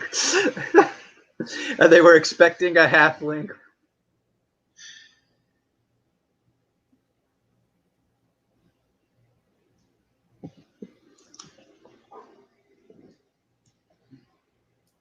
What was it to hit? I didn't catch it. I'm sorry. To hit I was got 22. 20 something to hit, and I did. Yeah. How much damage? We were wondering if he was going to get Do I sneak get attack sneak on him. For being so. Ridiculous, by and them expecting a halfling. Yeah. If you would have rolled higher in his charisma check, it probably would have shocked him or scared him. But it doesn't get the sneak attack damage. But what was the damage you did? 5. 5? Oh, shit. 5, yeah. Still impressive. All right. Initiative round. Or initiative rolls. All right.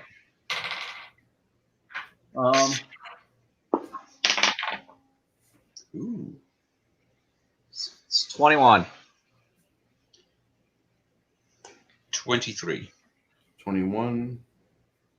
23.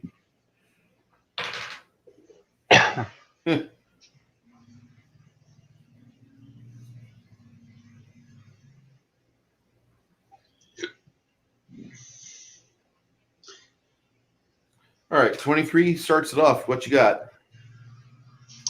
Okay. It's a. Yeah.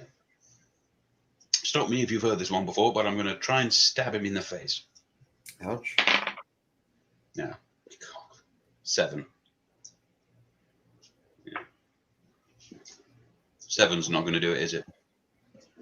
Probably not. No.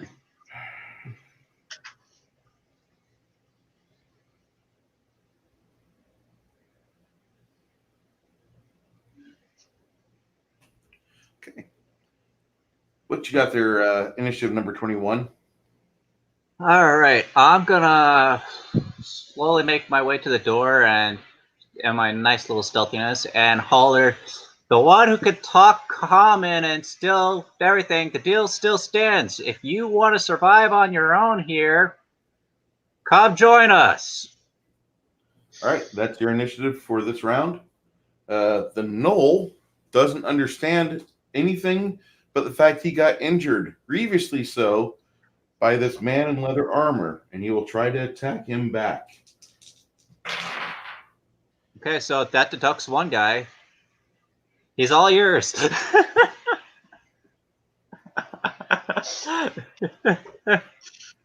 He attacks him, and I rolled a dual 6s. So I guess maybe that's a no. Yeah. Yeah, that's a no. Okay. The Gobos. This one will try to charge. Yeah, no. No. All right. This one here will back up, and you guys see a big cloud of darkness right here. Oh, shit. Oh, they've got a mage. I'm guessing that's something like Death Cloud or Sleep Cloud or something like that. Or it's just an area of darkness that obscures vision. All right. Sunny, the little goblin, tries to come around, and she cuts at him for an AC 19. Is that a hit? Yes. Her longsword bites in for 4 points of damage. Ouch. So is that one still talking, or is it just running? This one here says, I think we're gonna be having food tonight. And then all right.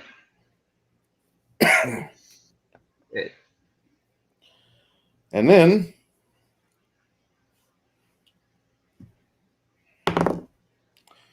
all right. Well, this goblin gets its mount shot out from underneath it. Ranger Garrett, ever the surprise that he is. When I have to roll for Ranger Garrett, this is usually what happens. Okay. So he leaves the dead goblin mount there. Bunny comes over here with her short bow. She will take and attack him.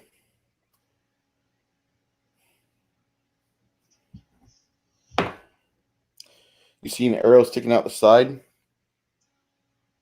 of that goblin. Brion makes a full movement to get over here. Stand within the doorway very, very defiantly. And then your magician friend slides over here. She does not fall down. She just surges straight into darkness. The elf follows her, not wanting to be outdone by a dwarf. Go ahead, Sonny. Okay, so am I completely surrounded now? On 3 sides. Okay. Okay, that's not so bad then. This guy here has an arrow sticking out of it. Hmm. You guys don't got a skill like Cleave. Just cut through all of them at once. Hmm. Yeah, I don't have cleave. I'm gonna attack at that guy who's got an arrow stuck in him. Okay. Yeah. Oh, that's better. 15. Damage? 4. Okay. And that's You my whack turn. into it, and it screams in pain. Ah! It sounds like a really good impersonation of Gilbert Godfrey in the morning.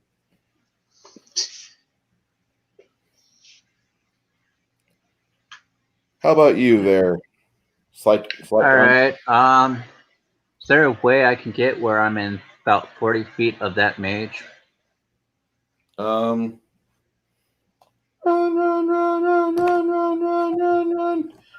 That's darkness. Would I still be able to at least have somewhat of a recall where that mage is when I ran into the darkness? You might. You hope. All right, I'm going to try to take if I'm in 40 feet of the mage, I'm going to try to take a shot from my little tube arrow. Roll me a D percentile. Percentile? Yep. Okay. That's 1 percentile dice. Am I doing it by percentiles of 10 or? You need to roll a 10s and a 1s die. All right, 10s and 1s. Here we go.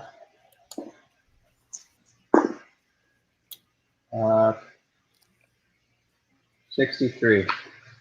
Okay. Go ahead and roll a D20.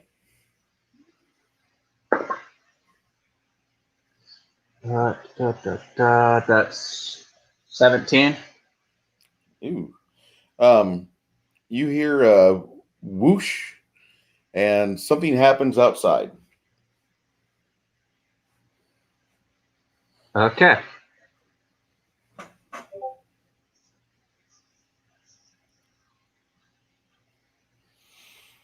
Have no clue what happens. This guy will try to move around here. No attack of opportunity for a 5-foot step. Goblin on flank, miss. Goblin on the other flank, possibly hit. AC 19 on Sunny. Yeah, that hit. 2 points of damage. Ouch. The fog lifts. The darkness lifts. This guy sends a magic missile at your dwarven friend. She receives some damage. This goblin, Chica,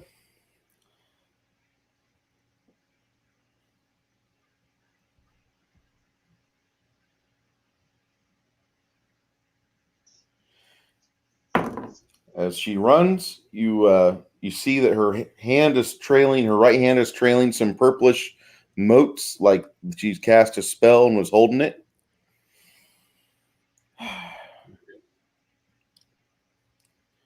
This guy will try to. He casts a spell and nothing happens over here. Yay. So next,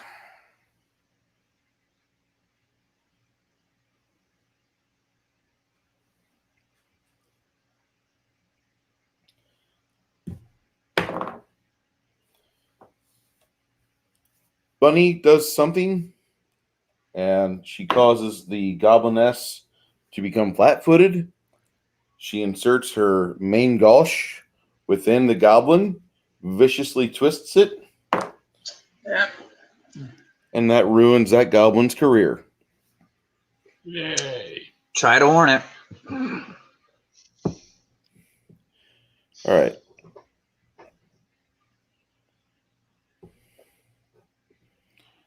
As she walks up, she casts a spell. She lays her hand on Sunny. Sunny, you'll receive 7 hit points back if you were hurt. Yay, I was. Isn't that everything they did to you?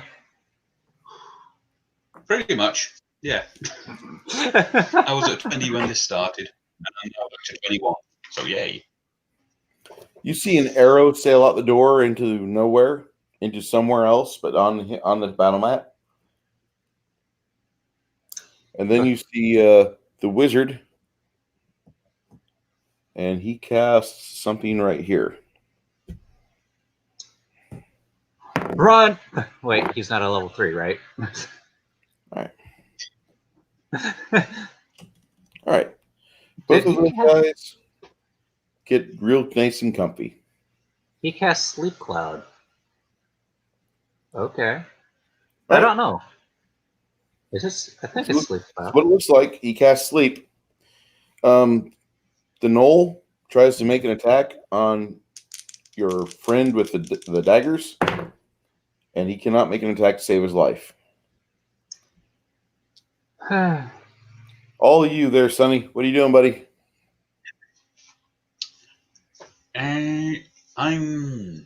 I'm going to trust that the goblin behind me is going to get finished off by the paladin and the ranger. Okay. So I'm going to attack whoever's in front of me. Okay. Mr. Knoll. Yeah, I'm going to stay like that. Oh, yay. That's 22 That will hit. for 5 damage. All right. What are you doing, Slight Con? I'm running out to the fray if I can get to that miniature goblin. This one right here? Yep. And I'm gonna, well, sword cane it. You won't be able to make it out there with a charge attack. You can get out there and put yourself in position for a flank next round. All right, Because sounds good the to me. wizard was in your way. You can't charge through friendlies. Okay, in that case, I will do that. Okay. At this point, your friends go off and they do some things. This goblin gets an arrow from your ranger. This goblin sleeps peaceably. Brian tries to smash a goblin with her mace. Yeah, like I said, tries. This guy, he will run away and get an attack of opportunity from Sunny Winkle. Shank him, skewer him, destroy him. 10. Yep, that will not connect. This goblin will try to get rid of you guys and try to run away too. All three of you need to make attacks of opportunity. Yeah. Dwarf misses. Does 23. 23 is impressive. Damage? Good one, damage. 3. All right. And I got 2 and I did 4. Okay. This goblin left his liver behind and dies. Okay.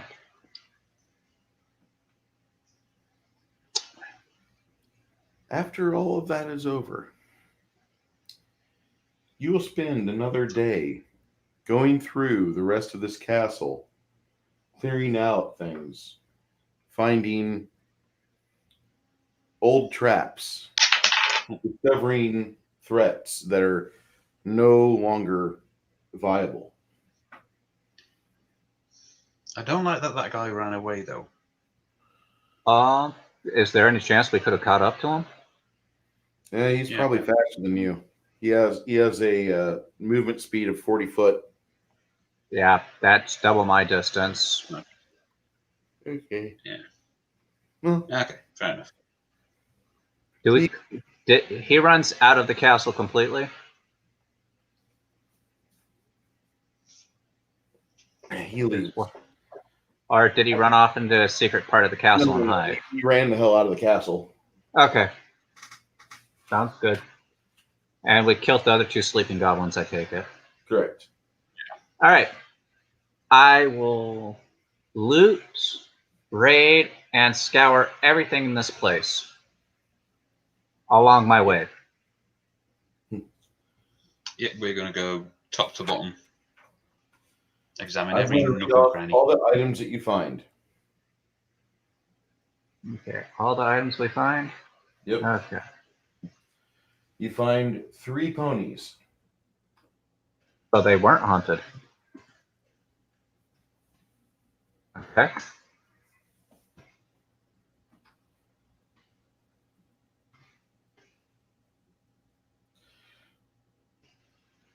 You find 5 large gems in one of the other towers that are usually worth about 25 gold each.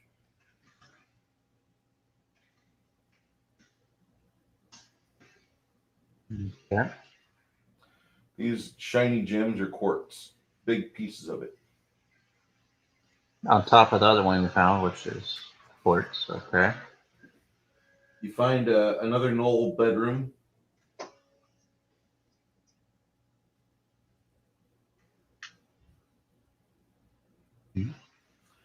There's a loose floorboard. You're making your way around the knoll bedroom, and you manage to discover that. and you see you've got a scroll with magical writing on it. That can go to the mage. Okay. Or at least that's my opinion. I don't know about you, Sonny. Yeah. I mean, yeah. I'm a rogue and a fighter. I'm not a spellcaster. Okay. Well, you find a trap that you disarm. It was a double arrow trap. Oh, can I take the arrows out of that? Oh, yeah, you got 10 of them. 10 of them, okay.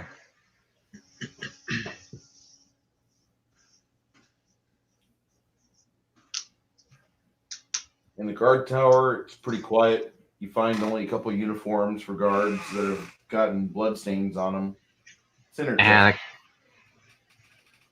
You it could be cleaned out. Here, you give them last rites and then send them off to the heavens with a nice big burn pile.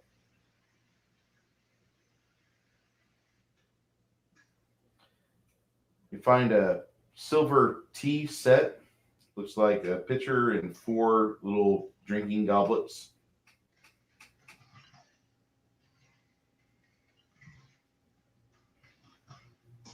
Okay. Inside the library itself, the books are yellowing, and they lots of things with original statements from the time they were actually written. Okay, so You find any useful information in them? Yeah, there's a little bit of historical information talking about how the people that were previously in charge of this area had left, and so Bard's Gate was put in charge. Okay, that's going to be useful.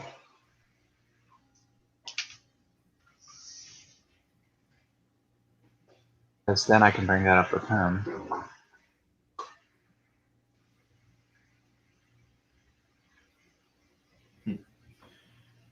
Inside the dining room, you find some broken chinaware and missing pieces of silverware that were used for other things other than grabbing food. Looks like they were used to jam stuff down into pipes. Nobody cared about this place. Here, goblins, have this. Tear it up, have fun. Huh. Unfortunate, that probably would have sold well. In the kitchen, you find yourself a small stairwell to the upstairs, and there's like a small chimney up there. And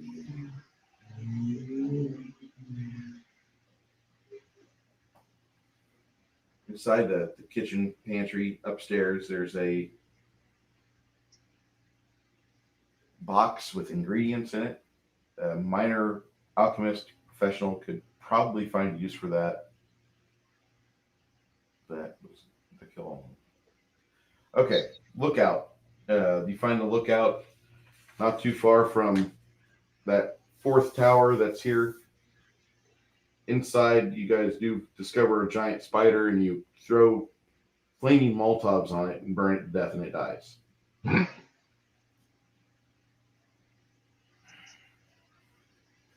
the rest of the castle, it's just small things, not like big ambushes and such. You do find out that there was a lot of goblins here, probably about 50 at one time. All right. Did we ever check that secret room? The secret room is a knoll bedroom with a bunch of discarded animal furs and such.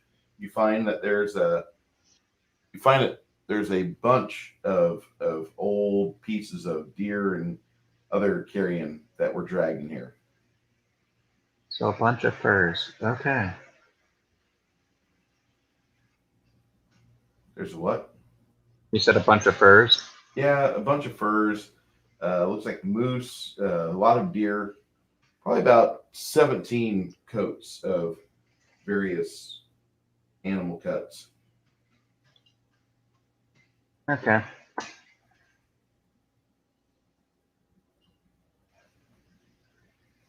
That's about it. From what you find. So three ponies, 5 large quartz, 10 arrows, guard uniforms, silver tea set, history information, and 17 furs. Mm-hmm. Okay. There's a lot of you cover a lot of ground within 2 days. All right. You guys find some skeletons, animate. You guys stand back and hose them with missile fire, and they die. And that's about the only other thing that you could have found here that would have been really dangerous. Other than the castle itself, which we were all looking for, Yeah, you apparently. got for that. Inside the jail cell in the bottom of this castle, you see a individual in the jail itself, and he looks pretty sickly. He says to you, "Are you guys for real? Are you for real?" Do we have someone who can check out his condition? Yeah, Brian. All right, go ahead and I guess we'll do that. Brianna looks at him and says, "You're in really bad shape." And at that point, she channels positive energy. If anybody's hurt, they will receive 10 points of healing. Yay. Yay! Okay. We'll take yay. She goes up to him and she says, "What's your name?" He replies, "I'm Mortimer."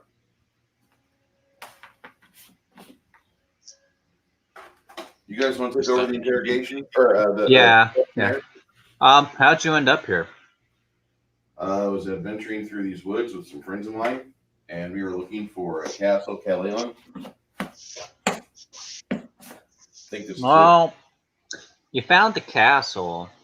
I don't know where your friends are. Probably got eaten.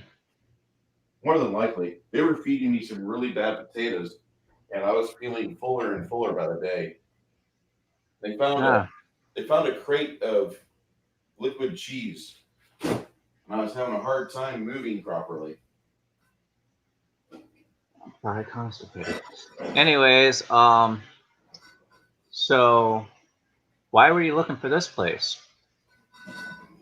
Because our halfling rogue that we had with us, she had a map talking about how this was a secret fort used against the attacks on the numerous dungeons in the area, most notably Rapana Fuck. I look over at our rogue, my roguish friend, and be like, "Do you know who he's talking about?" Shakes her head. Yeah. Our group's been looking for this very castle for a while, and now we found it, and now we've claimed it. I mean, I don't know about this guy Mortimer. I mean, it sounds like his group tried to and failed. So yeah, and I look at him. I go, "Well," I look over my reference. Well, technically, if it's Boulder Gate and it's this region, we have to talk to the inn owner for the deed and title, but might as well be ours. yeah. Okay. I mean, found it, we cleared it. Yep. So, looking at this guy, what's your next move? Well, I guess if you're going to be here, I was wanting to know if I could join up with you guys and help you clean this place up. What type of... Well, what are you really good at? I guess I should ask before you got caught. Well, I was a farmer for many years, and I'm still pretty much just a basic man. I'm really good at harvesting wheat. I don't know if that means anything to you, but for me... Actually, it might, because if we are going to take this place, we will have to find a way to make some income for ourselves to pay for things, obviously. So, having someone who can stick around, plant some stuff, harvest some stuff, clean up the place. Room, board.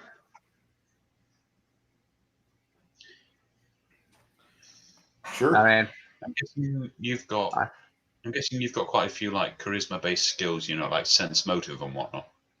Yeah.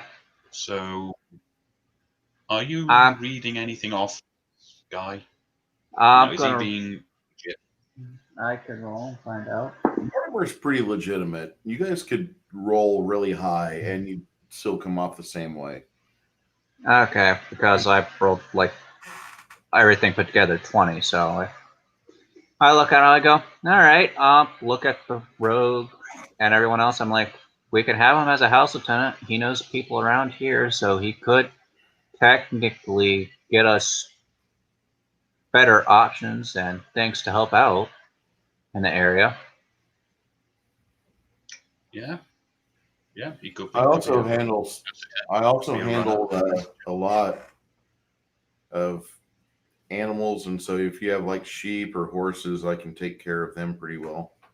So we could pretty much become a substantial owned territory. I mean, I do pretty well with farming. Don't take me to a city and expect me to be happy, but if I'm in the country and I have fresh air to breathe and I have the chance to make my living and harvest crops and tend to animals, I'm pretty good. Okay, well, we're gonna claim this place. You come work here, room and board, obviously. If you want, you could probably talk to the town that we just came from, and you can, Zelcor's Ferry. Yeah, and you could probably help teach some of their guys some better deals and tricks for pay from them on your spare time if you want. That'd be interesting. I'm not against that. I'm quite for that. I hear they could always use help with crafts and everything else anyways. They're trying to expand, so. But he can rub his hands together. He says, please tell me you have like a piece of bread or hard cheese. Cheese really not so much. But something that I could eat. Because all I've had for the past 3 days is this liquid cheese sauce that the goblins found. I pull out the last of my rations for a day and hand it to him. Dried beef, yes. He starts to chew on it. And you can almost see like his strength returning right as he does that. Oh my God, this is so good. How do they put so much flavor in a little piece of meat? Oh, Jack Links, I love you. Salt.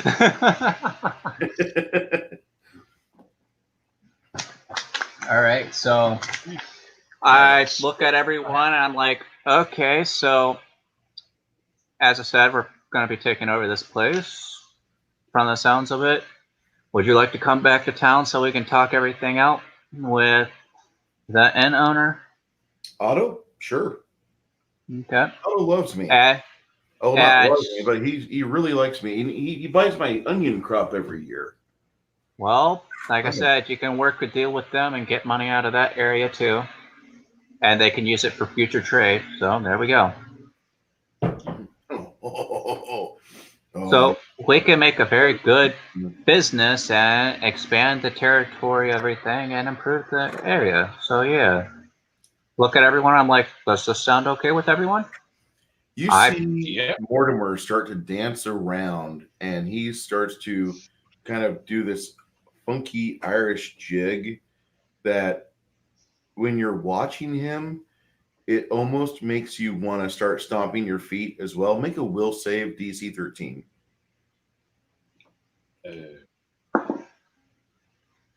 I got 15. I'm safe by 2. Okay. You almost started dancing a jig with him and making funny white guy noises. Good. Sorry. I kind of look around. I'm like, so who's the leader of our group technically? Well, we have Zen. Then we've got the Happy Ranger. Then we have our friend here, Sonny. And, well, I mean, Brian, I don't know. But there's a lot of people. Yeah. My question is, I'm going to be obviously expanding the helping expand the territory and making money and everything in the process. My money's kind of just going to go to the group in general. We can divvy it out that way. Not going to hurt my feelings. Would you mind if I took care of most of the business side of stuff? Sure. Okay. I mean, what do you want to do, Sonny? I'm not fussed. I'm happy for you to take care of all of that. All right, and you guys can kind of do what you want to do in the process. So what you do along the way helps out make more money for all of us, then all right.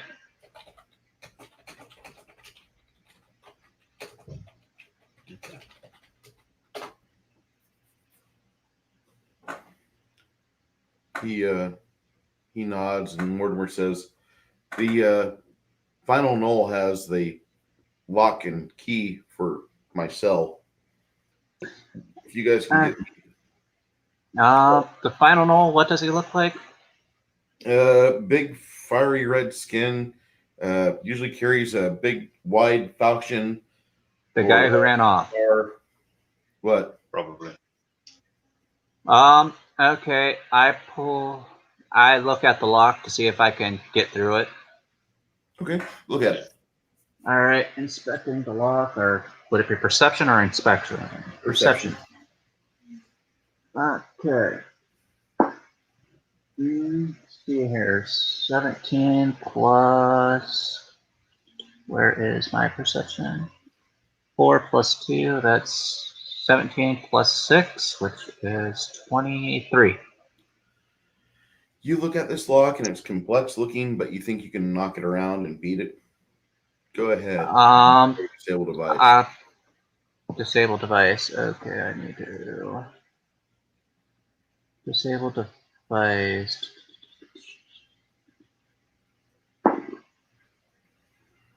Mm, 17 plus 8. You pick 25. You pick that lock apart like it's nobody's business, and you're able to bypass everything on it. Okay. And now for his cuffs, I guess.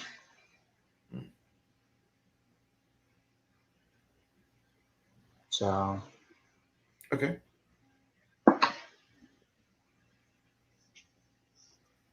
$13 plus 7, 20.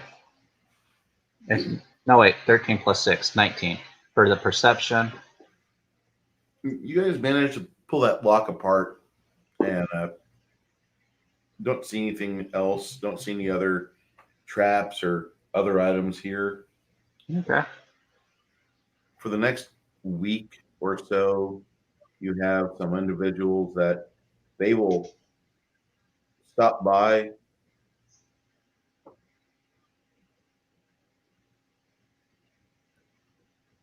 It'll take you roughly 5 to 7 days to clean this entire castle out.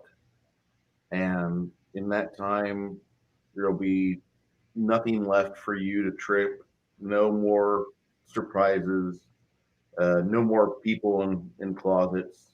It's all yours. Okay. So says he's going to be better, could be worse. He doesn't have to worry about trick or treaters this year. Yeah, trick or treaters down here are going to be kind of rare, but I understand. All right. So at this point, I'm just gonna look at everyone. Say, should we go to town and talk to the end boss? After about a week and a half of eating food that you've got the ranger hunting for while you clean this castle out, yeah, that sounds like a good idea. All right. So I guess we start heading back that way then. Okay. We leave the farmer. Say, close the door behind us. Use what you got here to survive, unless you want to come with us. In that case, we need to lock this place up somehow. I'll stick around here if you don't mind. I mean, we've got some things to do here still. I want to get a lot of the stuff that the Knowles had. I want to burn a lot of it. I want to make sure that I can find the seeds that I had because they took my seeds from me. Okay. Leave the metal in the smithy zone B for now. I don't think you really know how to do all that. Okay. Unless you know how to metal work. Wouldn't thought so. I'm more of a farmer and an animal guy, but you could talk to my sister. She works as a wait staff over at Bristleback or at the Bristleback Inn, and see if she wants to do this because she knows how to actually smelt and she knows how to work a hammer. Okay, we'll do that while we're over there. Okay. All right, so at this point, I go and head out. And do we have a way to lock this place in case we're not here and they're not there or something? The front drawbridge on this place has not been used in quite some time. Okay, so You find that there is a passageway to do it. a passageway. There's a way to lock this place up where you have to go in and start shutting things. There's levers. There's giant levers that you have to pull. Okay, so we'll The have to pork figure pipe that out. down, and you'll see What? other things kind of button up. But it takes about 5 minutes or so for the weights to get in position, and then everything can be pulled off. Okay, so I'll leave that. We'll leave that to the farmer. Mortimer Right. seals this place up, and as you guys are walking away back into the forest towards Zelker's Ferry, Mortimer waves goodbye to you. He says, "I'll be here waiting on you to get back. I've got All right. arrows to help me out. I've got some dead animals that I can fry up. I've got my preservatives and spices. I found everything I left behind in here." I do a thumbs up, like all right, and start heading. Okay. This was a really good game session day. I know that there were some people that couldn't quite hang out all day and such, and that's understandable. Andy tried playing for a bit, but his Wi-Fi, his internet, It really just not wasn't good. going. No. All surviving members, everybody that was involved with today's game, I'm going to award 2,000 XP. Woohoo! 2,000 on top of what we got today. Yeah. Woo! Bringing us close to almost 25. You'll level up at 3,000. Whenever Brianne or Faith comes back, I've got to inform her that she should be level 4, not level 3. Okay. She read her chart a little bit mistakenly. Other than that, you guys had a great day. We finally fucking found Castle Kalelan, and that when you guys discover how short of a distance it is to Zelker's Ferry, you're going to be really happy because it's like 4.5 to 5 miles from it as a direct path. It's Just an hour or two walk, basically. Yeah. Still online. And so it's going to be doable. Awesome. I like my rolls today. Yeah. Sonny, I'm sorry that today was your last day of playing until the apocalypse sends us all into a nocturnal plummet, where we only can survive in the dark. I really like having you play with us, man. Same. Yeah. Well, at least we went off on a good note. I tried. Oh yeah. I mean, if I ever should move to America or something, I'll definitely look you up. Well, Illinois has got some things that are kind of wrong with it, but Illinois has a lot of things that are great about it because you get all 4 seasons. They have a lot of fish and wildlife stuff you can do if you're into hunting and all that. I like it. I'll be back in a second. The big problem that I have with Illinois is the jobs. The reason why I moved to Texas is for economy's sake and jobs. Everything worked here pretty well in my favor. I had to fight to get it going, and once I figured out where I was really good at, like right now, I feel like I'm unstoppable, which I'm really happy about. This isn't going to last forever, but I'm doing good. Got some places on the Eastern Seaboard which are needing help.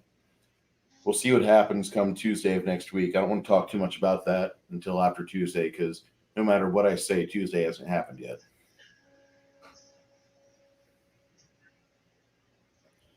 But you come over to America, I'll get you this magical thing called brisket.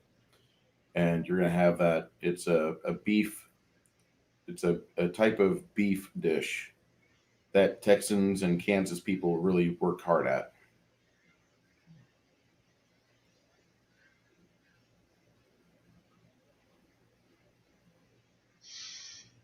I might bring over some black pudding then.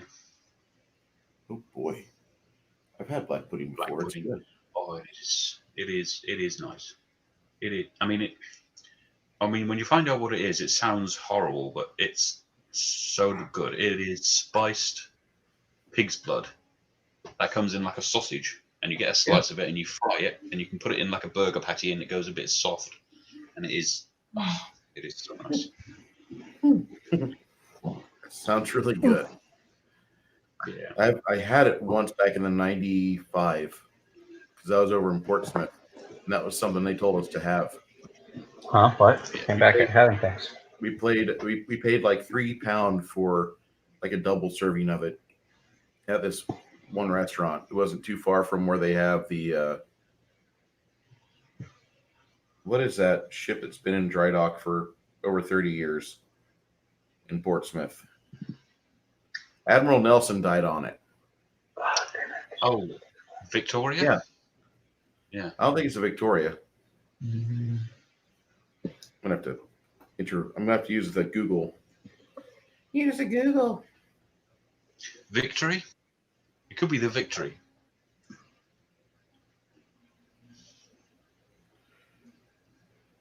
Let's see.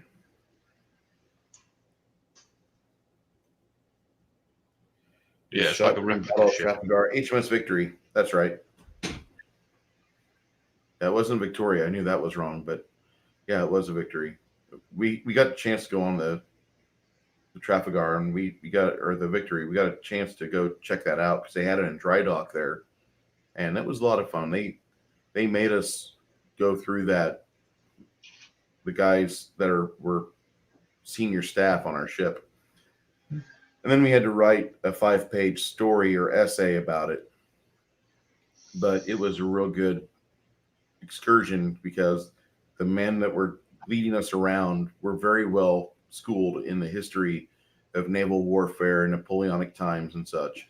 So they were able to breathe life into just some simple historical facts.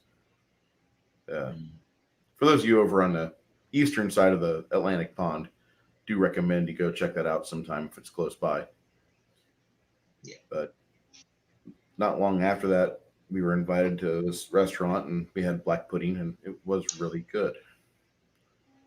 And then after that, I was involved with the fish and chips of the UK diet, and I didn't really have a problem with it. Yeah.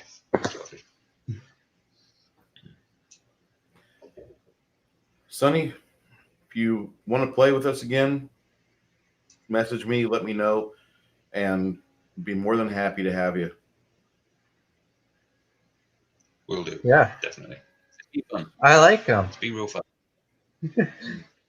He volunteered the idea of what I was thinking on killing all of them anyways. The only one I wanted to keep was the talking one, and that was for one particular reason.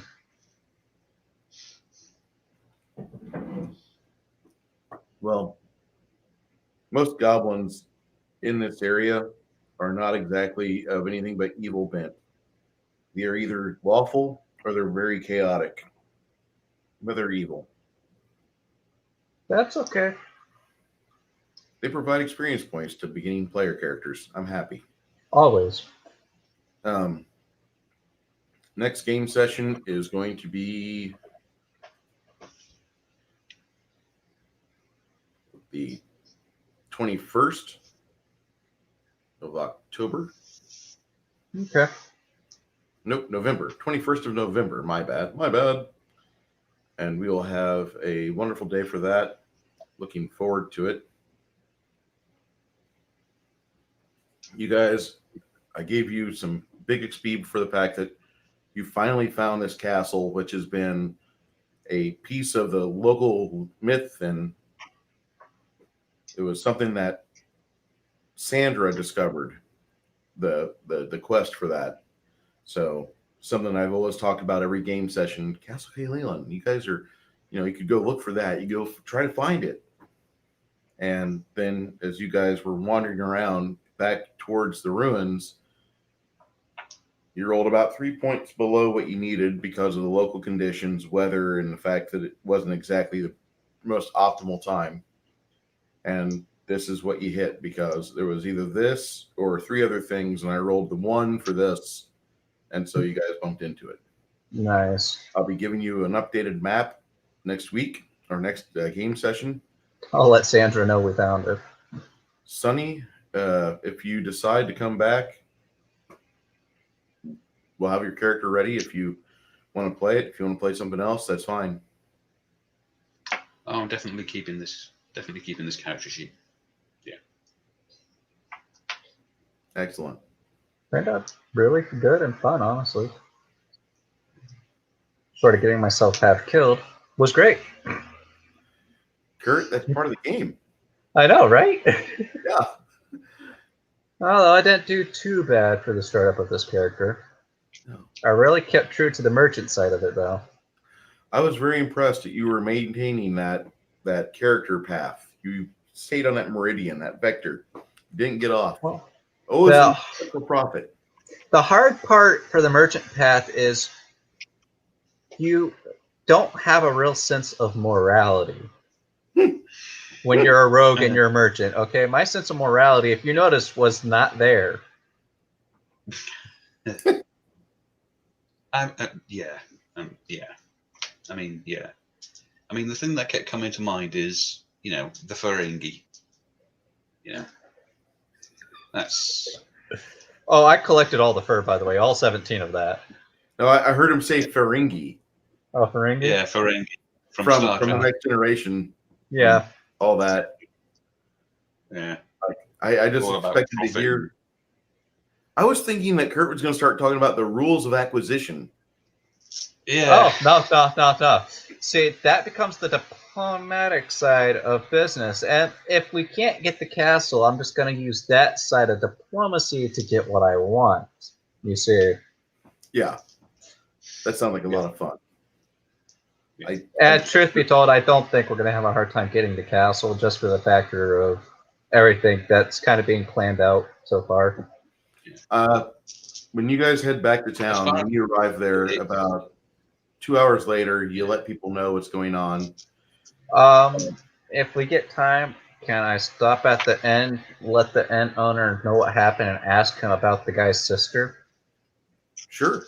And he lets her know that, hey, listen, we found your brother Mortimer. Mary says, oh my God, really?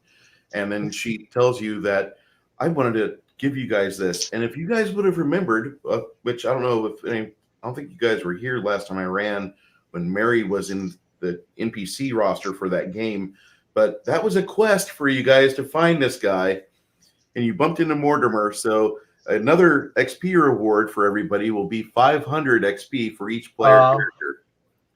2,500 plus whatever you've added before. Nope, we're just shy of 2,500 for this trip. It's 30 points difference.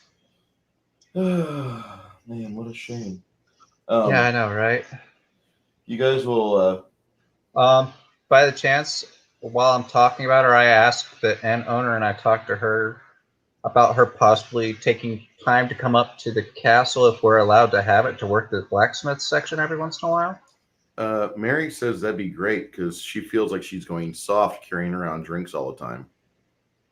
And I obviously look at the owner because he's employing her, obviously. So he says to her, he says, if you want to go help out your brother, that'd be great. And after a few minutes, she comes back with a packed bag and says, I'm going to go over to the general store and take care of some procurements real quick from Flip. And while I'm doing that, go ahead and do what you guys need to do. And at that point, Otto kind of gets closer to you and he says, okay, all of you, I got to ask, how much room is at this castle? Quite a bit of space. Why? It's a castle. Well, it's quite sizable. It's quite roomy. I know where there's a quarry real close by, and it'll take us about a year to do it. But, all right, we could run it out of the castle if that's what you're asking. No. What I was thinking about doing is getting a structure set up real close by. We will put a wall up joining to your castle. And then in that perimeter, we'll put another large building like what I have here. Okay. In the protected environment. I know, I'm back. All right. And we will be able to have this place be completely moved over, because being on this peninsula is all right, but I don't think I feel completely safe here. We've had attacks here. We only have 2 pieces of stone that are set up at the base of the peninsula. That's not a good battle setup. That's how we get ambushed. Okay, well, survive. I want to survive this. Okay, well, we can set up a place over there and hook it all up. That's not a problem in my opinion. Honestly, having you guys closer to the castle will make business better for the both of us, and we can just use this area literally as an entire trade dock area, which would work better for a large port side down the road. I can get things set up with the docks and all that to where we can get some actual work in, and they can actually build a nice area to where the wagons will pull up and nothing's going to And honestly, if I was going to bring this up, I don't know how the others would really feel about it, but we've got a really good forge that's barely been touched. That's why I'm asking for her. But, I mean, obviously, if we're going to be running everything, we're going to need a place to send tools to get repaired and everything else, and we're not going to have that if we move everything right off the bat. But over the course of time, we can put repair facilities right there at the dock if they need to have wagons. Yeah, but what I'm saying is for now, we can use that really good forge section for repairs, building equipment. I mean, there's a bunch of ore over there right now. In the castle? Yeah, tons of it. There was a goblin just turning stuff into iron ore, basically. You see Otto start to rub his hands back and forth. His nose gets a little longer. Just shoot me straight. No, I have some ideas. Okay, can I see if I can get him to talk about it? Well, no. All I was wanting to do is we could put that order to use by making components for wagons, by making armor and weapons for the guards, by pickaxes for the future quarry and everything else. Yeah, I was thinking about that. And get a logging camp set up there within the walled section. That way people could go out and hew lumber and help develop the side of the forest that really needs it. Yeah, I was gathering that it'd make better business options and better everything around us. I like it. And whatever's excess, we can build and, per se, turn around a profit. Between Sonny and between Zen, we'll have enough. Gary the Paladin and him will more than happily take care of all the resale items that come in, and repairs for that needs to be taken care of. I mean, but at the same time, I have to look out for this group I'm in, so I have to check with them and how much they're willing to, Okay. I mean, honestly, I could probably broker a deal down the road. You pay a certain percentage back over time, small percent over time. Make it as basically, since we're going to be there. Good. And this way, while you got profit coming in, you have a section if we're going to be living here, we're going to need a place for a more financial stable setting, which means we can also use treasury rooms or something like that, and we can work together with each other, our group with, your people, and kind of bolster into investment process. He says, I think we could do that. He says, tell you what, I'll give you what I have in my pocket right now. Just wait until you get the one important process. Wait until the product and everything is set in before you start paying anything to us. Okay. That is the most important part, because if you pay beforehand and you don't get it, then you are basically giving money for nothing. I see that point. Well, and I like to work as an honest and solid merchant when I'm doing business with people. Now, I will tell you, sometimes the stuff I get, it might be from a dead person, it might not. But when I'm doing business like this, it's important to be honest, otherwise you just ruin the relationship entirely. Yeah, I don't need to do that. We will go ahead and get things set up. We've got a couple wagons that are not necessary right now. Okay. I can loan you those while you guys get things repaired and on the castle. And we got 3 ponies that can pull over at the castle. I don't know what the exact state of them are, but if we can get them trained up, and so you don't have to worry about wasting your resources on that too much. 3 ponies here. I'll get you 20 pounds of feed, and that should take care of you for a couple days. All right. All right. He hands you some items and you take care of that. Okay, everybody should be minimum second level. You got another 500 XP. And at this point, I do want to shut it down because Sonny, as much as I like having him around, I'm crimping in on his sleep time and happy time, and I don't want to upset him nor his little adorable puppy. Yep. Level 2. He's over there in the UK, at least 6 hours ahead of us, and Yeah. Anyways, it was fun playing with you, Sonny. It was. It was. Sorry I brokered deals so much. That's fine. That's fine. I mean, you're a merchant. You know, you're playing the character. That's fine. Okay. guys, I'm gonna. Bye-bye. If you're bored, if you send me a message, you have me on Discord, and I'll be more than happy to talk with you. We got some people in the chat, and as much as I don't really talk or interact with the chat's really the guys that make the numbers grow. Yep. And I want to thank Chadzar and Max. I want to thank Mando. I want to thank McKinney90. Tomorrow afternoon, there's a guy named Machini90 that I'll be on a stream with him, and we'll be painting. I'll be painting my figures. He'll be doing an ink work stream. The guy's an amazingly talented artist, and if you like good art of ink that is pinup quality, I recommend you check it out. He has started to push for a real growth on his channel, so I wish him all the best endeavors. I think he's actually streaming now, but let me see if I could find. Yeah, if you got that link, I'll check it out. He's good. Machini90. There we go. And he started doing some merch lately, so like iPhone 11 cases and other assorted items. He's pushing out all sorts of things. I've got a print that's going to hang up on my wall.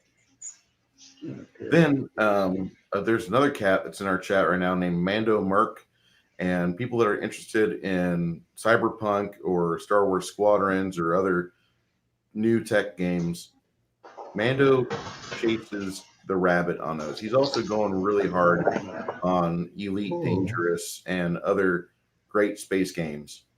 And I don't include the Star Wars franchise in that because that's kind of fallen a little bit.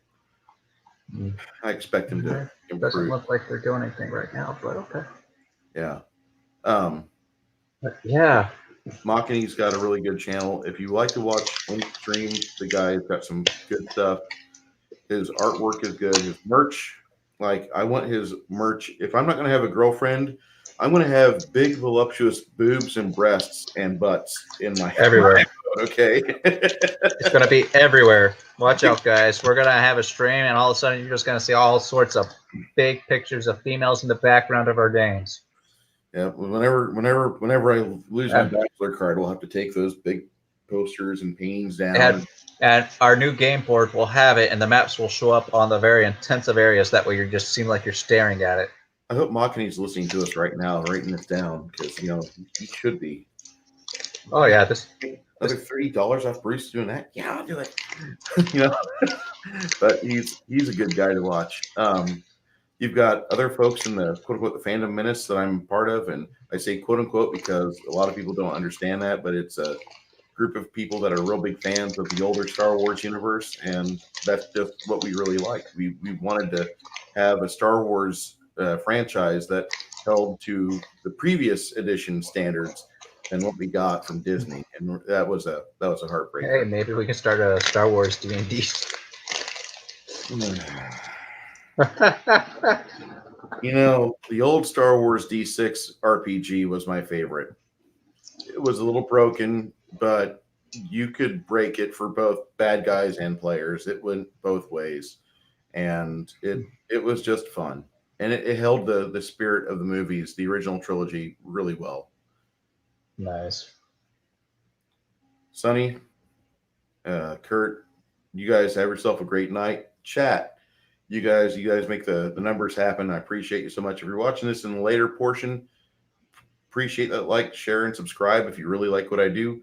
Also, check out our buddies at Legion of Myth, which is a real fantastic YouTube channel. They talk about a lot of things. They get political sometimes. They talk about the old editions, the OSR. They talk about other things in D&D as well.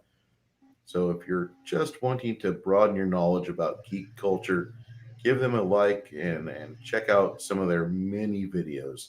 They're fun to deal with. They were in our chat earlier today. One of the gentlemen is over in Deutschland, and the others are over here in Uncle Sam world. But I will see you guys later. Thank you so much for being a part of today's adventure. Always fun.